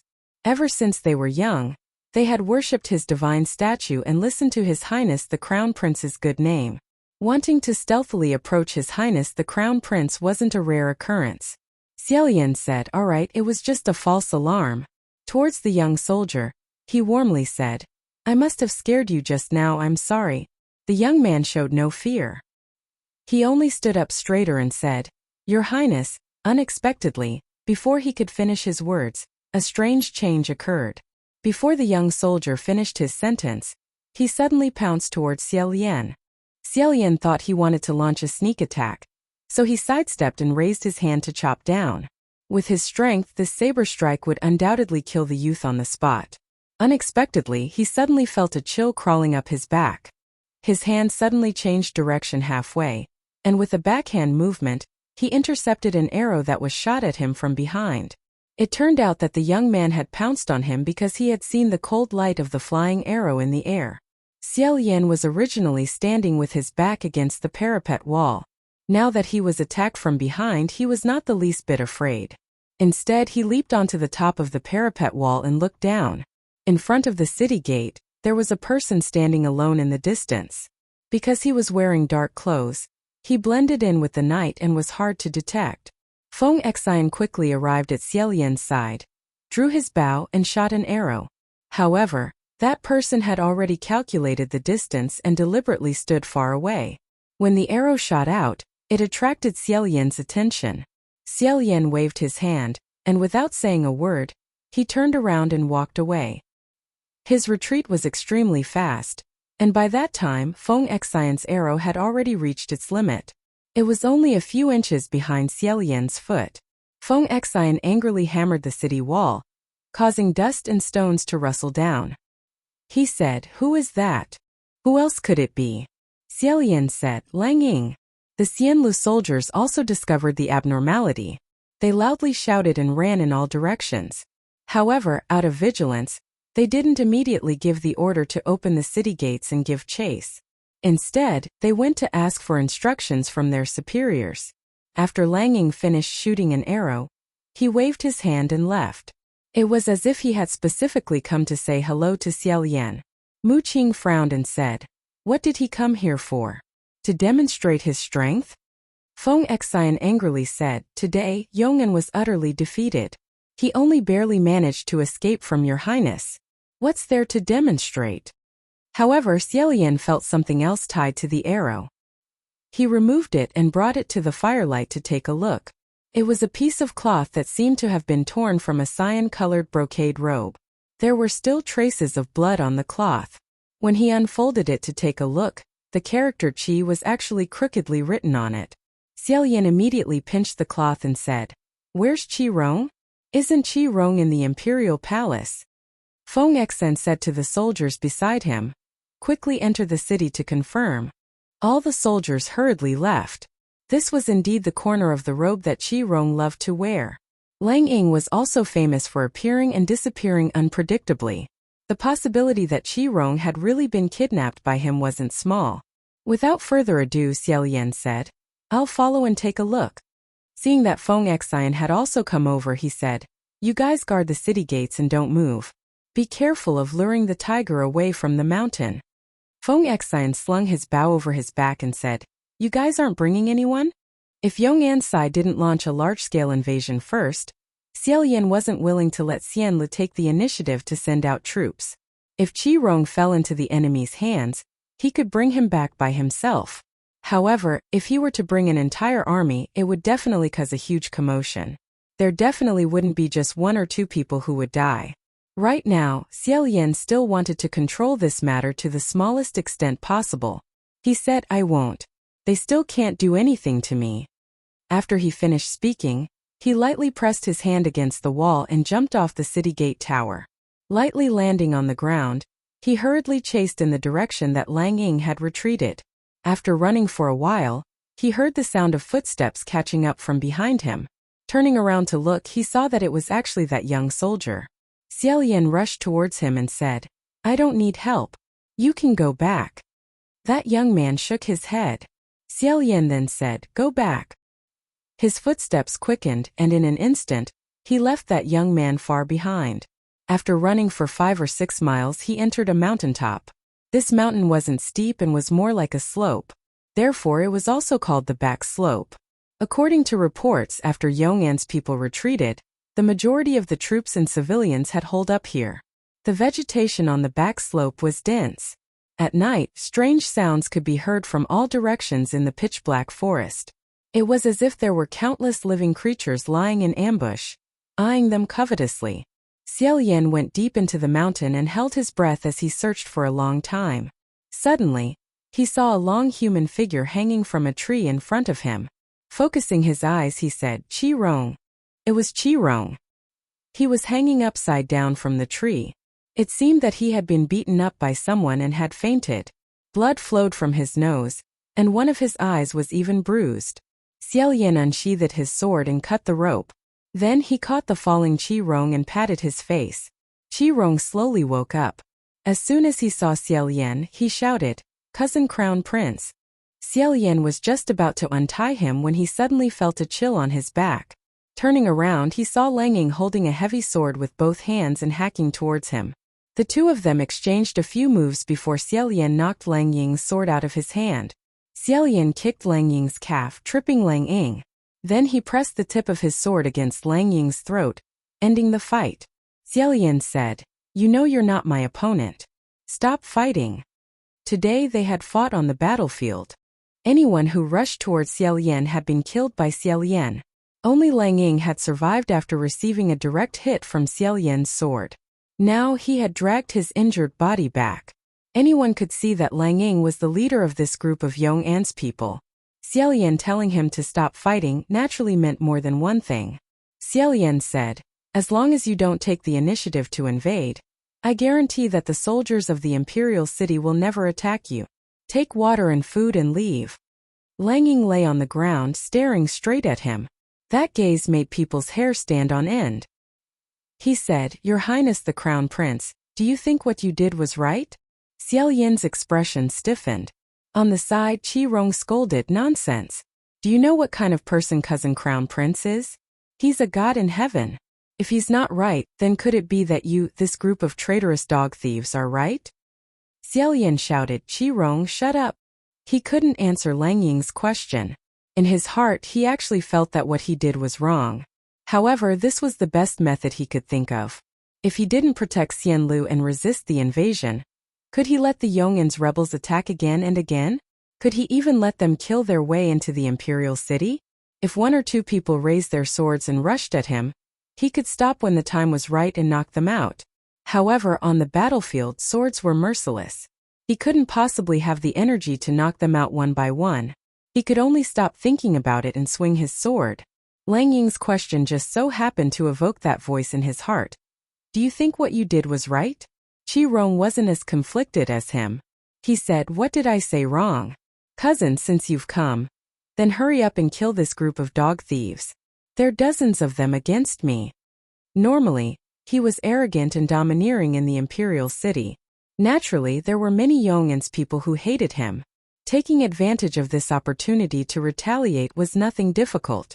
Of course, there were also many Xianli's people who hated him. Xiaolian didn't have the time to pay attention to him right now. He said to Lang Ying, "What do you want?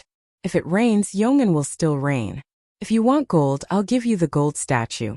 If you want food, I'll think of a way. However, don't provoke another war. Let's find a solution together. Let's go find a third option, okay?" Xiaolian couldn't help but blurt out these words.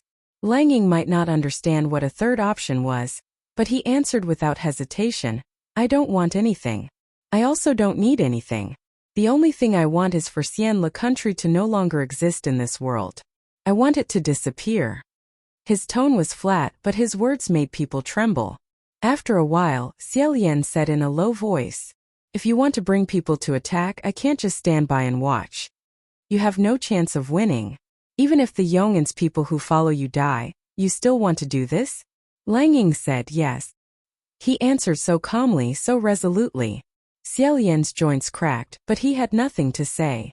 Lang Ying said word by word, "I know you're a god. It doesn't matter. Even if you're a god, don't think you can make me stop."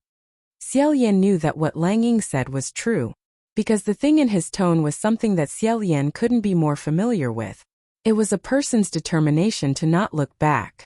When he said to Junwu, "Even if the heavens want me to die," the determination in his words was exactly the same as Lang Ying's determination at this moment.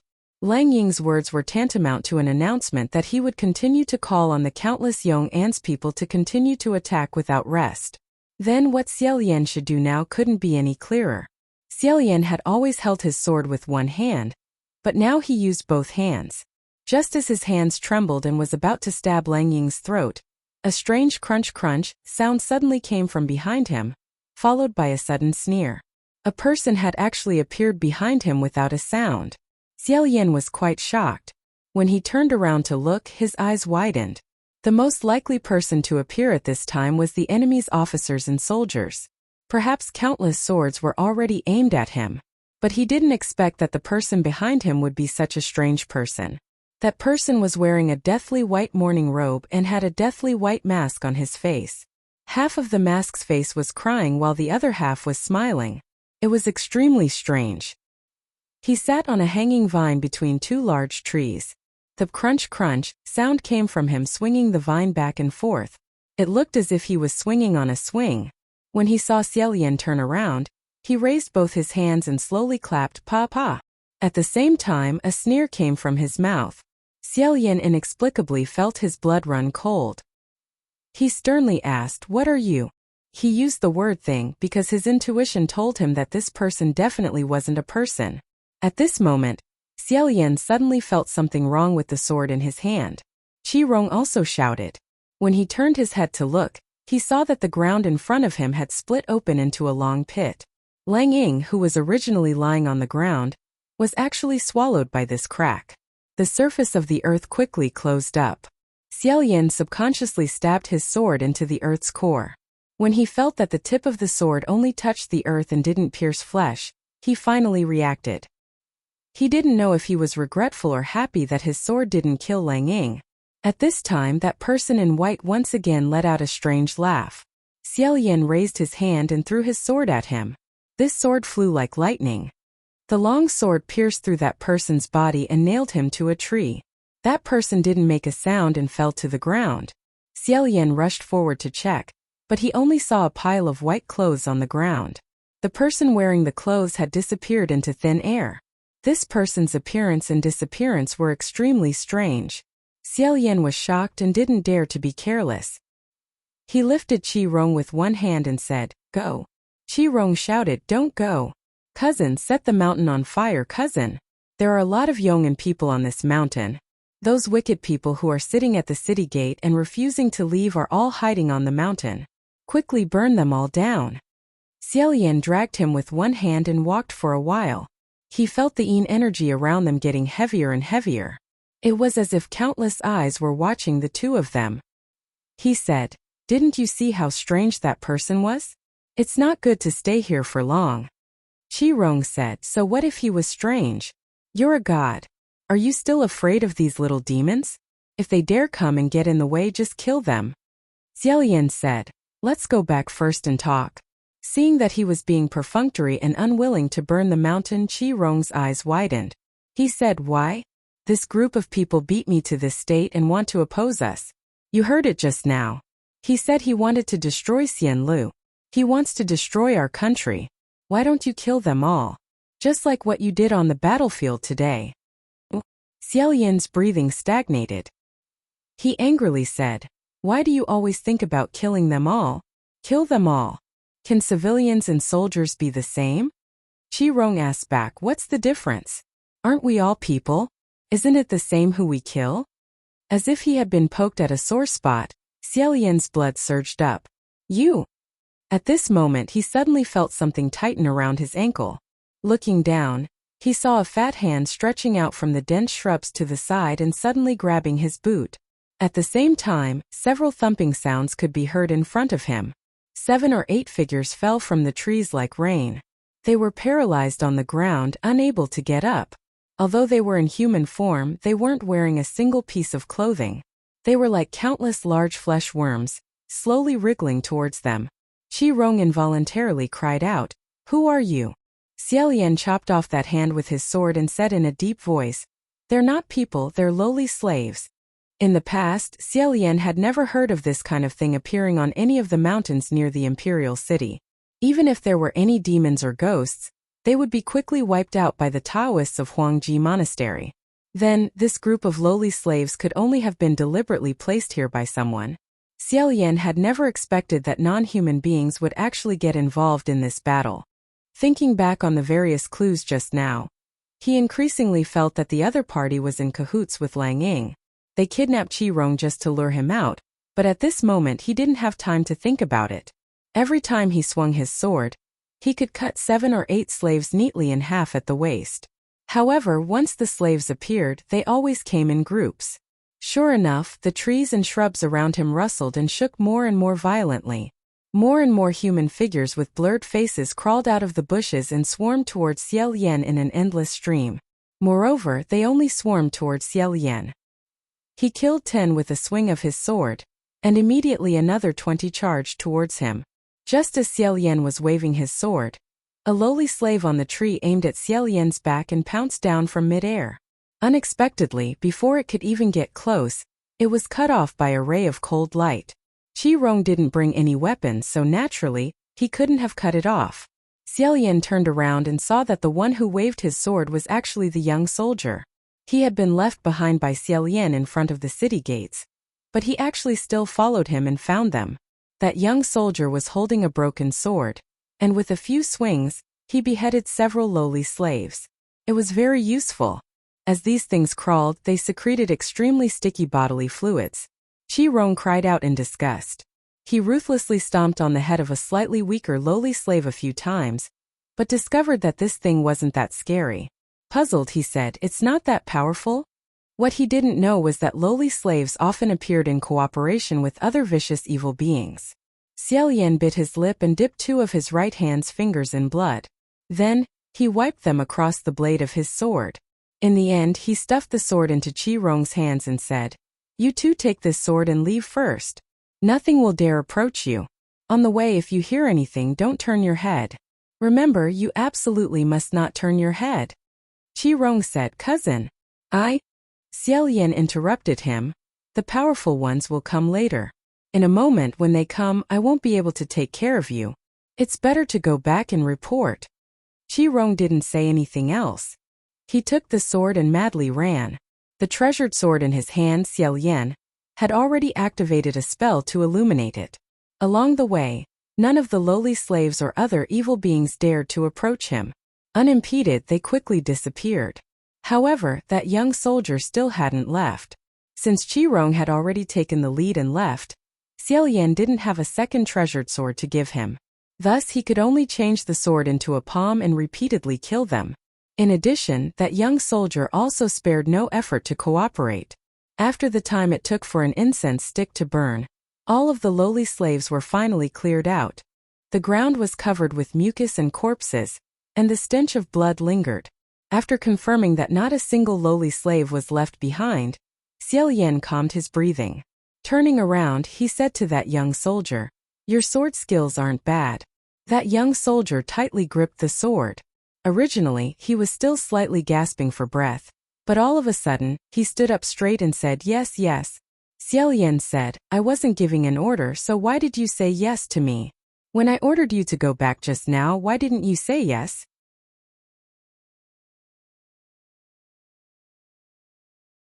Chapter 80. The youth was startled. He asked why. In Xiao Yan's mind, he replayed the moves he had just used to kill the lowly slave.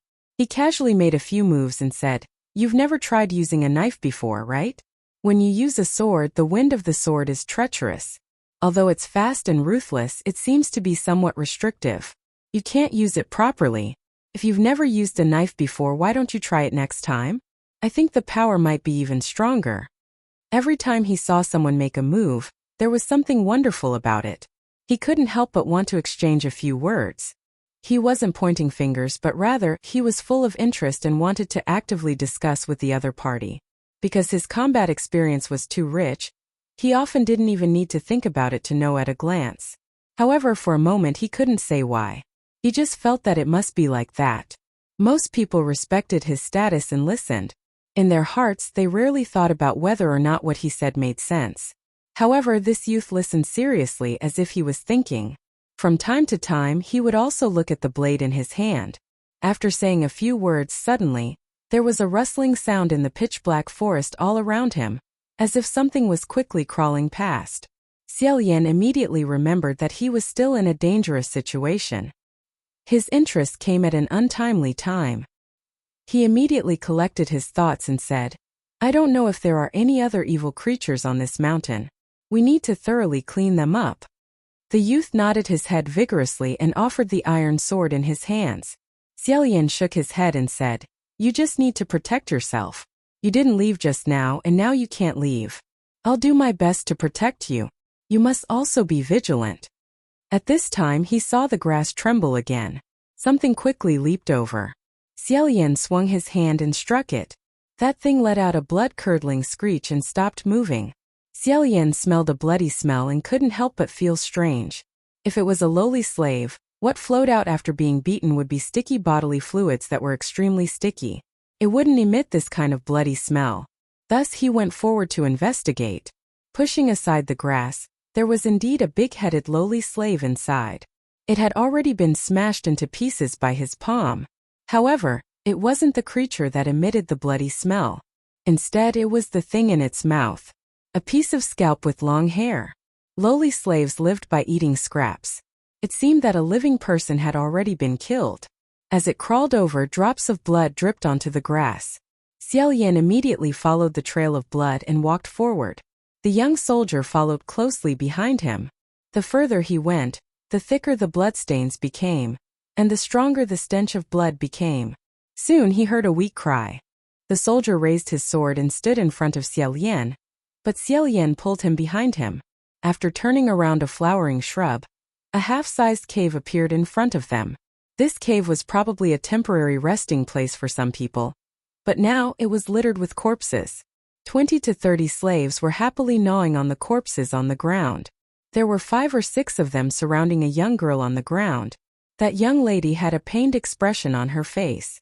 Her chest had been cut open, and her internal organs were scattered all over the ground. However, she was still alive. She seemed to have been putting on a simple makeup just now. She wore many bright red flowers on her temples. The bright red blood contrasted with the bright red flowers on her temples, making her look particularly cruel. As for the group of slaves, they were licking her steaming internal organs and were about to take a bite. Suddenly hearing someone approaching, they all turned around and pounced over. Xiaoyan didn't even bat an eye. With a single palm strike, he killed all of them and immediately examined their corpses. There were men and women, old and young among the corpses. They were all covered in dirt and wore simple clothes. They were undoubtedly the commoners of Yong, and Xiaoyan couldn't help but be shocked. He thought that the demons and ghosts that suddenly appeared in the mountains were all summoned by the strange man in white. That man in white saved Lang Ying, so he was most likely in cahoots with him. But why would these slaves feed on the commoners of Yong'an? Non-human beings would not form an alliance with humans for no reason. Could it be that this was Lang Ying's condition of exchange? Using the lives of those who followed him as a bargaining chip. The young lady was in pain and fear. She vomited blood and whimpered, "Don't kill me. I have never done anything bad. Don't kill me." Xiaoyan couldn't help but think of the family of 3 that died under the city walls that day. When did they ever do anything bad? He leaned over and said in a softer tone, "Don't be afraid. It's okay. I'm here to save you." The soldier pulled out his sword and pointed it at the young lady. "Your Highness, be careful. It's a demon deep in the mountains." Xiaoyan naturally knew that there was such a possibility. Moreover, the possibility was extremely high. But after thinking about it, he still felt that he couldn't ignore it. It was better to be cautious. He took the young lady's pulse for a moment and looked at her palm lines and fingerprints. He quickly determined that she was a living person and had never practiced martial arts before.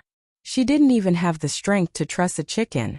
Thus, he immediately began to treat her. He took out a medicine bottle from his sleeve and unscrewed the stopper. A wisp of light white smoke filled the air, giving off a fragrant smell. This medicine could not only alleviate the temporary symptoms of various poisons, but it also had a miraculous effect on wounds. Xiaoyan was not stingy with the spiritual medicine, and used up the entire bottle for her. He asked, "Are you feeling better?" The young lady's injuries were extremely heavy and tragic. After inhaling the smoke, her face recovered a bit of color and she weakly nodded her head. Xiaoyan asked, "Are you people from Yong'an? How did this happen?" The young lady cried, "Yes, I am. I don't know why either. Originally, everything was fine. But suddenly my father died, and my older brother also died." Xiaoyan gently patted her shoulder and asked, "Who was the murderer who killed them? Or was it something else?" The young lady choked with sobs and said, "The murderer who killed them was you." When she said the last sentence, her face suddenly revealed a sinister expression. Her 2 eyes brightened as she opened her arms and hugged Xiaoyan. That young soldier had been vigilant from the side the whole time.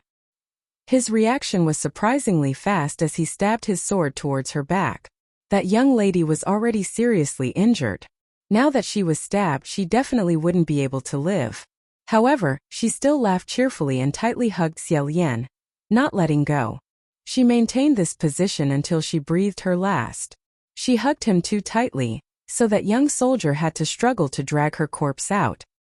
He said, "Your Highness, how are you?"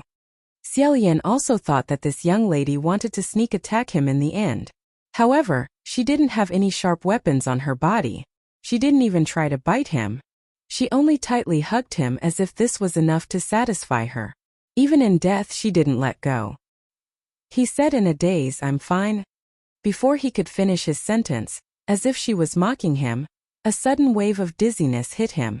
That young soldier's bright black eyes widened as he said, "Your Highness." Xiao Lian only felt a burning pain in his heart and liver. He couldn't speak, he didn't want to speak, and he didn't want to listen to anyone speak. He shook his head and raised his hand without saying a word. At this time, there was a burst of women's laughter coming from all around. Hee hee hee hee. Hee hee hee. The two of them were shocked to find that there was no third person around. The ones who were laughing turned out to be those bright red flowers. Xiao Lian instantly understood what kind of trap he had fallen into. Land of tenderness. This land of tenderness was not the land of tenderness. The land of tenderness was a kind of flower demon that liked to live together. They lived by sucking men's essence and blood. Their fragrance was not something good. Xiao Lian immediately said, "Cover your mouth and nose tightly. Don't breathe in the fragrance of those flowers." That young soldier's face was originally firmly blocked by bandages and filtered by a layer, so he didn't breathe in the fragrance. Hearing Xiao Lian's words, he tightened the bandages. Then he realized that Xiao Lian had nothing to cover himself with, so he tore off the cleanest sleeve on his body and vigorously rubbed it. Then he patted it clean and handed it to Xiao Lian with both hands. However, Xiao Lian said, "No need. It's useless." When he treated that young girl, although he was on guard, he wasn't on guard against the smell. He was extremely close to her. But he didn't know that the flower she wore on her temple was a land of tenderness. Before she died, she had also tightly hugged Xiao Lian, ensuring that nothing would go wrong. In other words, Xiao Lian had long since unconsciously inhaled a few breaths of the gentle fragrance. This time, it could be considered as genuinely refreshing. After the gentle fragrance entered the body, a man's blood would become impetuous. First powerless, then manic. Now, his whole body was soft as if it had been cramped. In a moment, when the numbness passed, he would turn into a barrel of dynamite. If that strange white-clothed man appeared again at this time, Xiao Lian really didn't know how confident he was in dealing with him. Originally, he didn't know how much ability the other party had, so his first reaction was to touch the medicine bottle. However, only after touching it did he remember that the medicine had already been used up in order to save that young girl. However, in the end, that person didn't survive. He glanced at the corpse beside him. That young girl still had a faint smile on her face, as if she was sincerely happy that she could finally see her loved ones after tricking the enemy before her death.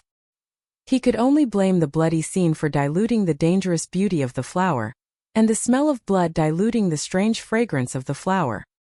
He also never thought that a girl who wasn't more than 15 or 16 years old would have such an extremely resentful expression on her face, and that she would be able to do such a ruthless thing. On the other side, the flower demons were extremely excited as they muttered, "He took the bait. He caught it. It really is that His Highness the Crown Prince. It's him. So handsome. My roots are about to go out of control, they're about to climb out of the soil." That young soldier brandished his sword and chopped down, flattening a patch of flowers. However, this flower stem was unexpectedly very flexible, so after that broken sword chopped down once, it became somewhat blunt. The flower demon swayed and cried out in alarm, "Io! This little brother who hasn't even grown his hair yet is actually quite fierce. With great difficulty, I'm about to bloom. How are you going to compensate me?" That young soldier was so angry that his eyes burned with fire. "You're courting death. I'll burn you all with a fire." The flower demons stuck their green leaves on the stem and shouted, "So fierce. We didn't provoke you, why are you so angry?" Xiao Lian also said, "Don't burn them. They are demons. If you burn them, they will produce poisonous miasma. You can't pull them out either." That young soldier immediately stopped his hand that was about to pull them out. Xiaolian weakly said, "The stem is full of poisonous thorns." The flower demon sweetly said, Your Highness the Crown Prince is so gentle. Thank you for protecting us. Just wait, we're about to get the results. We'll definitely love you dearly. He he he he. There aren't many men who practice the virgin technique from a young age. Although you'll lose your virginity and your magic power will drop by 1 realm, but you'll have to suffer. He he he he. The tender flowers rubbed against each other and giggled, revealing traces of lasciviousness. That young soldier was stunned for a long time. What virgin, lost virginity, realm he didn't seem to understand, but he could tell that it wasn't something good. While brandishing his sword with all his might to chop the flowers, he angrily shouted, wanting to drown out the sound of teasing, not letting Xiaolian hear it. Xiaolian's knuckles on both of his hands were cracking. So that's how it is. So the series of events tonight was a trap specially set up to deal with him. They only kidnapped Qi-Rong because they knew that with his pride and consideration, Xian the martial god would definitely choose to chase after him alone, reducing the big problem into a small one. As for that heavily injured girl, she wanted to use up all of his elixirs, causing him to be unable to relax even after inhaling the gentle fragrance. The demons, ghosts, and the living cooperated with each other, just to wait for him at this step. The Tao that Xiaolian cultivated indeed had a requirement that he must have a virgin body. After the Taoists of this line ascended, the people who came to worship also firmly believed that the god they worshipped was definitely extraordinary, free from human desires. Thus, if he didn't protect his virginity, it would undoubtedly cause the worshippers to collapse, and his magic power would be greatly reduced. Although it wouldn't be so serious that he would directly fall from a heavenly officer to a mortal, and after cultivating for a few years, he would still have the chance to cultivate back. However, at this juncture, how could he have the time to cultivate for a few more years? The Emperor Pol Temple's rules were strict, and as the most outstanding person, Xiaolian had never broken the rules before. He thought that he had already cultivated to the point that he was as hard as iron, and that even a strong wind wouldn't be able to cause a ripple in his heart. He had also experienced many such tests, and every time he would pass them perfectly. However, even though his heart was as calm as water, he was still young and shy. At this moment there was still a small soldier at the side, listening to those flower demons pouring obscene words on him, which couldn't even be considered as a hint. In addition to the lingering fragrance of the flowers, his blood and qi surged, and his heart was restless. Xiaolian couldn't help but feel a little embarrassed, and a hint of redness appeared on his face. However, the most hateful thing was that he couldn't stand up.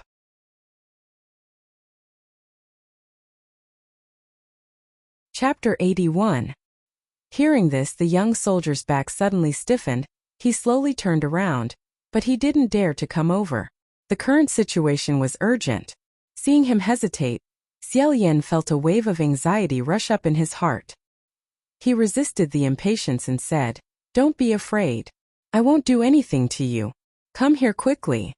Finally, the young man took a step forward. He ran 2 feet in front of Xiaolian, then suddenly stopped. Xiaolian silently took a light breath and reached out a hand to him. "Help me up, take me away." The young soldier carefully held this hand. As if a dying person had finally found someone to rely on, Xiaolian instantly relaxed. He fell onto the young man's body. Because he was immersed in the land of warmth, his body temperature rose, and his whole body was already burning hot. However, this young man's palm was unexpectedly as hot as his, and was still slightly trembling. Xiaolian only leaned for a while and gathered some strength. He took a breath. He managed to stand up straight. He didn't want a person shorter than him to support him with all his strength, so he slowly walked a few steps with the support of the other party. Unexpectedly, he heard the flower demons say, "Don't, Your Highness Crown Prince, don't leave. He is waiting for you on the road. If you leave here, you will meet him." He? Xiaolian asked, "Who is he?" When this person was mentioned, the people in the land of warmth seemed to be slightly frightened. They froze for a moment, then muttered, "He is he?" The flowers nodded at each other and said, "He is he. He's the person who brought us here." Although they didn't dare to say that person's name or identity, the half-crying, half-smiling mask immediately appeared in Xiaolian's mind. He said, What you mean is that if I go back now, the person who dug you here will kill me on the road. And if I stay here, he won't come to find me, right? The flower demons were very satisfied and nodded their heads while chattering. Xiaolian's heart was suddenly filled with anger. Not killing him, only trapping him here and limiting him to this embarrassing situation. Was this deliberately playing with him, or what? It was better to just come out and fight to the death. After calming down a little, he suppressed his anger. It seemed like the other party had no intention of defeating him head-on. It seemed like they only wanted him to damage his mana, drop his cultivation level, and lose his followers. These flower demons might not be telling the truth, but even if they weren't, thinking about it carefully, even if this young man supported or carried him all the way, they might not be able to return safely. If the other party had deliberately thrown a few women down halfway, the situation would have been even worse and more awkward. After weighing the pros and cons for a moment, Xiaolian spat out a scorching hot breath. He closed his eyes and said, "Take me to the cave over there." The young soldier followed his instructions and helped him pass through the corpses strewn all over the ground until they arrived in front of the cave. Xiaolian said in a low voice, "Stop." The soldier stopped. Xiaolian's hand trembled as he asked, "Where's your sword?" The lad supported him with his left hand and lifted his sword with his right. Xiaolian stretched out a hand and rolled up his sleeves, revealing a small part of his arm. Under the lustrous moonlight it was like a cold jade. The young man's breathing stagnated, but Xiaolian didn't notice. He said in a low voice, "Stab me." The hand holding the broken sword immediately dropped. Xiaolian said, "Don't be afraid. Just stab me. Stab me a bit deeper. I need to set up an array. Right now, I don't have any other treasures on hand, so I must see blood." The young soldier said, "Your Highness, please use my blood." After he finished speaking, he raised his own arm and slashed with the sword, not holding back at all. Xiaolian said, "No need. Your blood." However, he didn't make it in time. A deep cut had already appeared on the young man's arm, and in a split second blood flowed out. Xiaolian sighed, "AI. You? Forget it. His blood was a priceless treasure that could open the light. How could a mortal's blood compare to it?" However, seeing the soldier's sincerity, Xiaolian didn't have the heart to say that what he was doing was useless. He only said, "Thank you very much. However, I still need a bit of my blood as a primer." Thus he took the sword himself. His hands trembled and after several cuts, he managed to accurately stab the center of his forearm. Dark red divine blood flowed down his white arm, dripping in two arcs in front of the cave. Like two barriers, it could be said to be a reckless waste of natural resources. Xiaolian also specially mixed in a bit of that young man's blood.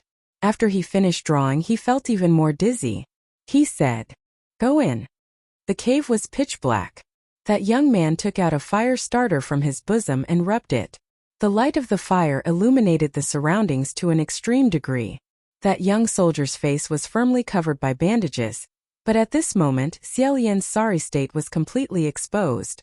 Cold sweat dripped down, his hair was slightly messy, and the corner of his lips was stained with blood, swollen and slightly red. That was the wound left behind when he bit his lip and opened the light for the treasured sword. The light of the fire stung Xiaolian's eyes, and the heat wave also burned him, making him feel exceptionally uncomfortable. Xiaolian immediately said, "Don't light it, extinguish it." That young man immediately threw the fire starter and stepped on it to extinguish it. The surroundings once again fell into darkness. Xiaolian was supported into the cave by him. He sat on the ground in a meditative position for a moment before slowly saying, "Right now I have a task for you. Can you complete it?" That young man half knelt on the ground and said to him, "I'm willing to die 10,000 times."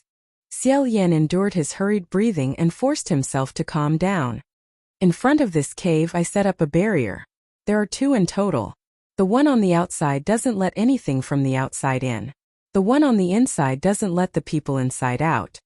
After silently breathing a few times, he continued, "In between the two barriers, there is a space for one person. You will stay there and guard the cave entrance. No matter what you hear outside, don't go out.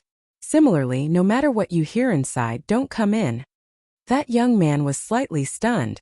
"Your Highness, you're alone inside?" Xiaolian replied, "Yes. I don't know what I'll do. In short, no matter what, you can't come in. With the current situation, he had no way of going back.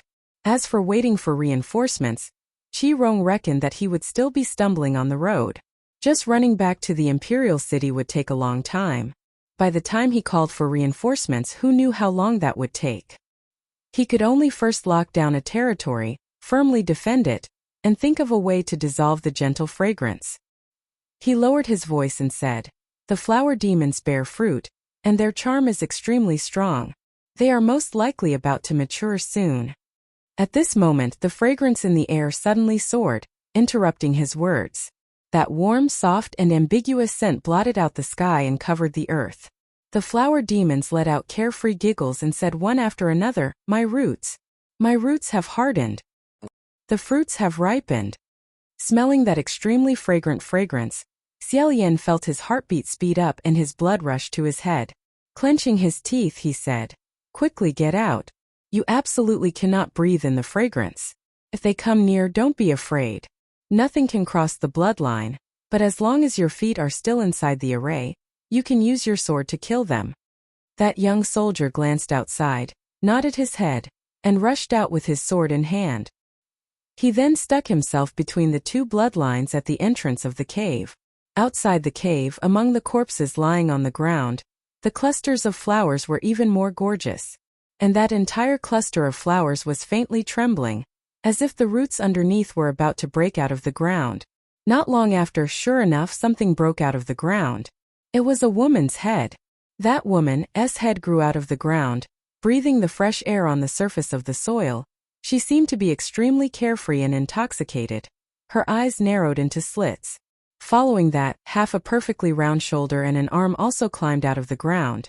The gentle and fragrant fruits were born under the roots. And after they ripened, the fruits that grew out were all kinds of women of all shapes and colors. It was already time to ripen. Countless naked women broke out of the ground. They raised their hands and plucked off the bright red flowers on their heads, bathing in the moonlight, stretching their limbs to their heart's content. Originally, it was those small flowers that were emitting the fragrance, but now it was these seductive women that were emitting the fragrance. They patted the soil off their plump bodies, tidied up their long hair, and walked towards this side of the cave entrance, saying with a charming smile, "Your Highness, we are here." The inside of the cave was also filled with a strong fragrance that was suffocating. Xiaolian closed his eyes and sat cross-legged in the cave, silently reciting the Tao Te Ching in his heart. However, it didn't have much effect. When those flower demons spoke, they didn't have the slightest sense of shame. Countless voices whispered outside the cave, saying things like, "Sweetheart, big brother, little brother, 5 colors make people blind. 5 sounds make people deaf. Galloping and hunting make people crazy. Rare goods make people walk uneasily. Calmness is better than impatience. Cold is better than heat. Tranquility is the way of the world. Those who are good, I am good. Those who are not good, I am also good." He didn't notice that the scripture that he usually recited backwards was now recited incoherently. Outside the cave, the female demons clapped their hands and laughed. "Good crown prince, good sweetheart, my good highness, you're not a monk. Why are you reciting scripture?" "Ayo!" Screams could be heard everywhere. It seemed that the young soldier didn't say a word, but his hands were ruthless, slashing and slashing madly, causing the group of female demons to flee, saying, "Kill demons." Some cursed from afar, "You goddamn little brat. A little monster who ruthlessly destroys flowers. You don't know how to have tender and protective feelings for the fairer sex at all. I'm scared to death, I'm scared to death. He's so young, yet his attacks are so ruthless. What will happen when he grows up?"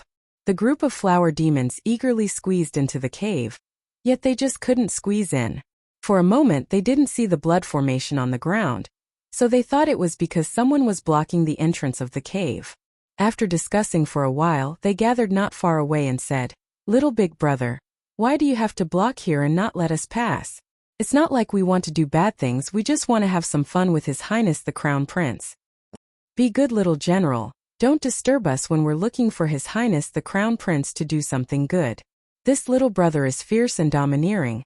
It's a pity that he's a little too young, a little too tender. He probably doesn't even know what good it is." Amidst the group of flower demons' laughter and ridicule, Xiaolian slightly opened his eyes. only to see a pitch-black silhouette standing at the entrance of the cave. It was a youth who was holding a sword with both hands, looking like he wouldn't give way even if he died. Suddenly, one of the female demons said, "I say, little big brother, don't just stand here like a wooden club. What are you plotting? Why don't you follow me to the side and have some fun? What do you like?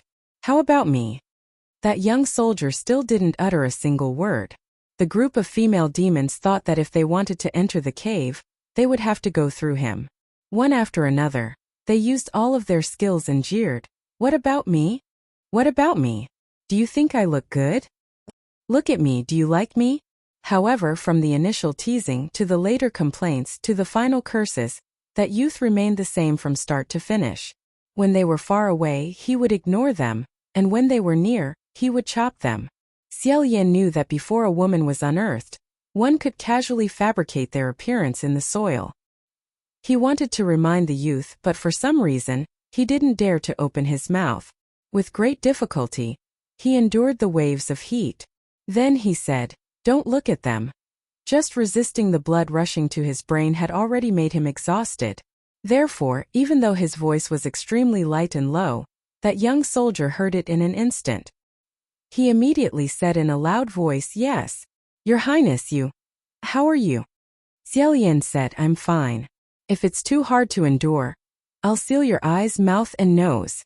That young soldier hadn't even replied when at this moment, a female demon suddenly burst into laughter and said, "I know. Little friend, I'm guessing that this must be your favorite, right?" It seemed that there was another new woman that had broken through the soil. Outside the cave, there was suddenly a deathly silence. And that young soldier also seemed to have held his breath. In the next moment, the crowd of female demons' earth-shattering laughter almost overturned Xiaoyan's entire body. They clapped their hands and screamed, "Io! This time you're incredible, incredible! My God! How did you think of this? Truly amazing! Ha ha ha!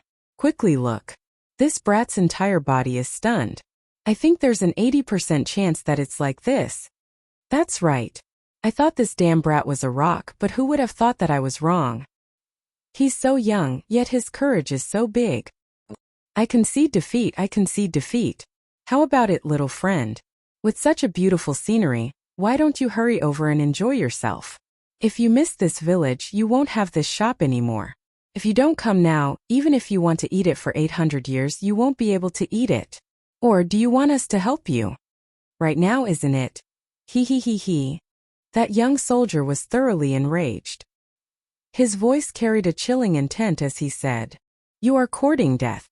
At the same time, Xiaoyan, who was inside the cave, was also reaching his limit. Chapter 82. After this sound was leaked out, Xiaoyan suddenly covered his mouth. The young soldier suddenly turned around and said, "Your Highness?"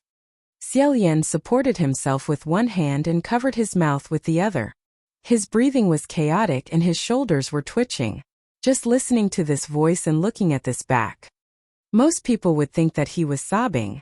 In Xiaoyan's entire life, whether it was before or after ascending, he had never experienced such a torturous moment.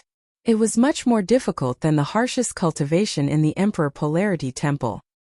His hand that was supporting himself on the ground lost its strength and his entire body fell to the side, lying on the ground in a daze. He saw that the young man seemed to want to come in. Xiaoyan shouted, "Don't come over. I said, no matter what you hear, don't come over." The young man stopped. Xiaoyan turned his body over with great difficulty and faced upward. His breathing was barely smooth, however. The heat flowing through his limbs and bones was getting higher and higher. The demonesses outside the cave heard him tossing and turning. The fire was burning. They all clapped their hands and laughed. "Good, Your Highness, why did you come? Today you are afraid of losing your believers. If you don't come and enjoy this pleasure tomorrow, you are afraid of losing your believers, so you don't dare to do anything else. How is this a priest? Isn't this a convict whose hands and feet are tied down by your believers? Such a god. It's fine if you don't do it. You have to lose it anyway. Why don't you do it for your own pleasure? Come and go. Why bother with him?" A few shallow veins appeared on Xiaoyan's forehead. His emotions were a little out of control as he said angrily, "Shut up. The demonesses were naturally not afraid of him at this time. They teased the soldier again. Little brother, do you think what we said makes sense? Ha ha ha ha. Hee hee. You're standing here, don't you feel uncomfortable? Cold sweat had already soaked his entire body. Xiaoyan was extremely irritated. He reached out and tore the clothes in front of his chest, only hoping for a trace of coolness. Hearing a chi-chi sound, he suddenly reacted. Why did this hand suddenly have a little strength? Although that strength was fleeting and quickly disappeared, he carefully felt it. As expected, the numbness had passed and his strength was gradually surging. However, Xiaoyan's heart sank. Falling into this gentle land, it was first numb, then manic. Now that the numbness had passed, in a little while more, she would go berserk. Although he had specially set up 2 barriers in front of the cave, the inner one was to prevent him from losing his mind and rushing out, but if he lost his temper, he didn't know if it would be able to stop him. This moment of clarity was not easy to come by. Xiaoyan seized the opportunity, his mind turning at lightning speed as he quickly thought of a countermeasure. Suddenly he thought of something. The onset of the dream of tenderness was very fast. It could be said that the blood went to the brain and he lost control. Why did he hold on until now? Was there no other reason other than his willpower? Thinking of this, Xiaoyan took a deep breath, slightly tilted his head, and said to the silhouette of the youth at the cave entrance, "You've come in." Hearing this, the young soldier seemed to want to immediately rush over to Xiaoyan's side. However, after a few steps, he seemed to recall Xiaoyan's angry shout, "No matter what you hear, don't come in." Thus he didn't know whether he should go in or not. Xiaoyan had no choice but to change his words. He said, "Come in first and we'll talk." That youth no longer hesitated and rushed in. The walls of the cave were long and narrow, and the inside of the cave was warm and damp. It was pitch black, and one couldn't even see their fingers if they stretched out their hands. Relying on Xiaoyan's suppressed breathing, that youth groped his way over to him. Xiaoyan said, "Put down your sword. Put it on the ground. Stay by my side, don't go too far." That young soldier said, "Yes." Then he cupped his hands and handed over his only self-defense weapon, placing it at Xiaoyan's side within easy reach. Xiaoyan then said, "Please help me up." That youth half knelt beside him and stretched out his hands to help Xiaoyan up. Who would have thought that when his hands touched, his fingertips wouldn't touch cloth but rather warm skin? That pair of hands immediately retracted. Xiaoyan was also caught off guard by the youth's scorching hot hands. Only now did he remember that when he was struggling on the ground, he had torn off his shirt. Originally, it wasn't a big deal for a man to be half naked. However, in this situation it was a bit awkward. However, this awkwardness didn't need to be pointed out. What needed to be done would be done. That youth probably also understood. Without waiting for Xiaoyan to open his mouth, he once again reached out his hands, pulling Xiaoyan's bare shoulders and quickly helped him up. Then he immediately withdrew his hands. Xiaoyan leaned against the cave wall, his back pressed against the slightly cool rock. Slowly, he felt the other party retreat 2 steps, so he hurriedly said, "Wait, don't go out." No matter what he said, this young soldier would immediately do as he was told. Xiaoyan said, "Cut off a small strand of my hair. It's useful to me." That youth complied and stretched out his hand. However, it was hard to see clearly in the darkness, and Xiaoyan's long hair was neatly tied behind his back. He couldn't touch Xiaoyan's hair, but instead he accidentally touched a piece of skin on Xiaoyan's chest. It was smooth and supple with a thin layer of sweat on it. Xiaoyan was already having a hard time tolerating it, but this youth's touch was too inappropriate. His chest immediately felt as if an electric current had run through it, and a numb feeling spread throughout his entire body. He let out a low moan. In that instant, the 2 people inside the cave both stiffened. As for the group of flower demons outside the cave, they couldn't help but perk up their ears to listen, so how could they miss this? They all giggled and said, "Ryo, what's going on inside? It's so embarrassing. I don't dare to listen anymore." While they were laughing at how hard it was for him to endure, Xiaoyan clenched his teeth and said, "You guys." Hearing him get angry, that young soldier also hurriedly withdrew his hand, not daring to touch again. Xiaoyan naturally wasn't clenching his teeth at him. In his eyes, this little soldier was nothing more than a child. Thinking that he was probably afraid of offending him, Xiaolian softened his tone and said, "Don't panic, you can continue. Don't pay attention to them." The other side hoarsely said, "Yes." However, it seemed like he was also panicking. For a long time he couldn't touch the place he should touch. After touching for a while, he realized that it was wrong and withdrew his hand. In the end, he could only randomly touch along Xiaolian's chest. This made Xiaolian feel unspeakably numb. He wished he could fiercely smash the back of his head against the cave wall and just pass out. Finally, that youth touched Xiaolian's trembling Adam's apple. Reaching behind him, he grabbed a strand of Xiaolian's hair. He only grasped an extremely thin strand. Cautiously, he picked up his sword and cut it. Then he immediately said, "Your Highness, it's done." At this time, Xiaolian regained some strength and was able to raise his hand. He said, "Give me your hand." That youth raised his hand. Xiaolian took that thin strand of hair from his hand and carelessly tied a knot on one of the youth's fingers. That youth stared blankly for a while. Then with a trembling voice he said, "Your Highness, this is?" Xiaolian sighed and said, "The flower demon's fragrance is about to enter the second stage. I need to borrow your sword. In a moment, if anything wants to hurt you, just raise this hand. It can protect your body and save your life. Now hurry up and get out." After a while, that young soldier withdrew from the cave. That group of flower demons jeered, "You're out. Finally out. You blocked us outside, but you went in yourself. Little friend, this matter of yours isn't very kind." At the same time, Xiaolian felt even more strength surging into his limbs. He took a deep breath. His right hand grabbed the broken sword left behind by that young soldier. Calming his mind, he raised the sword and made a cut on his left arm. In a split second, as if the fog in front of him had been pushed aside, his five senses became slightly clearer. Sure enough, Xiaolian's left arm was bleeding profusely. However, in his heart, it was as if he had grasped a thread of hope amidst the chaos of war. The fragrance of the warm and gentle home made people impatient and impatient. It aroused the desire deep in the bottom of people's hearts. In the past, the more serious the suppression was, the more powerful the rebound would be after inhaling the fragrance. But in the past, what Xiaolian had suppressed, other than the lust, was the desire to kill. This desire to kill couldn't be used to kill demons and ghosts.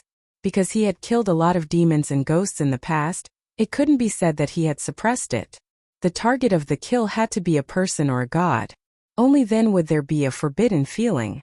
Before entering the cave, Xiaolian had cut himself with his sword in order to set up the array. At that time he had seen blood. Therefore, it had a mitigating effect on the warm and gentle home. Because killing himself was also killing himself. In the end, lust and desire to kill were both extremely aggressive desires. Xiaolian had even heard that some people believed that the two were essentially the same. Then, using this as evidence, he could find an alternative method to get through the difficulties in front of him. After confirming this point, Xiaolian did not hesitate to cut his left arm with the sword again. Every time he cut, he felt that his mind was a little clearer. He was overjoyed. But he didn't know if it was the demonic aura of the warm and gentle home that was causing trouble in his body. At the moment when the desire to kill was satisfied, Xiaolian's body suddenly surged with a wave of turbulent pleasure. This wave of intoxicating pleasure engulfed every inch of his body from the top of his head to the tip of his toes, easily breaking the barrier he had painstakingly built up for a long time. By the time Xiaolian realized it, he was already softly moaning. If he wasn't the only one in the cave, Xiaolian wouldn't dare to believe that this sound came from him. He was so scared that he shivered and opened his eyes wide. He thought to himself, "This method is obviously feasible. How could it be like this?" Looking at the sword again, he suddenly remembered that the young soldier had used this sword to cut the roots of flowers and beheaded the demoness in human form. The blade had long been stained with the juice of the warm and gentle home. He had used this sword to seek relief from his injuries. The first sword had used 20% of his strength, and the second sword had to use 30% of his strength to achieve the same soothing effect. Wasn't this drinking poison to quench thirst? It was also because he had become muddle-headed from his impatience. Otherwise, he would have noticed this a long time ago. Xiaolian secretly cursed himself. Since things had already reached this point, He could only tear his left sleeve and frantically wipe the sword. Then he tore his right sleeve and stuffed it into his mouth. He firmly bit it, barely restraining himself. As he bit his lips and teeth, this soft moan was forced to be intermittent. However, the cave had its own echoes. All the subtle sounds were amplified and transmitted out. Moreover, the young soldier had listened to his instructions and had already blindfolded his eyes. He could only hear sounds to distinguish things. His ears were even more sensitive, so how could he not notice the abnormality? He could no longer hold back and said with a trembling voice, "Your Highness." This kind of embarrassing situation was truly the greatest shame and humiliation of his life. Xiaoyan couldn't imagine what would happen if someone else saw him like this. Even if the cave was pitch black, he still couldn't bear it. He shouted, "Don't come in." Chapter 83. Xiaoyan's left hand was already dripping with blood. But after all, it was just an injury. If he didn't kill, his desire wouldn't be completely satisfied. The cloth plug couldn't hold on any longer and fell from his mouth. He attacked even more fiercely and stabbed his left leg. This stab was rather deep. The sound of the blade piercing flesh was clear. The young soldier could not hold it in any longer. He rushed forward. Hearing the rustling footsteps, Xiaoyan backed away in fright. He retreated until his back was against the cave wall, and he was still desperately shrinking back. "No, no, no. Don't come over, don't know." The second line of blood at the entrance of the cave. This was something Xiaoyan had specifically set up to stop him. Even if he couldn't stop the young man, he could still hide in the safe zone. However, the gentle fragrance had already started its second round of attack. As long as that youth entered, Xiaoyan would probably end his life on the spot. How could they allow him to escape again? He was afraid that he would accidentally kill the child, so he could only hide. The young soldier heard the fear in his voice. He said in a daze, "Your Highness." The killing intent exploded in Xiaoyan's blood. His hands were trembling. Raising the broken sword, a voice repeatedly shouted in his heart, "I won't die, I won't die, I won't die." In the next moment he made a prompt decision. He turned the blade around. In the darkness, the young soldier vaguely saw a flash of cold light and shouted, "Your Highness." Xiaoyan's sword had already pierced through his abdomen and nailed him to the ground. A sharp pain exploded from his abdomen and spread to his whole body, dispersing the heat. Xiaoyan tightly gripped the hilt of his sword, his eyes wide open.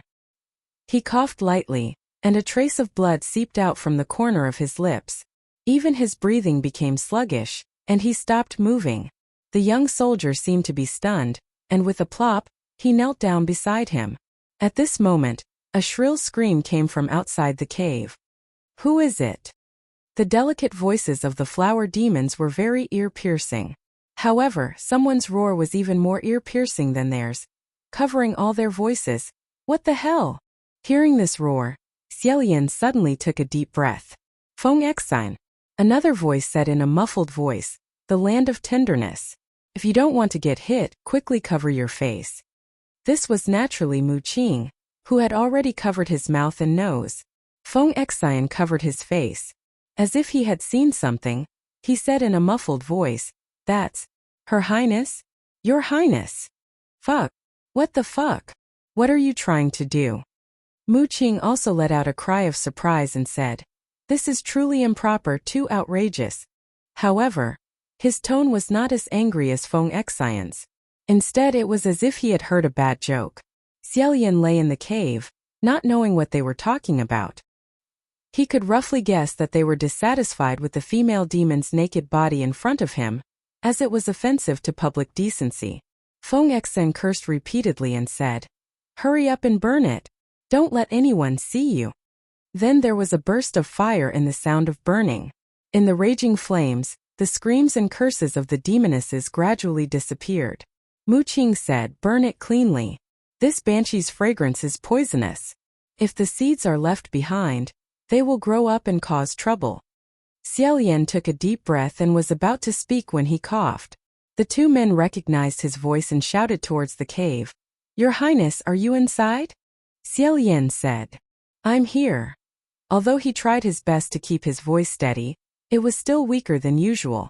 The two men immediately went over and were blocked by the blood thread at the entrance of the cave. However, because they were familiar with Xiaolian's habit of setting up obstacles, they also knew how to undo it. Feng Xian ignited a flame in his palm and walked a few steps. Before he could light up the deepest part of the cave, he suddenly said, "Who is it?" Mu Qing was also vigilant as he asked, "There's someone else in the cave?" Xiaolian said, "It's nothing. It's just a small soldier." Only then did the two men relax and walk over. The bright flame illuminated the entire cave with a warm orange color. Meanwhile, Xiaolian was lying on the ground with his long hair spread out and his shirt completely removed. A long sword had pierced through his abdomen, nailing him to the ground. Seeing this, the two men were both shocked and horrified. Feng Xian leaned over and asked, "Who did this?" Xiaolian said, "Myself." Mu Qing was stunned as he asked, "What happened?" Xiaolian shook his head and said, "Don't mention it. I had no choice but to resort to this method. Hurry up and get me out." Mu Qing walked forward and pulled out the sword with a frown. With a clang, he threw the sword to the side and the young soldier picked it up. Feng Xian helped Xiaolian sit up and draped a coat over him. Only then did Xiaolian roughly tell them about the frightening night he had after encountering the gentleness. He said, "You guys came faster than I expected. Where's Qi Rong?" Feng Xian replied, "Qi Rong has been locked up in the imperial palace by the king. He's always swaggering around outside, so it's easy for people to target him. However, after he returned, he still knew to look for us first. At least he's clear about things." It could be seen that although Qi Rong hated Xiaolian's two attendants, he also knew how formidable they were. The two of them originally wanted to leave one person behind to defend the city. However, because of Qi Rong's ghostly howling and the treasured sword that had been blessed by Xiaolian's blood, they were afraid that the danger would exceed their expectations. Thus they came together. The demonic aura in this area of the back slope was heavy, so it wasn't difficult to find them. Although Xiaolian had an ascendant physique and normal swords couldn't harm his foundation, stabbing himself like this wouldn't kill him. However, in the past 20 years, he had almost never lost a real battle or a life or death struggle. This was the first time he suffered such a heavy injury, so it was inevitable that he needed to rest. Thus, Feng Xian carried him on his back and prepared to return to the imperial city. An unfamiliar sharp pain came from his abdomen. Xiaolian frowned frequently but tried his best to restrain himself. He said, "On the way here, did you guys meet anything?" Mu Qing replied, "No." Xiaolian took a deep breath and said, "Be careful, there's something inhuman." He originally wanted to tell them about the crying and smiling man in white, but he was really exhausted. From the corner of his eye, he saw the young soldier carrying the bloodstained sword and following behind them. He felt at ease and closed his eyes to recuperate before falling into a deep sleep. Ever since he requested to descend to the mortal world, Xiaolian hadn't closed his eyes for nearly a month.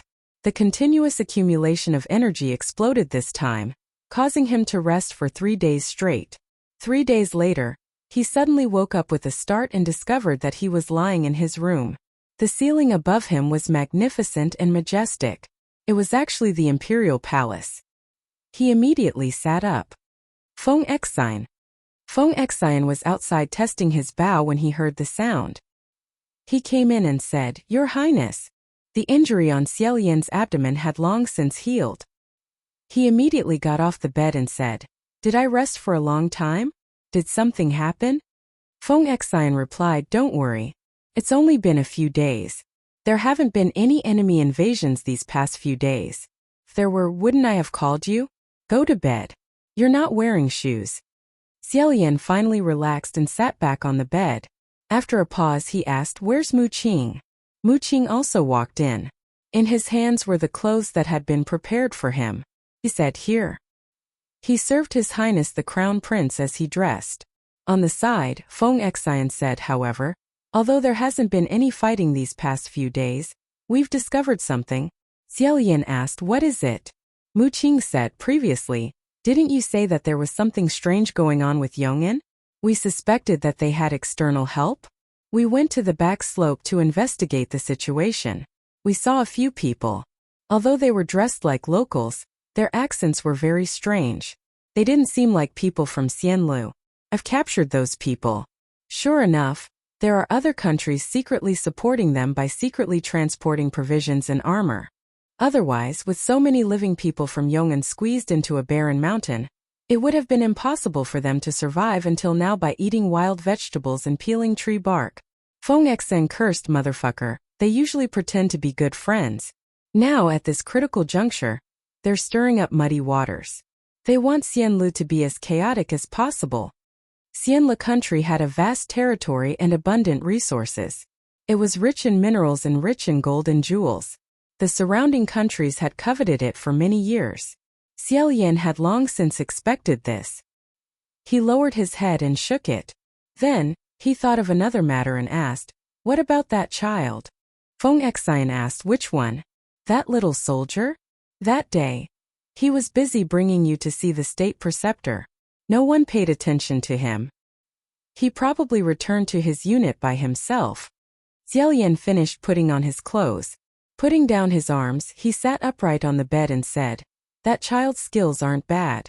I think he's an excellent swordsman material. If he's trained well, he'll definitely be stunning when he grows up. When you return, Mu Qing, remember to find him and properly settle him down.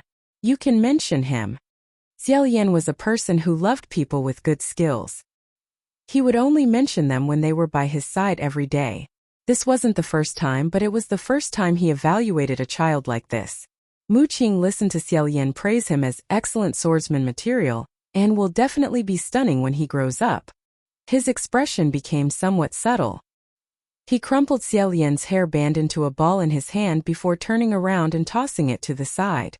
Feng Xian said, "I think that kid is only 14 or 15 years old. Isn't that too young? What can he be mentioned for?" Mu Qing also faintly said, "It's not too appropriate. It doesn't conform to the military rules." Xiaolian said, "Even gods can descend to the mortal world. Why would the military still pay attention to so many rules?" He then praised, "You guys should really see the way that child killed the lowly slaves. It was extremely beautiful." Speaking of lowly slaves, that strange white-clothed person once again flashed before his eyes. Feng Xian said, "Your Highness, why would a demoness like Wen Roxiang appear on the back slope? You've never heard of it before, right?" Xiaolian stood up and said, "This is what I wanted to tell you guys that day." Now that he had some time, he finally told them about the smile-crying masked person. The three of them buried their heads in discussion. None of them dared to be careless. They all felt that it would be better to report this matter to the heavenly court. Thus Xiaolian went out the door. He first hurriedly went to see the king and the empress before going to Mount Taizong's divine martial palace. If it was in the past, Xiaolian would definitely have directly returned to the immortal capital and told Junwu in person. However, the current situation was different.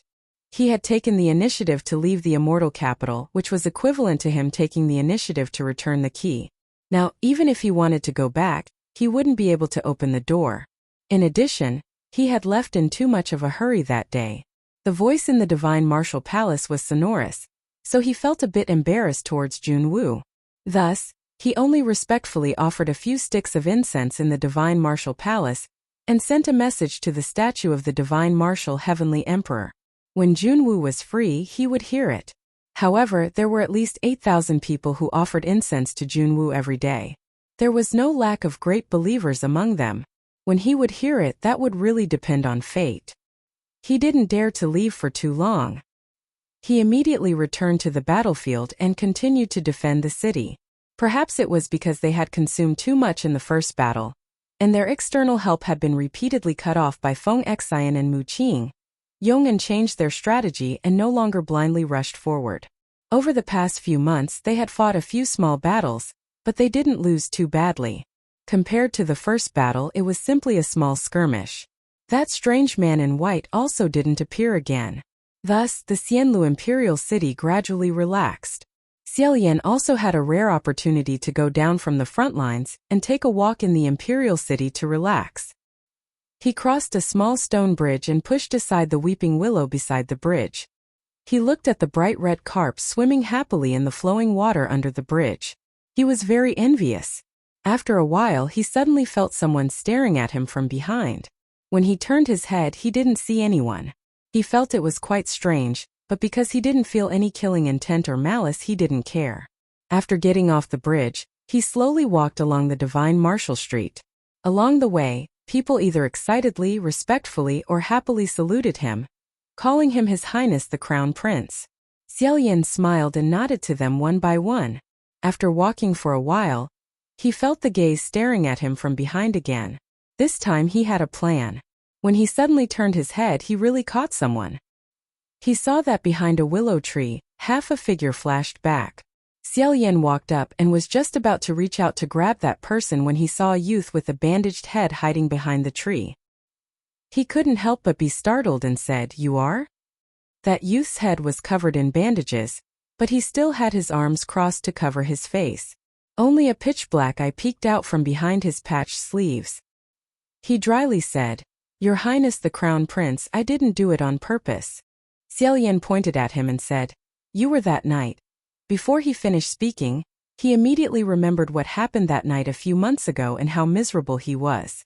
The scene in his mind surged and his face turned red. Feeling slightly embarrassed, he hurriedly coughed and said, "So it was you. I've always wanted to find you, but there were too many things to do and I forgot." "Cough, aren't you a soldier in the army? Why are you in the city?" When the youth heard this, he stared blankly and said in a muffled voice, "I'm not in the army anymore." Xiaoyan was astonished and said, "Ah? Why not?" That youth was even more astonished than him and said, "I was kicked out." "Your Highness, you didn't know." Xiaoyan was dumbfounded and said, "Know what?" He had clearly told Mu Qing earlier that this child was a good seedling, and that he needed to properly settle him down and mention him. How come after he specifically warned him, this youth was instead kicked out of the army? That youth seemed to be excited and happy at the same time. All of a sudden, he put down his arms and said, "So your Highness didn't know. I still thought. The more Xiaoyan listened, the more curious he became. He said, "Come, tell me, how did you get kicked out? Who kicked you out? Why did you think I would know? Also, what did you think?" That youth took a step towards him, but before he could open his mouth at this moment on Shenwu Street, a horrified scream rang out, "Ah!" Chapter 84. That person was a tall man. He ran wildly like a madman. Several pedestrians on the street were knocked down by him. They all said unhappily, "What are you doing? Why are you running so fast on such a hot day? This is the first time I've seen someone who doesn't have a face when they walk." As they spoke, several people started to laugh, but they weren't really angry. Who knew that that person would charge forward recklessly? He crashed into a tall and gorgeous carriage. Blood splattered everywhere. He fell on his back. The passers-by who were originally joking screamed. The owner of the carriage was also shocked. He stuck his head out and said, "Who hit him? Who hit him?" It happened so suddenly. Xiaoyan had no choice but to put down the youth and quickly step forward. He asked what happened. That person crashed into the hard carriage and seemed to have fainted. His messy hair covered his face. Many people were watching carefully. Without waiting for Xiaoyan to get closer, he suddenly jumped up again. He screamed, "I can't take it anymore. Kill. Someone come and kill me. Come quickly." A few burly men among the passers-by couldn't stand it anymore. They said, "Which family's crazy person did not lock up properly and ran out? Take him back, take him back." They wanted to go up and hold this person back. Who knew that? Just as they surrounded him, when they saw the crazy man's face clearly, they also screamed several times. They hurriedly dodged. "What kind of monster is this?" The crazy man ran towards them and shouted, "Beat me to death." Those people were extremely shocked. Xiaoyan happened to come up. When they saw that it was the Crown Prince, they rushed behind him as if they had been pardoned. Without thinking, Xiaoyan raised his leg and kicked the crazy man, causing him to somersault in the air and fall to the ground like a gentle dog gnawing on mud. A few people pointed to the ground and said, "Your Highness, this person, he has." Without needing them to say anything, Xiaoyan also saw that this person actually had two faces. To be more precise, it was a face that had grown another face. This second face was squeezed on half of the crazy man's cheek. It was the size of an adult's palm. This crazy man was a young man, but this face was like a wrinkled little old man. It was extremely ugly. Xiaoyan was extremely shocked. All he could think of was one sentence. What kind of monster was this? He immediately grabbed the sword at his waist and pulled it out. This sword was given to him by the divine martial great emperor, the Red Mirror. Ever since he met the strange man in white, he had been carrying this sword with him, in case he needed it someday. Maybe one day he would be able to see the true face of that thing. It just so happened that it came in handy at this moment. He unsheathed the sword, and the gleam of the sword gleamed brightly. However, when he lowered his head to take a look, the image reflected by the sword didn't change in the slightest. It was still the same person, the same two terrifying faces. In other words, this madman was not a demon or a ghost. He was a human. However, could there really be someone in this world who looked like this? If she was born with such an appearance, how could it not be spread in immortal music Imperial City for so many years? Just as Xiaoyan was bewildered, a person beside him suddenly asked, trembling with fear, how did he become like this? When Xiaoyan heard this, he put the red mirror sword back into its scabbard and turned his head to ask, you know this person? Wasn't he like this before? Quite a few people said, yes, we worked together with him. Of course it's not like this. Before, his face didn't have this thing. Seeing that more and more onlookers had gathered, almost blocking the street, Xiaoyan's expression turned solemn. He raised his voice and said, everyone don't come near. There's nothing, disperse. That bandaged teenager helped him separate the crowd, but Xiaoyan didn't notice. He was busy communicating with Feng Exi and Mu Qing. Quickly come to the Imperial City Shenwu Street. When he put down his hand, he saw another person stuttering on the side, looking very hesitant. Xiaoyan took the initiative to step forward and asked, do you have something you want to say? Seeing the Crown Prince ask, that person finally mustered up his courage and said, Your Highness, there's something I don't know if I should say or not. How could Xiaoyan have the time to wait for him to exchange pleasantries? He concisely said, just say it. That person said, a few days ago there were a few small pits on my chest. 3 big pits and 2 small pits. I didn't feel anything. It didn't itch or hurt, but it felt quite comfortable when I scratched it. I didn't care much about it, but when I saw this brother I felt a little guilty, haha. He laughed dryly and unbuttoned his clothes, revealing his chest. Look at me. There's no problem, right? When he took off his clothes, the crowd fell silent. What was on this person's chest? How were there a few small pits? His facial features were clearly complete, and they could make out a vague woman's face. That person looked down and was shocked. How could this be?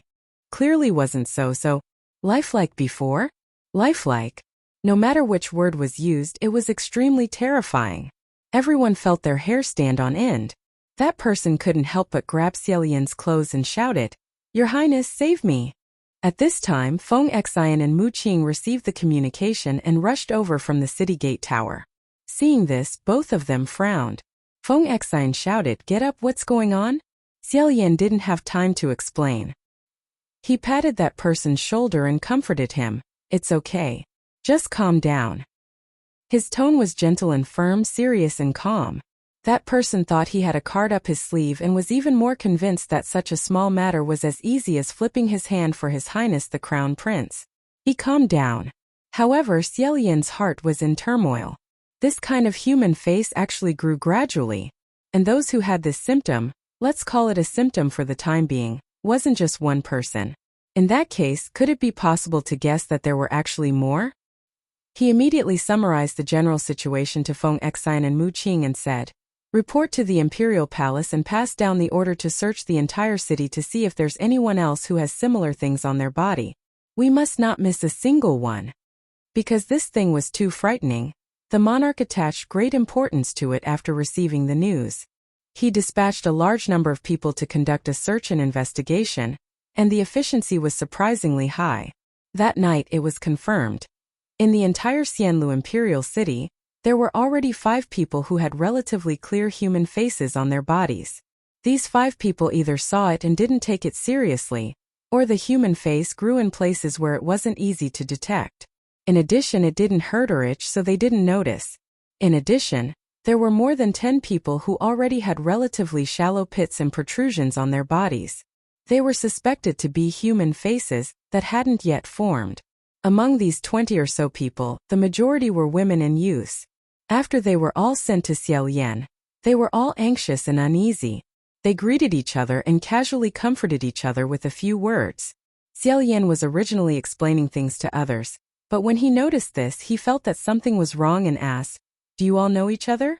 The official who had been busy all night glanced at the booklet and said, "Your Highness, many of these people live in the outskirts of the imperial city and live relatively close to each other. It's possible that they have some daily interactions with each other."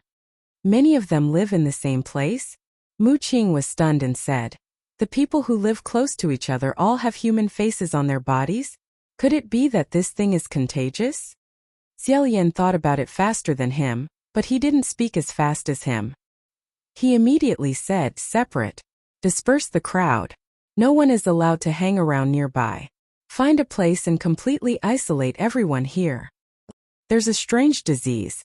It's contagious." Once these 6 words were leaked out, it was more effective than dispersing the crowd or dispersing the troops. How could it be that the surrounding crowd dispersed?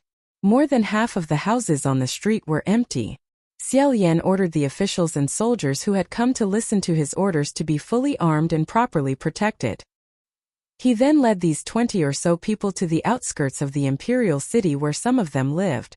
Near the outskirts of the imperial city, there was a large forest called the Buyou Forest. The ministers intended to build an area here to temporarily house the patients. However, when they entered the forest, the others were busy setting up camp. The more Xiaolian walked, the more an ominous feeling circled around his heart. Feng Xian and Mu Qing naturally also felt it. Feng Xian took the lead and said, "Your Highness, could this be that Lang Ying?" Xiaolian crossed his arms and frowned. "That's right. It's here. Wasn't this the Buyou Forest where Lang Ying personally dug the hole and buried his son's body?" The 3 people noticed this and looked at each other in dismay. Although they couldn't clearly say what it was, they vaguely had a guess.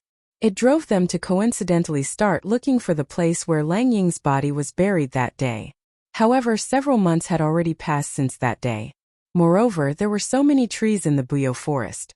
How could they still remember which tree Lang Ying's body was buried under?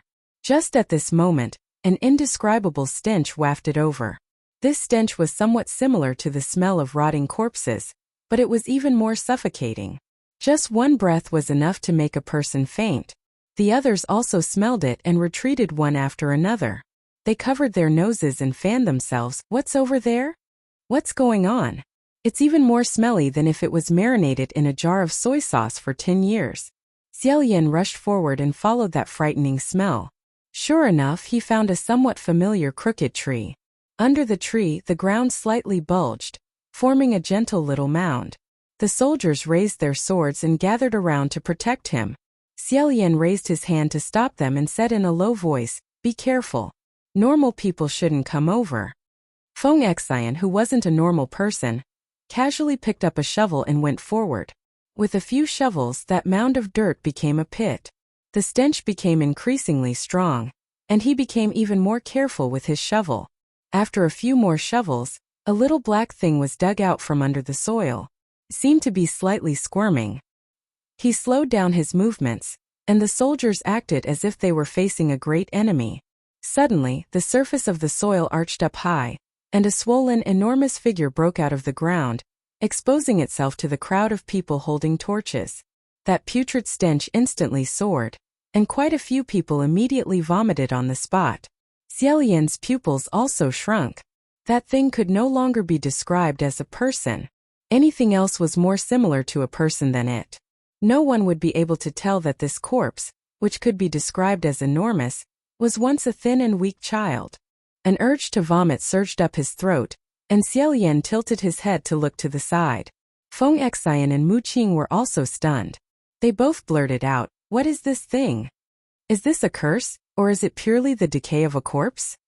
Regardless of what it was, Xiaolian knew what he should do now. He said, "Everyone retreat. The further the better. Burn this thing clean." After he finished speaking, he raised his hand and a raging flame gushed out. The flame soared into the sky, and the thick smoke billowed. Right at this moment, the mournful sound of a bugle horn came from a distant city tower. The three of them simultaneously raised their heads to look. This was the signal for the enemy to invade. Feng Xian cursed, "Damn it, they just had to attack us at this time." Mu Qing's face was calm. Under the light of the flames he looked uncertain. He said, "Perhaps they did it on purpose?" Xiao Yan decisively said, "Mu Qing, stay here and deal with this. Feng Xian, you come with me. First beat them back. Remember, you can't let them see any flaws." At night, the two of them hurriedly rushed out of the city and hastily fought a battle. Although they were caught unprepared this time, they still won. Although they won again, none of the people from Xianlu, including Xiao Yan, felt the slightest bit of joy from winning. This sudden strange disease was called the human-faced plague by the people. Within Immortal Music Imperial City, it spread like wildfire with the speed of a thunderclap, causing everyone to be in a state of panic.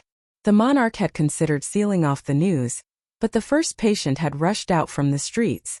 There were countless witnesses, so it couldn't be hidden from the start. Moreover, the human-face disease spread and flared up extremely quickly. Within a short 6 days, suspected symptoms were found in more than 50 people. At the same time, Yong'an's attacks also became more frequent. Under the pincer attack from many sides, Xiao Yan almost didn't have time to spare to make rain in Yong'an. Most of the magical power and energy that was originally used to do this were consumed in the imperial city's quarantine area. In the cold and secluded forest, there were large expanses of tents and shacks. Xiao Yan walked through the patients on the ground. This quarantine area had more than 20 people in the beginning, but now it had nearly 100 people. It was getting bigger and bigger. Every day, as long as Xiao Yan was free, he would come here and use his magical power to alleviate the terrible symptoms of the patients here. But in the end, relief was not a cure. What people hoped was that he could cure themselves. As Xiao Yan walked, a young man lying on the ground suddenly raised his hand and grabbed the hem of Xiao Yan's clothes. He said, "Your Highness, I won't die, right?" Xiao Yan was about to speak, but he felt that this person was somewhat familiar. Looking carefully, wasn't this the passerby who gave him an umbrella when he found out that Xianlu was short of water, and it was raining in the imperial city? Thinking of that day, that rain, and that umbrella, Xiao Yan's heart immediately warmed. He squatted down and lightly patted the back of this person's hand. He said seriously, "I will do my best." That person seemed to have obtained the hope of life. His eyes flashed with joy. He repeatedly said good and lay down again. From these people's eager eyes, it could be seen that they deeply believed that he could do it. Therefore, every time he met their eyes, Xiao Yan would feel a little self-reproach in his heart. He wanted to find a solution as soon as possible. After walking around the quarantine area, Xiao Yan found a place to sit. Mu Qing raised a bonfire and he sat in contemplation. In the distance, a few little odd-job workers carried a stretcher and left. They whispered, but they didn't know that Xiao Yan had heard everything. "How many is this? The fourth or fifth?" The stretcher carried a patient who died in the secluded forest.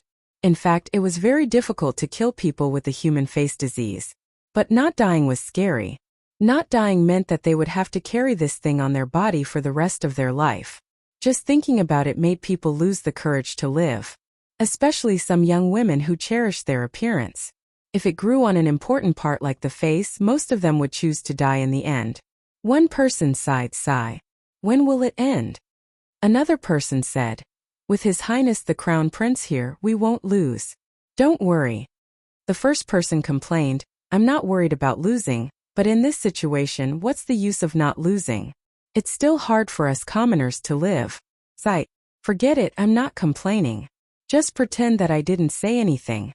If Feng Xian was here, he would definitely scold them immediately. Mu Qing glanced at Xiao Yan and continued to light the fire. She didn't say anything. When the two people were completely gone, she said indifferently, "It's really the opinion of a commoner. They only know how to complain. Don't tell me that they want a martial god to monopolize everything?" Xiao Yan shook his head. What that person said made a certain amount of sense. He was a martial god.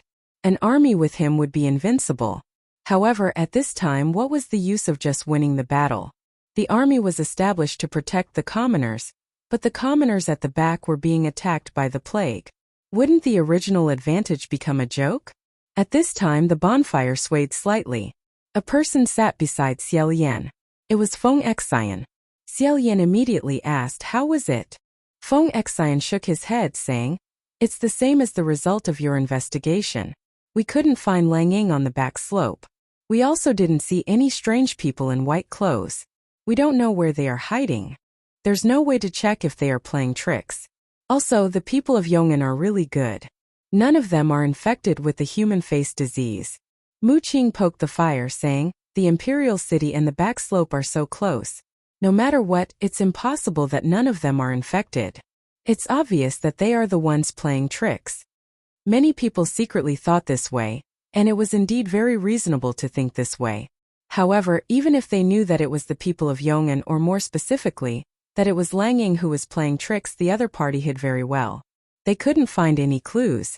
They suspected that the human face disease was caused by a curse. The corpse of Lang Ying's son was the source of the curse. However, if it was a curse, this curse was really very beautiful. It didn't leave any traces that they could trace back. What could prove this suspicion? Nothing.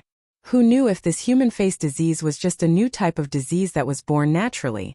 Unless they caught the target of their suspicion, Xiaolian had no way to determine what the human face disease was. He also hurriedly reported his guess to the heavenly court. However, it was already said that Xiaolian broke the rules and descended to the mortal world. Things were different now. In the past, if he wanted to report something, he could just directly enter the Divine Martial Hall and tell Junwu loudly. Now he had to follow the rules. One must know that the so-called rules, if he was lucky, he could pass it by mercilessly throwing some merit points. If he was unlucky, he might be forced to follow a set of extremely complicated procedures that would endlessly delay. After it was done, the heavenly court would just send a heavenly court official to deal with it. Xiaolian himself was a heavenly court official. Other than Junwu, there was no one in the heavenly court who could surpass him. The heavenly court official that was sent down might not be as strong as him. Junwu's burden was so heavy. In the mortal world, it was said that he was busy every day. It was impossible for him to come down personally to help him. Therefore, this report was just a symbolic one. There was no real hope. However, Xiaolian's mind was not thinking about this. He was thinking about another problem. He said, if Yong'an released the curse in order to destroy the imperial city, then the most effective attack should be to attack the army. As long as the army is defeated, wouldn't it be equivalent to opening the city gates? But in reality, the human face disease did not spread to the army at all. It was not that there were no victims of the human face disease in the army, but relatively speaking, the number was extremely small. There were only 3 or 4 of them. Moreover, after they were sent to quarantine, the situation was immediately controlled and did not spread. Feng Xian always said what he thought. Perhaps it was because they felt that even if they defeated the army, they would lose without a doubt with you around. They might as well not attack the army and directly attack the civilians. Hearing this, Mu Qing laughed.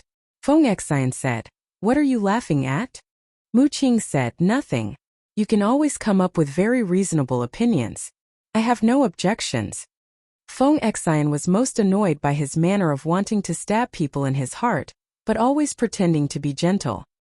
He directly ignored him and said, "If it was really done by them, I will look down on them. If they have the ability to fight on the battlefield, what is the point of using such underhanded methods to harm innocent civilians?" Hearing this, Xiaolian deeply agreed. He sighed and said, "These days I have been thinking about how to get infected. First, we need to know how to get infected, then we can control it." Feng Xian said, "Isn't it very clear? If you get too close, come in contact with it too much, drink water, eat, sleep and so on together, you will be infected." Xiaolian rubbed his forehead and said, "On the surface, it is true. However, let's take the army as an example. The soldiers in the army also drink water, eat and sleep together, so they should be closer and more frequent than normal people. But why are there so few infected soldiers?" Mu Qing frowned and said, "What you mean is that under the same conditions, but with different constitutions, some people will be infected and some won't. What you want to ask is what kind of people can resist the human face disease." Xiaolian raised his head and said, "Mu Qing understands me. It is exactly so. If we can find this, we will have a way to stop the spread of the human face disease. Mu Qing nodded and said, "That's good. Then we will look at what kind of people are more likely to get human face disease. Among the patients in the secluded forest, what kind of people are the most common?" Xiao Yan had been brought to the secluded forest countless times these days, so he could answer with his eyes closed. He immediately said, "Women, children, youths, the elderly, and young men who are not very tall." Feng Xian said doubtfully, "Could it be that only those with weak bodies will be infected? Should we ask the king to order all the people in the imperial city to train their bodies diligently?"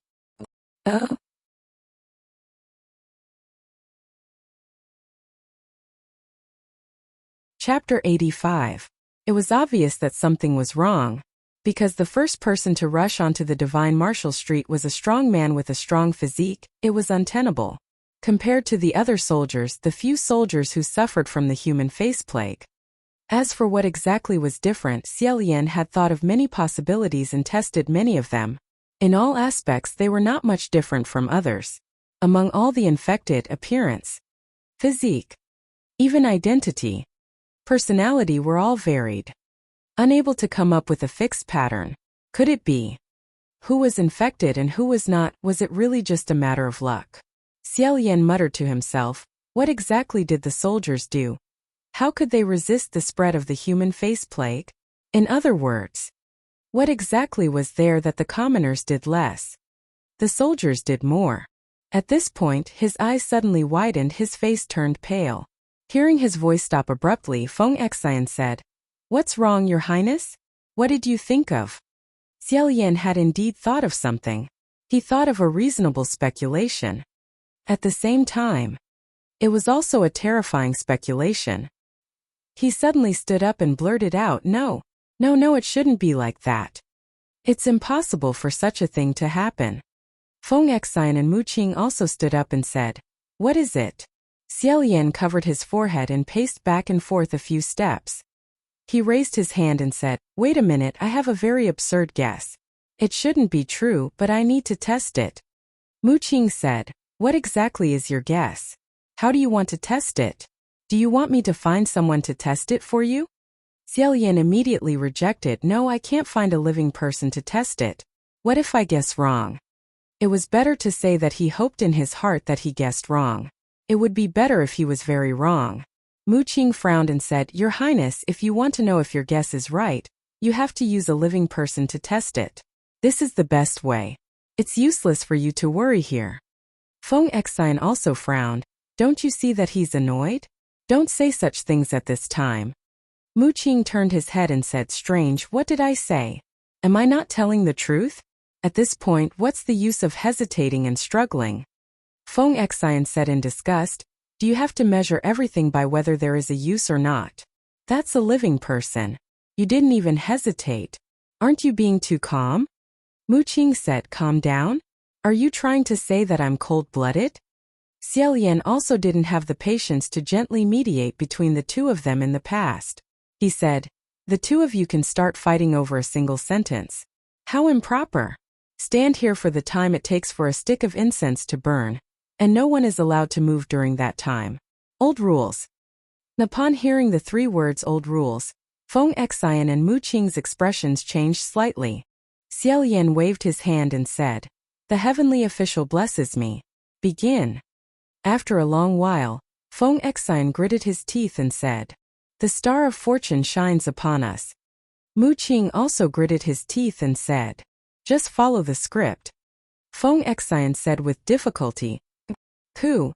He was still thinking hard about how to answer when Xiao Yan turned around and entered the Buyu forest to find the 3 sick soldiers for questioning. The so-called old rules was a method that Xiao Yan thought of to divert their attention.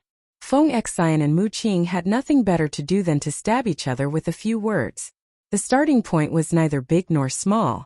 At the beginning, Xiao Yan would make them stand silently for the time it takes for a stick of incense to burn, and not speak to each other until they had calmed down. However, the results were minimal. Hence, Xiao Yan decided to change it to having them play the dragon with idioms, to have a battle of victory and defeat. This way their minds wouldn't have the time to think about the quarrel just now, and would have to rack their brains to think of a way to win the other party. After discovering this good method, Xiao Yan felt that the world had become much more peaceful, and was very satisfied. Now that they had to follow the old rules again, it could be considered as letting everyone relax a little. However, this relaxation didn't last for long.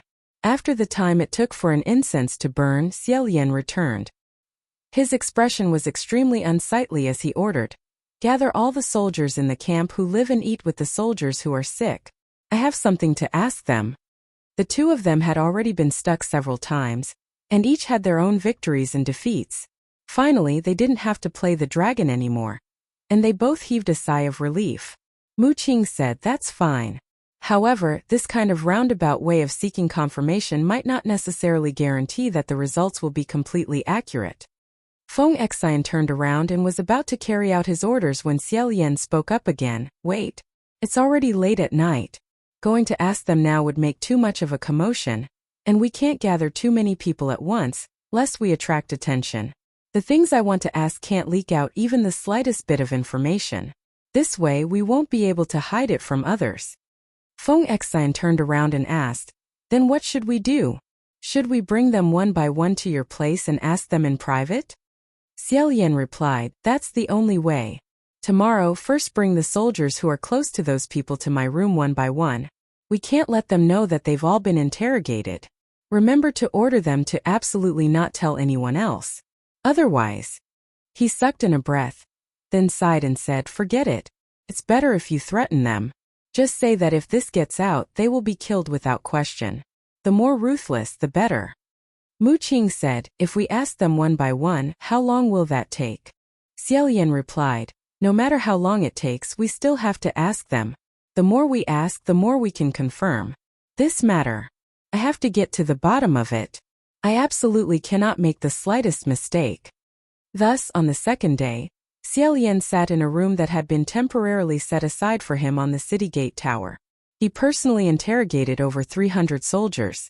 Faced with the questions he asked, these 300 people all gave the same answer. With every question asked, Xiao Yan's expression sank a little. After he finished, Feng Xian and Mu Qing walked into the room. They saw Xiao Yan sitting at the table with one hand on his forehead. He didn't say anything, and after a long time he slowly said, "You guys guard the city gate. I'm going to Mount Taitsong."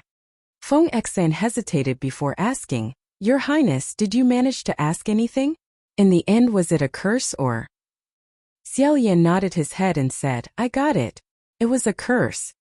Mu Qing solemnly asked, "Are you sure?" Xiao Yan replied, "I'm sure without a doubt. I also know what kind of people will be infected, and what kind of people won't be infected." Although he said this, his face didn't have the slightest bit of joy from finally unraveling the mystery. Feng Xian and Mu Qing felt that the matter wasn't that simple. However, since Xiao Yan didn't take the initiative to say anything as his subordinates, they naturally couldn't ask too much. Their hearts also sank. Mount Taitsong, Huangji Monastery, the highest peak, Divine Martial Hall. The state preceptor offered incense amidst the rising smoke. Xiao Yan stepped into the hall and got straight to the point. "State preceptor, I want to see the emperor." After the state preceptor finished offering incense, he turned his head and said, "Your Highness, the gate to heaven is no longer open for you."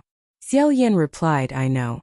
However, I have already investigated and found out that Xianle country is currently suffering from an unprecedented evil cursed tide. This isn't a natural disaster. It's caused by something that isn't human. Please lend me a hand and invite the emperor to descend and possess my body. Then I can directly inform him of this news. Perhaps he will know what the source of all this is. Perhaps he can find a way to turn things around." Ever since he returned to the human world, he had come to the Divine Martial Hall to report 3 times. However, the first 2 times he didn't intend to ask for help. He was just going through the motions. Only this time he sincerely wanted to seek help. The state preceptor sat on the chair and said, "It's not that I don't want to help you, Your Highness. It's just that there's no need. Even if I lend you a helping hand, the emperor will descend and possess my body. When you talk to him, the answer you receive will only disappoint you." Xiao Yan's expression slightly changed as he said, "Do you know something? Do you know what that white-clothed man wearing the smile-crying mask is?" The state preceptor said, "Your Highness, do you still remember the words I told you before?" The fate of this world, good or bad, is fixed. Xiaolian stared blankly and immediately fell silent. The state preceptor continued, originally, many of the people of Yong'an were about to die. You transported water and rain, allowing them to breathe a sigh of relief. However, you weren't able to completely rescue them from the drought and arrange for their future. Therefore, right now they have to fight for a future for themselves in the Yong'an army. Originally, the imperial city had already fallen into decline. However, you personally descended to the human world. With your strength alone, you instantly reversed the situation and allowed the imperial city to breathe a sigh of relief. However, you didn't resolutely exterminate the Yong'an rebel army and exterminate the roots. Instead, you allowed them to survive until today. Like a group of cockroaches, the more you fought, the stronger they became. The state preceptor strangely asked, "Your Highness, can I ask what you're doing? Could it be that you're still waiting for both sides to repent, turn over a new leaf, reconcile, and return to the same country?" Xiaolian's heart inexplicably gave birth to a feeling of shame. However, it quickly turned into confusion as he thought, "It's really strange. Regardless of whether I save people or protect them, it's all because those people are innocent commoners. Their crimes don't warrant death. Every single thing I've done is clearly something I've seriously thought about and made after struggling with myself. Why is it that when someone else says it, it sounds so laughable? Why does it sound like I haven't accomplished anything at all? I'm such a failure?" Just as this word emerged in his mind, he immediately erased it with thick ink.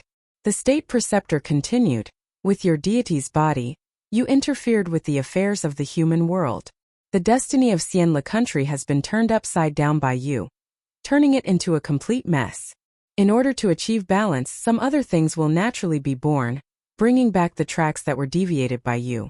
I don't know what that thing is, but I can confirm that it was born for you." Xiaolian's figure swayed.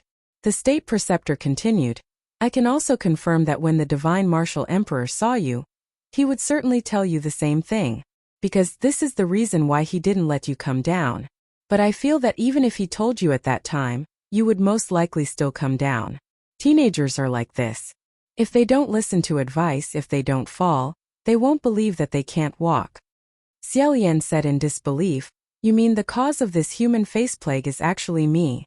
So, according to the so-called theory of fixed numbers, whatever that thing that doesn't laugh or cry does, I deserve it? So, the heavenly court simply won't care about this matter?" The state preceptor said, "You can say that, but you can also not say that. After all, if you really want to calculate it this way, you can still blame your imperial father and imperial mother. Because if they didn't give birth to you, you wouldn't have ascended, and you wouldn't have descended to the mortal world.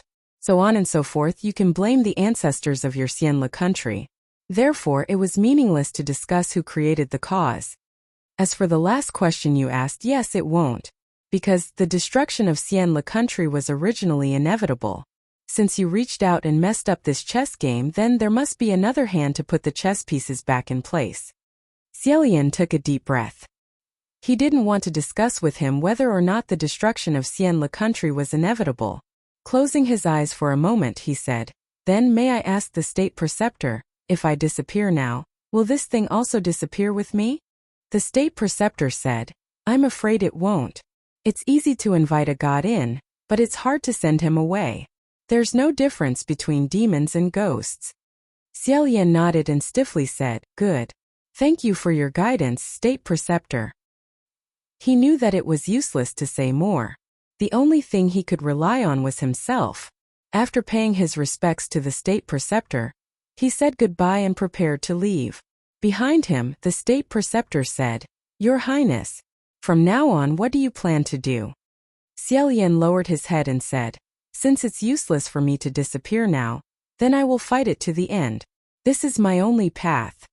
Pausing for a moment, he raised his head and said word by word, "I don't care if it's a hand or something else. However, the people I'm protecting are definitely not its chess pieces." Half a month later, Langing led the Yong'an army to attack again. After going through several months of countless battles, the current Yong'an army could finally be called an army. They were no longer a group of bandits and refugees, but a regular and powerful army. It was as if Langing had disappeared from the world for a long time. This time Xiaolian once again saw this man on the battlefield. He, who had been waiting for a long time, directly flew over the crowd and pressed forward. Slashing down with his sword, he shouted, "Where is that man in white?" Lang Ying blocked his sword. He didn't reply and seriously counterattacked. Xiaolian pressed forward step by step and said, "You know who I'm talking about. My patience is limited." Suddenly Lang Ying stared at him and said, "Your Highness, didn't you say that it would continue to rain in Yong'an?" Xiaolian didn't expect him to ask such a question. His heart trembled and he was at a loss for words. He did promise Lang Ying that it would rain in Yong'an.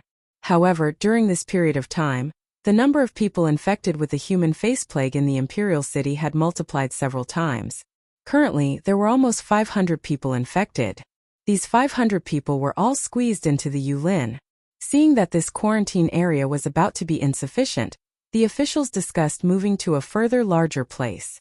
Most of Xiaolian's mana was used to alleviate the illnesses of these 500 people, so he couldn't go to Yong'an to reign anymore. Since he had no use for the Rain Master's hat, he was too embarrassed to keep someone else's talisman. With no other choice, he sent Feng Exine to the Rain Master's country to return the hat to the Rain Master and express his thanks. Xiaolian stabbed out with his sword and angrily said, "I was the one who made the rain. Why did it stop? Don't you guys know?" The angrier he got, the calmer Lang Ying became. "It's none of my business. I only know that even without this human face plague, your mana won't last long. Just like how even with your rain, not many people in Yong'an can survive. It's all useless. Your Highness, why do you think you can do whatever you want? Rather than handing my fate to you, I choose to hand it to myself." Xiaolian didn't know which sentence stabbed him, but his killing intent rose. He slightly turned the blade of his sword and secretly raised his left palm. There was a voice in his heart that clamored, "Kill this person. The remnants of Yong'an are nothing to be afraid of." Since they met, this was the first time he was truly determined to kill Lang Ying. Unexpectedly, he sent out his palm and hit Lang Ying's chest, causing him to spit out a mouthful of blood. However, it didn't pierce through his heart. Instead, he was shaken away. With this shock, Xiaolian couldn't believe it. He retreated a few steps and said, "You?" Xiaolian couldn't be more clear about what had shaken him away.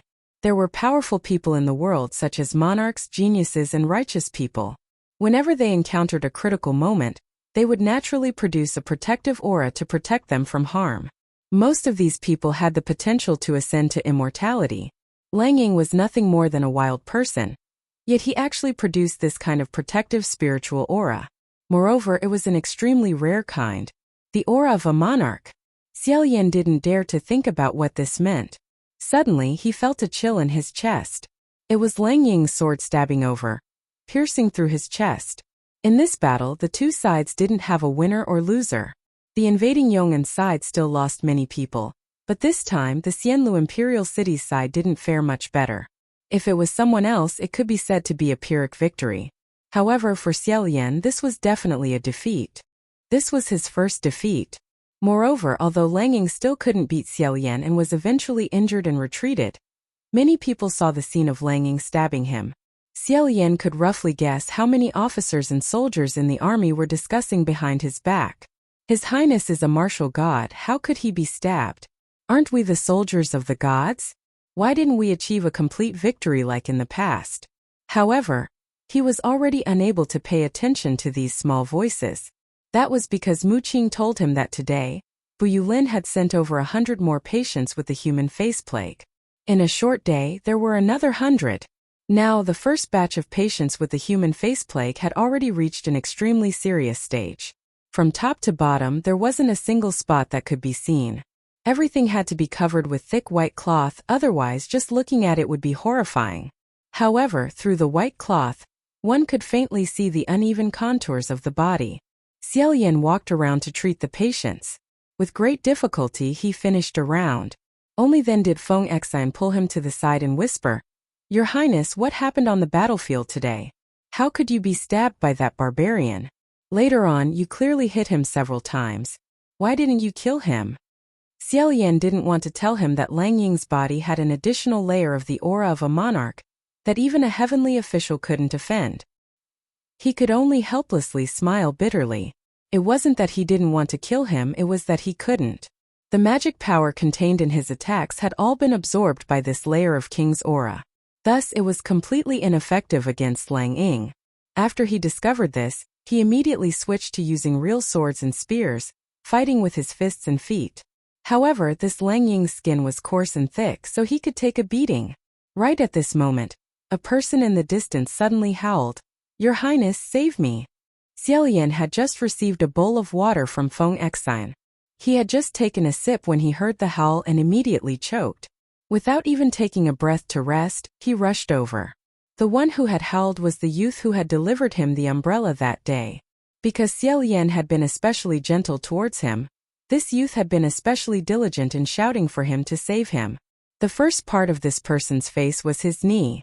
Xiaolian had cast a spell to control it, preventing the plague poison from spreading.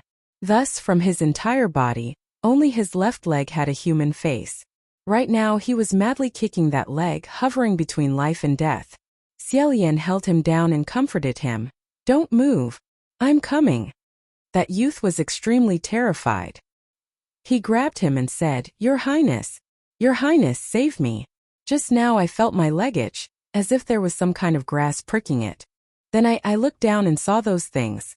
Their mouths were opening and closing. They were moving.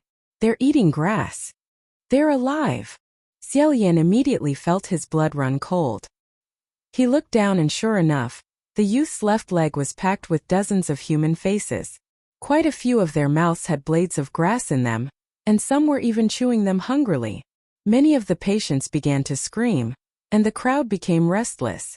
It was only thanks to Feng Exai and Mu Qing and the soldiers that they managed to suppress the riot. Xiaolian held the youth down with one hand and asked the person beside him, "Can he still move this leg?" No, the guards of the Euphorus were all fully armed. Their entire bodies were tightly wrapped in bandages and cloaks, so it was impossible to see how they looked. The person working on the side answered. Judging from the voice, it seemed to be a youth. He said, "Your Highness, he can't. His leg has already been crippled. I don't know what else is growing inside, but it's as heavy as lead. I can't even move it. Moreover, the plague poison has been climbing up, and it's about to climb out of his leg and spread to his waist." Xiaolian had already tried his best to save him, but the youth's leg could be said to be terminally ill. He had almost lost the feeling of a normal person. At this moment, a doctor whispered, "Your Highness, in my opinion, the only thing we haven't tried yet is to cut off the part of the human face and see if we can stop the spread of the plague." Xiaolian could only think of this method. He said, "Then cut it off for him." The youth hurriedly said no. He was afraid that his leg would really be amputated, but he didn't dare to hug his deformed leg. He said in extreme pain, "My leg is not crippled yet. Maybe it can still be healed. Your Highness, don't you have any other way to save me?" Xiaolian didn't want to reply with words like, "I'll try my best," or "I'll try my best," anymore. His vision darkened as he said, "I'm sorry, I don't have any." This was the first time the Crown Prince had said such a thing. Countless people present were extremely shocked. Some even lost control and shouted, "You don't have any? You're the Crown Prince, you're a god. How can you not have any way? We've been waiting here for you to think of a way for so many days. How can you not have any way?" The person who said this was immediately silenced by an unknown person. However, it wasn't Feng Exai or Mu Qing who stopped him. Mu Qing seemed to feel that Xiaolian's words were too frank and didn't appease the crowd. He frowned and didn't say anything. Feng Exai, on the other hand, was shouting at a few patients who were jumping up and down. Xiaolian had been badly battered for the past few days. He didn't return his sword to its sheath. It hung at his waist, the blade of the sword a little closer to the leg. A human face felt the cold sword energy and suddenly stopped chewing. It opened its mouth and screamed. This thing, it actually screamed. Although the sound was weak, it was undoubtedly coming from this leg. The youth screamed and almost fainted from fright. He hugged Xiaolian tightly and repeatedly said, "Your Highness, save me. Save me." At the same time, 3 slightly sunken pits appeared on his leg near his waist. The doctor said in shock, "Your Highness, it's spreading. The plague is about to crawl out of the leg." No matter how much magic power he used, Xiaoyan still wasn't able to control the youth's illness. He watched as these terrifying things were about to spread to the youth's entire body. Once they spread, they could no longer be taken back. Could it be that he was just going to sit and wait for death? Xiaoyan clenched his teeth and said, "I'll ask you one thing. This leg, do you want it or not? I can't guarantee what will happen if you don't have it. If you don't want it, then nod and we'll act immediately. If you don't want it, then don't nod and we'll see." The youth gasped for breath. He was actually so scared that his eyes were empty and he was on the verge of losing his mind. He seemed to be nodding but also seemed to be shaking his head. The faces on his left leg began to scream one after another, as if they were welcoming a new companion. Amidst their squeaking, one could even see their joyful expressions and their tiny bright red tongues that were currently trembling. It was hard to imagine what kind of scene the inside of this youth's left leg was like. What kind of thing had it become? He couldn't drag it out any longer. Xiaoyan said to the doctor, "Cut it off for him." However, the doctor repeatedly waved his hand and said, "Your Highness, please forgive me. I also don't have the assurance. I don't dare to cut it in this place. Even if I cut it off, it won't work. It's better not to take the risk." He inwardly scolded himself for talking too much. The bird that poked its head out would be shot, and he almost got himself into a frightening situation. He fled back into the crowd and didn't say anything. The youth muttered, "Your Highness, save me, Your Highness, save me." Xiaoyan's mind was a blank. In his heart, a voice of despair was also muttering, "Who will save me?" All around him there was a clamor of all sorts of things. Those distorted little faces also squeezed together below and screamed. In an instant, Xiaoyan felt as if he was looking at hell. It was as if he was rigidly staring at this hell, but at the same time it was as if he was staring at nothing. Amidst the cold sweat, he opened his eyes wide and raised his arms. Chapter 86. That young man was originally half unconscious. After Xiaoyan cut off his left leg, he suddenly woke up and screamed, "My leg! My leg!" Xiaoyan knelt in a pool of blood. His white clothes were stained with blood. He struggled to hold him down and said, "It's okay. Doctor, stop the bleeding." Several doctors were flustered. Muqing couldn't stand it anymore. "Don't lose your head." He came up and took out a small medicine bottle. Faint smoke flowed out. The bleeding slowly stopped. Xiaoyan also covered the young man's wound with a layer of spiritual light. As for the leg that had been cut off, it lay alone on the ground. Suddenly it slightly curled up. After leaving the body, it was still twitching and wriggling as if it was a living thing. Xiaoyan raised his hand. There was a huge blaze, and the leg was burnt into a pile of pitch-black charcoal in the raging fire. That young man screamed, "My leg!" Xiaoyan looked at his waist and saw that the scar hadn't climbed up. His eyes lit up. He happily said, "Okay, it stopped. It's not spreading anymore." Only then did the young man stop crying. He opened his eyes and said, "Really? Is it really okay?" The crowd sucked in a breath of cold air and became restless.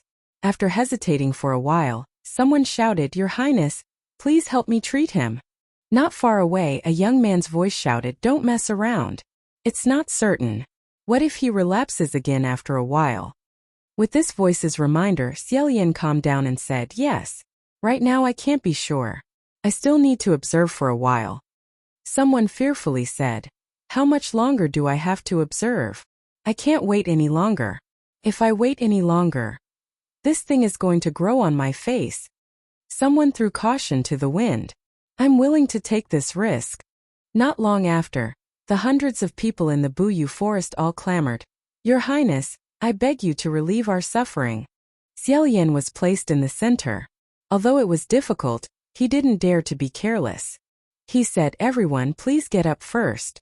If this person doesn't relapse after a while, I will definitely do my best to treat everyone." With great difficulty, he pacified the crowd, made many promises, and brought the youth with the broken leg to another place. Xiaoyan sat under a tree.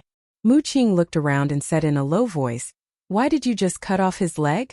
If I don't beg you again and again, don't make the decision. If it doesn't work after you cut off his leg, then you'll be the one he hates." Xiaolian's heart was still beating wildly. He covered his face with one hand and said in a hoarse voice, "At that time we couldn't wait any longer. He didn't answer me, and the doctors didn't dare to do anything. We couldn't just watch as the virus spread. Someone had to come out and give us the final decision." "I'm really..." Feng Xian had a rare look of worry on his face as he said, "Your Highness, I think you should take a rest. You really don't look too good. We'll help you take care of this." Xiaolian also felt that he couldn't hold on much longer. He slowly nodded and said, "All right. I'm just going to rest here for a while, and I'll be going back soon. I can't go too far." Just at this moment, someone cried out in the forest. Feng Xian and Mu Qing went to see what was going on. Xiaolian stared blankly for a while before lying down on the ground. If it was in the past, he would definitely not lie on the muddy ground in the wilderness like this if no one had built him a tent and set up a bed for him. But right now he really didn't have the energy to bother with these things. He didn't even clean off the dust and bloodstains on his clothes. With his face covered in dirt, he fell asleep.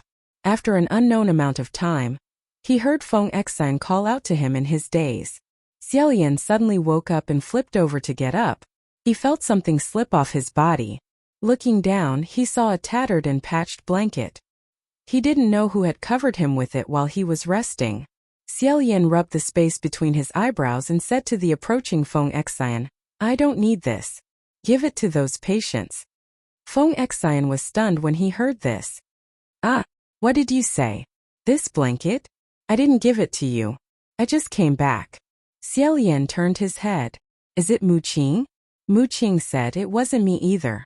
It was probably one of the believers who lived in the quarantine area who gave it to you." Xiaolian looked around but didn't see anyone worth paying attention to. He shook his head and thought to himself, "I actually didn't even notice someone approaching. My condition is really terrible." He folded the blanket and placed it on the ground. Standing up, he said, "Let's go." He left with this matter in his heart. And very soon the thing he was worried about happened. Just 2 days later, when Xiaolian could no longer go to the secluded forest, some doctors told him that at night, more than 10 people with the human face plague had ignored the warnings and secretly crawled up. Some used fire to burn their infected areas, while others used knives to cut their flesh. There were also a few who, because of improper methods, lost too much blood and were still covered in blankets, not daring to make a sound.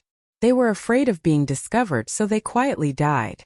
Xiaolian had just left the battlefield when he heard this grievous news. Standing among the hundreds of people, he looked at the bloodied and painfully wailing patients on the ground. Finally, he got angry. "Why didn't you listen to my advice? Didn't I say that we still haven't confirmed whether or not this method could eradicate the plague? How could you be so reckless?" This was the first time he had gotten so angry in front of so many believers. Everyone lowered their heads and didn't say anything, keeping quiet out of fear. Xiaolian was really angry in his heart and couldn't help but say a few more words. As he spoke, out of the blue someone said, "Your Highness the Crown Prince is immune to hundreds of poisons. The illness is on our bodies, not yours. Of course you would say that we were reckless. But weren't we just trying to find a doctor randomly because we were really sick? What else could we do?" Although this person didn't directly contradict him, his tone was very eccentric. When Xiaolian heard this, his blood rushed to his head. He said, "What did you say?" After that person finished speaking, he shrunk back and couldn't be found. Feng Xian, who was far away, didn't hear this. Otherwise, he would have immediately started cursing. Mu Qing, on the other hand, saw that the direction of the crowd wasn't right, so he cautiously chose not to aggravate the situation. Seeing that Xiaolian didn't respond, another person said, "Your Highness the Crown Prince, if you can't save us, then we can only save ourselves. Don't worry, we won't waste your spiritual medicine and mana." Just now, Xiaolian's blood had rushed to his head, but now, he felt as if he had fallen into an ice cave. In his heart, he said, "What are you saying? Could it be that I care about those spiritual medicine and mana? I was clearly afraid that amputations would be useless, so I stopped them. Why do you make it sound like it's easy for me to talk? I can't understand these kinds of illnesses, but if I didn't sincerely want to save people, why would I give up my position as a heavenly magistrate and come down to ask for trouble?"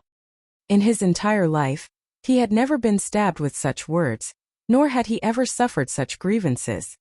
His heart had 1,000 words to say, but his mouth couldn't say a single one. This was because he knew that it was because he hadn't been able to find a way to cure the human face plague, causing his believers to gradually lose their patience. The suffering these common people were suffering was 100 times harder to endure than his. He could only clench his fists until his joints made caw-caw sounds. After a long time, he suddenly punched a tree to the side. That tree responded with a caw sound and snapped. Everyone jumped in fright and stopped whispering. In the distance, Feng Xian finally realized that something had happened. He rushed over and said, "Your Highness." After Xiaolian punched out, he vented out a mouthful of sullen air and calmed down a bit. Unexpectedly, in the deathly silence, another person said, "Your Highness the Crown Prince, you don't need to be so angry. Everyone here is a patient. All of you are your believers. No one here owes you anything." As soon as these words were said, many people inwardly nodded. Although they had all lowered their voices, Xiaolian's 5 senses were clear, so he could hear every sound clearly. Below him they were all muttering, "Finally, there's someone who dares to speak the truth. I've always been holding it in and didn't dare to say it. Didn't they say that Your Highness the Crown Prince was very gentle? How come he's actually like this?" Amidst the waves of voices, Xiaolian unintentionally took a step back. In the past 20 years he had never felt fear in front of any enemy. He would forever be fearless. However, at this moment, an emotion similar to fear swept through his heart. At this time he heard someone say in a low voice, "With this kind of divine might, if you went to the enemy and threw fire, it wouldn't be so difficult to fight." Hearing this sentence, he could no longer stand here. How could he not know that the current him simply wasn't like that martial god who wielded a sword and held a flower on the altar with a calm smile? Xiaolian turned around and dashed out of the Buyo forest as if he was escaping. Feng Xian and Mu Qing shouted from behind him, "Your Highness, where are you going?"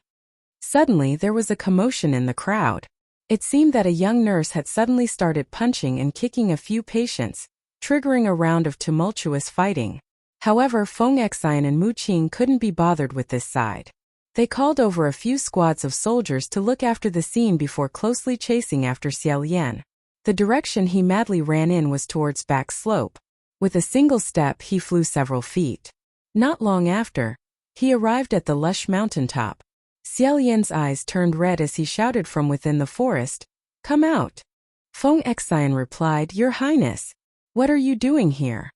Xiaolian rushed towards the sky and shouted, "I know you're here. Get out here for me." Mu Qing replied, "If he could come out the moment you shouted, then he wouldn't have." Before he could finish speaking, he abruptly stopped. That was because the 3 of them heard a creaking sound coming from behind them. They fiercely turned their heads around. Wasn't the person sitting on a tree vine looking down at them? Wasn't that the one with the left side of his face crying and the right side smiling? He actually came out after shouting. As soon as Xiaolian saw him, he lost all reason.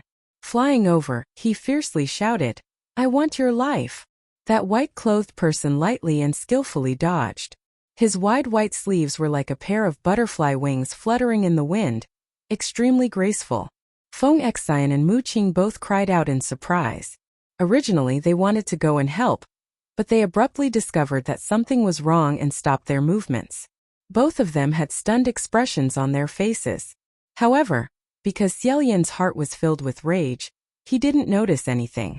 Unsheathing his long sword, Feng Xian shouted, "Your Highness, didn't you notice?" Xiaolian had already grabbed that white-clothed person's neck with one hand, while his other hand held onto his sword. The tip of the sword was pressed against that person's chest. That white-clothed person was clearly under his control, yet he suddenly began to laugh loudly. This laughter was clear and gentle, as if it belonged to a youth.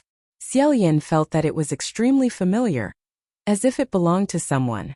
However, due to his rage, he couldn't remember whose voice it was. However, a trace of doubt flashed through his mind. Very quickly, that white-clothed person sighed and said, Xiaolian, no matter how much you struggle, it's useless. You've lost, the country is finished." Xiaolian was extremely furious. Pulling out his hand, he slapped him and said, "Who do you think you are?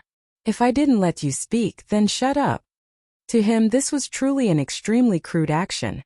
That white-clothed person's head was slapped to the side. Turning back, he said, "Do you really want me to shut up? Fine, fine. However, in reality, there is still a method that can allow you to turn defeat into victory. It all depends on whether or not you're willing to do it."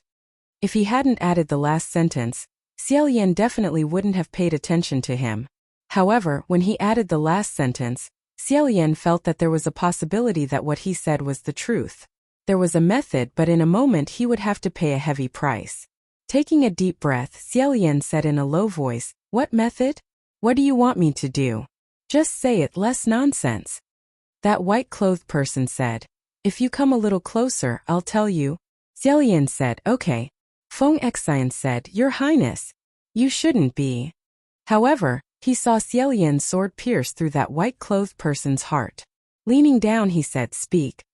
That white-clothed person used an extremely low voice to whisper into his ear for a while.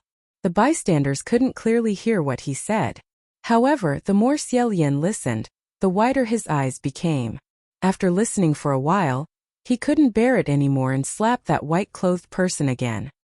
He shouted, "I didn't ask you to say this. What I want is a solution. A solution." That white-clothed person said, "I said, this is the solution. It all depends on whether or not you're willing to do it." Xiaolian's face twisted as he said, "In the end, what do you want to do? In the end, who are you?" That white-clothed person laughed mischievously and said, "Who am I? Can't you take off your mask and see for yourself?" Xiaolian had long had this intention, so he took off that half-crying, half-smiling mask. In the next instant, his entire person froze. Under the mask, smiling at him, was the face of a handsome snow-white youth. His eyes were sparkling, and the corners of his mouth held a smile. His expression was infinitely gentle and humble.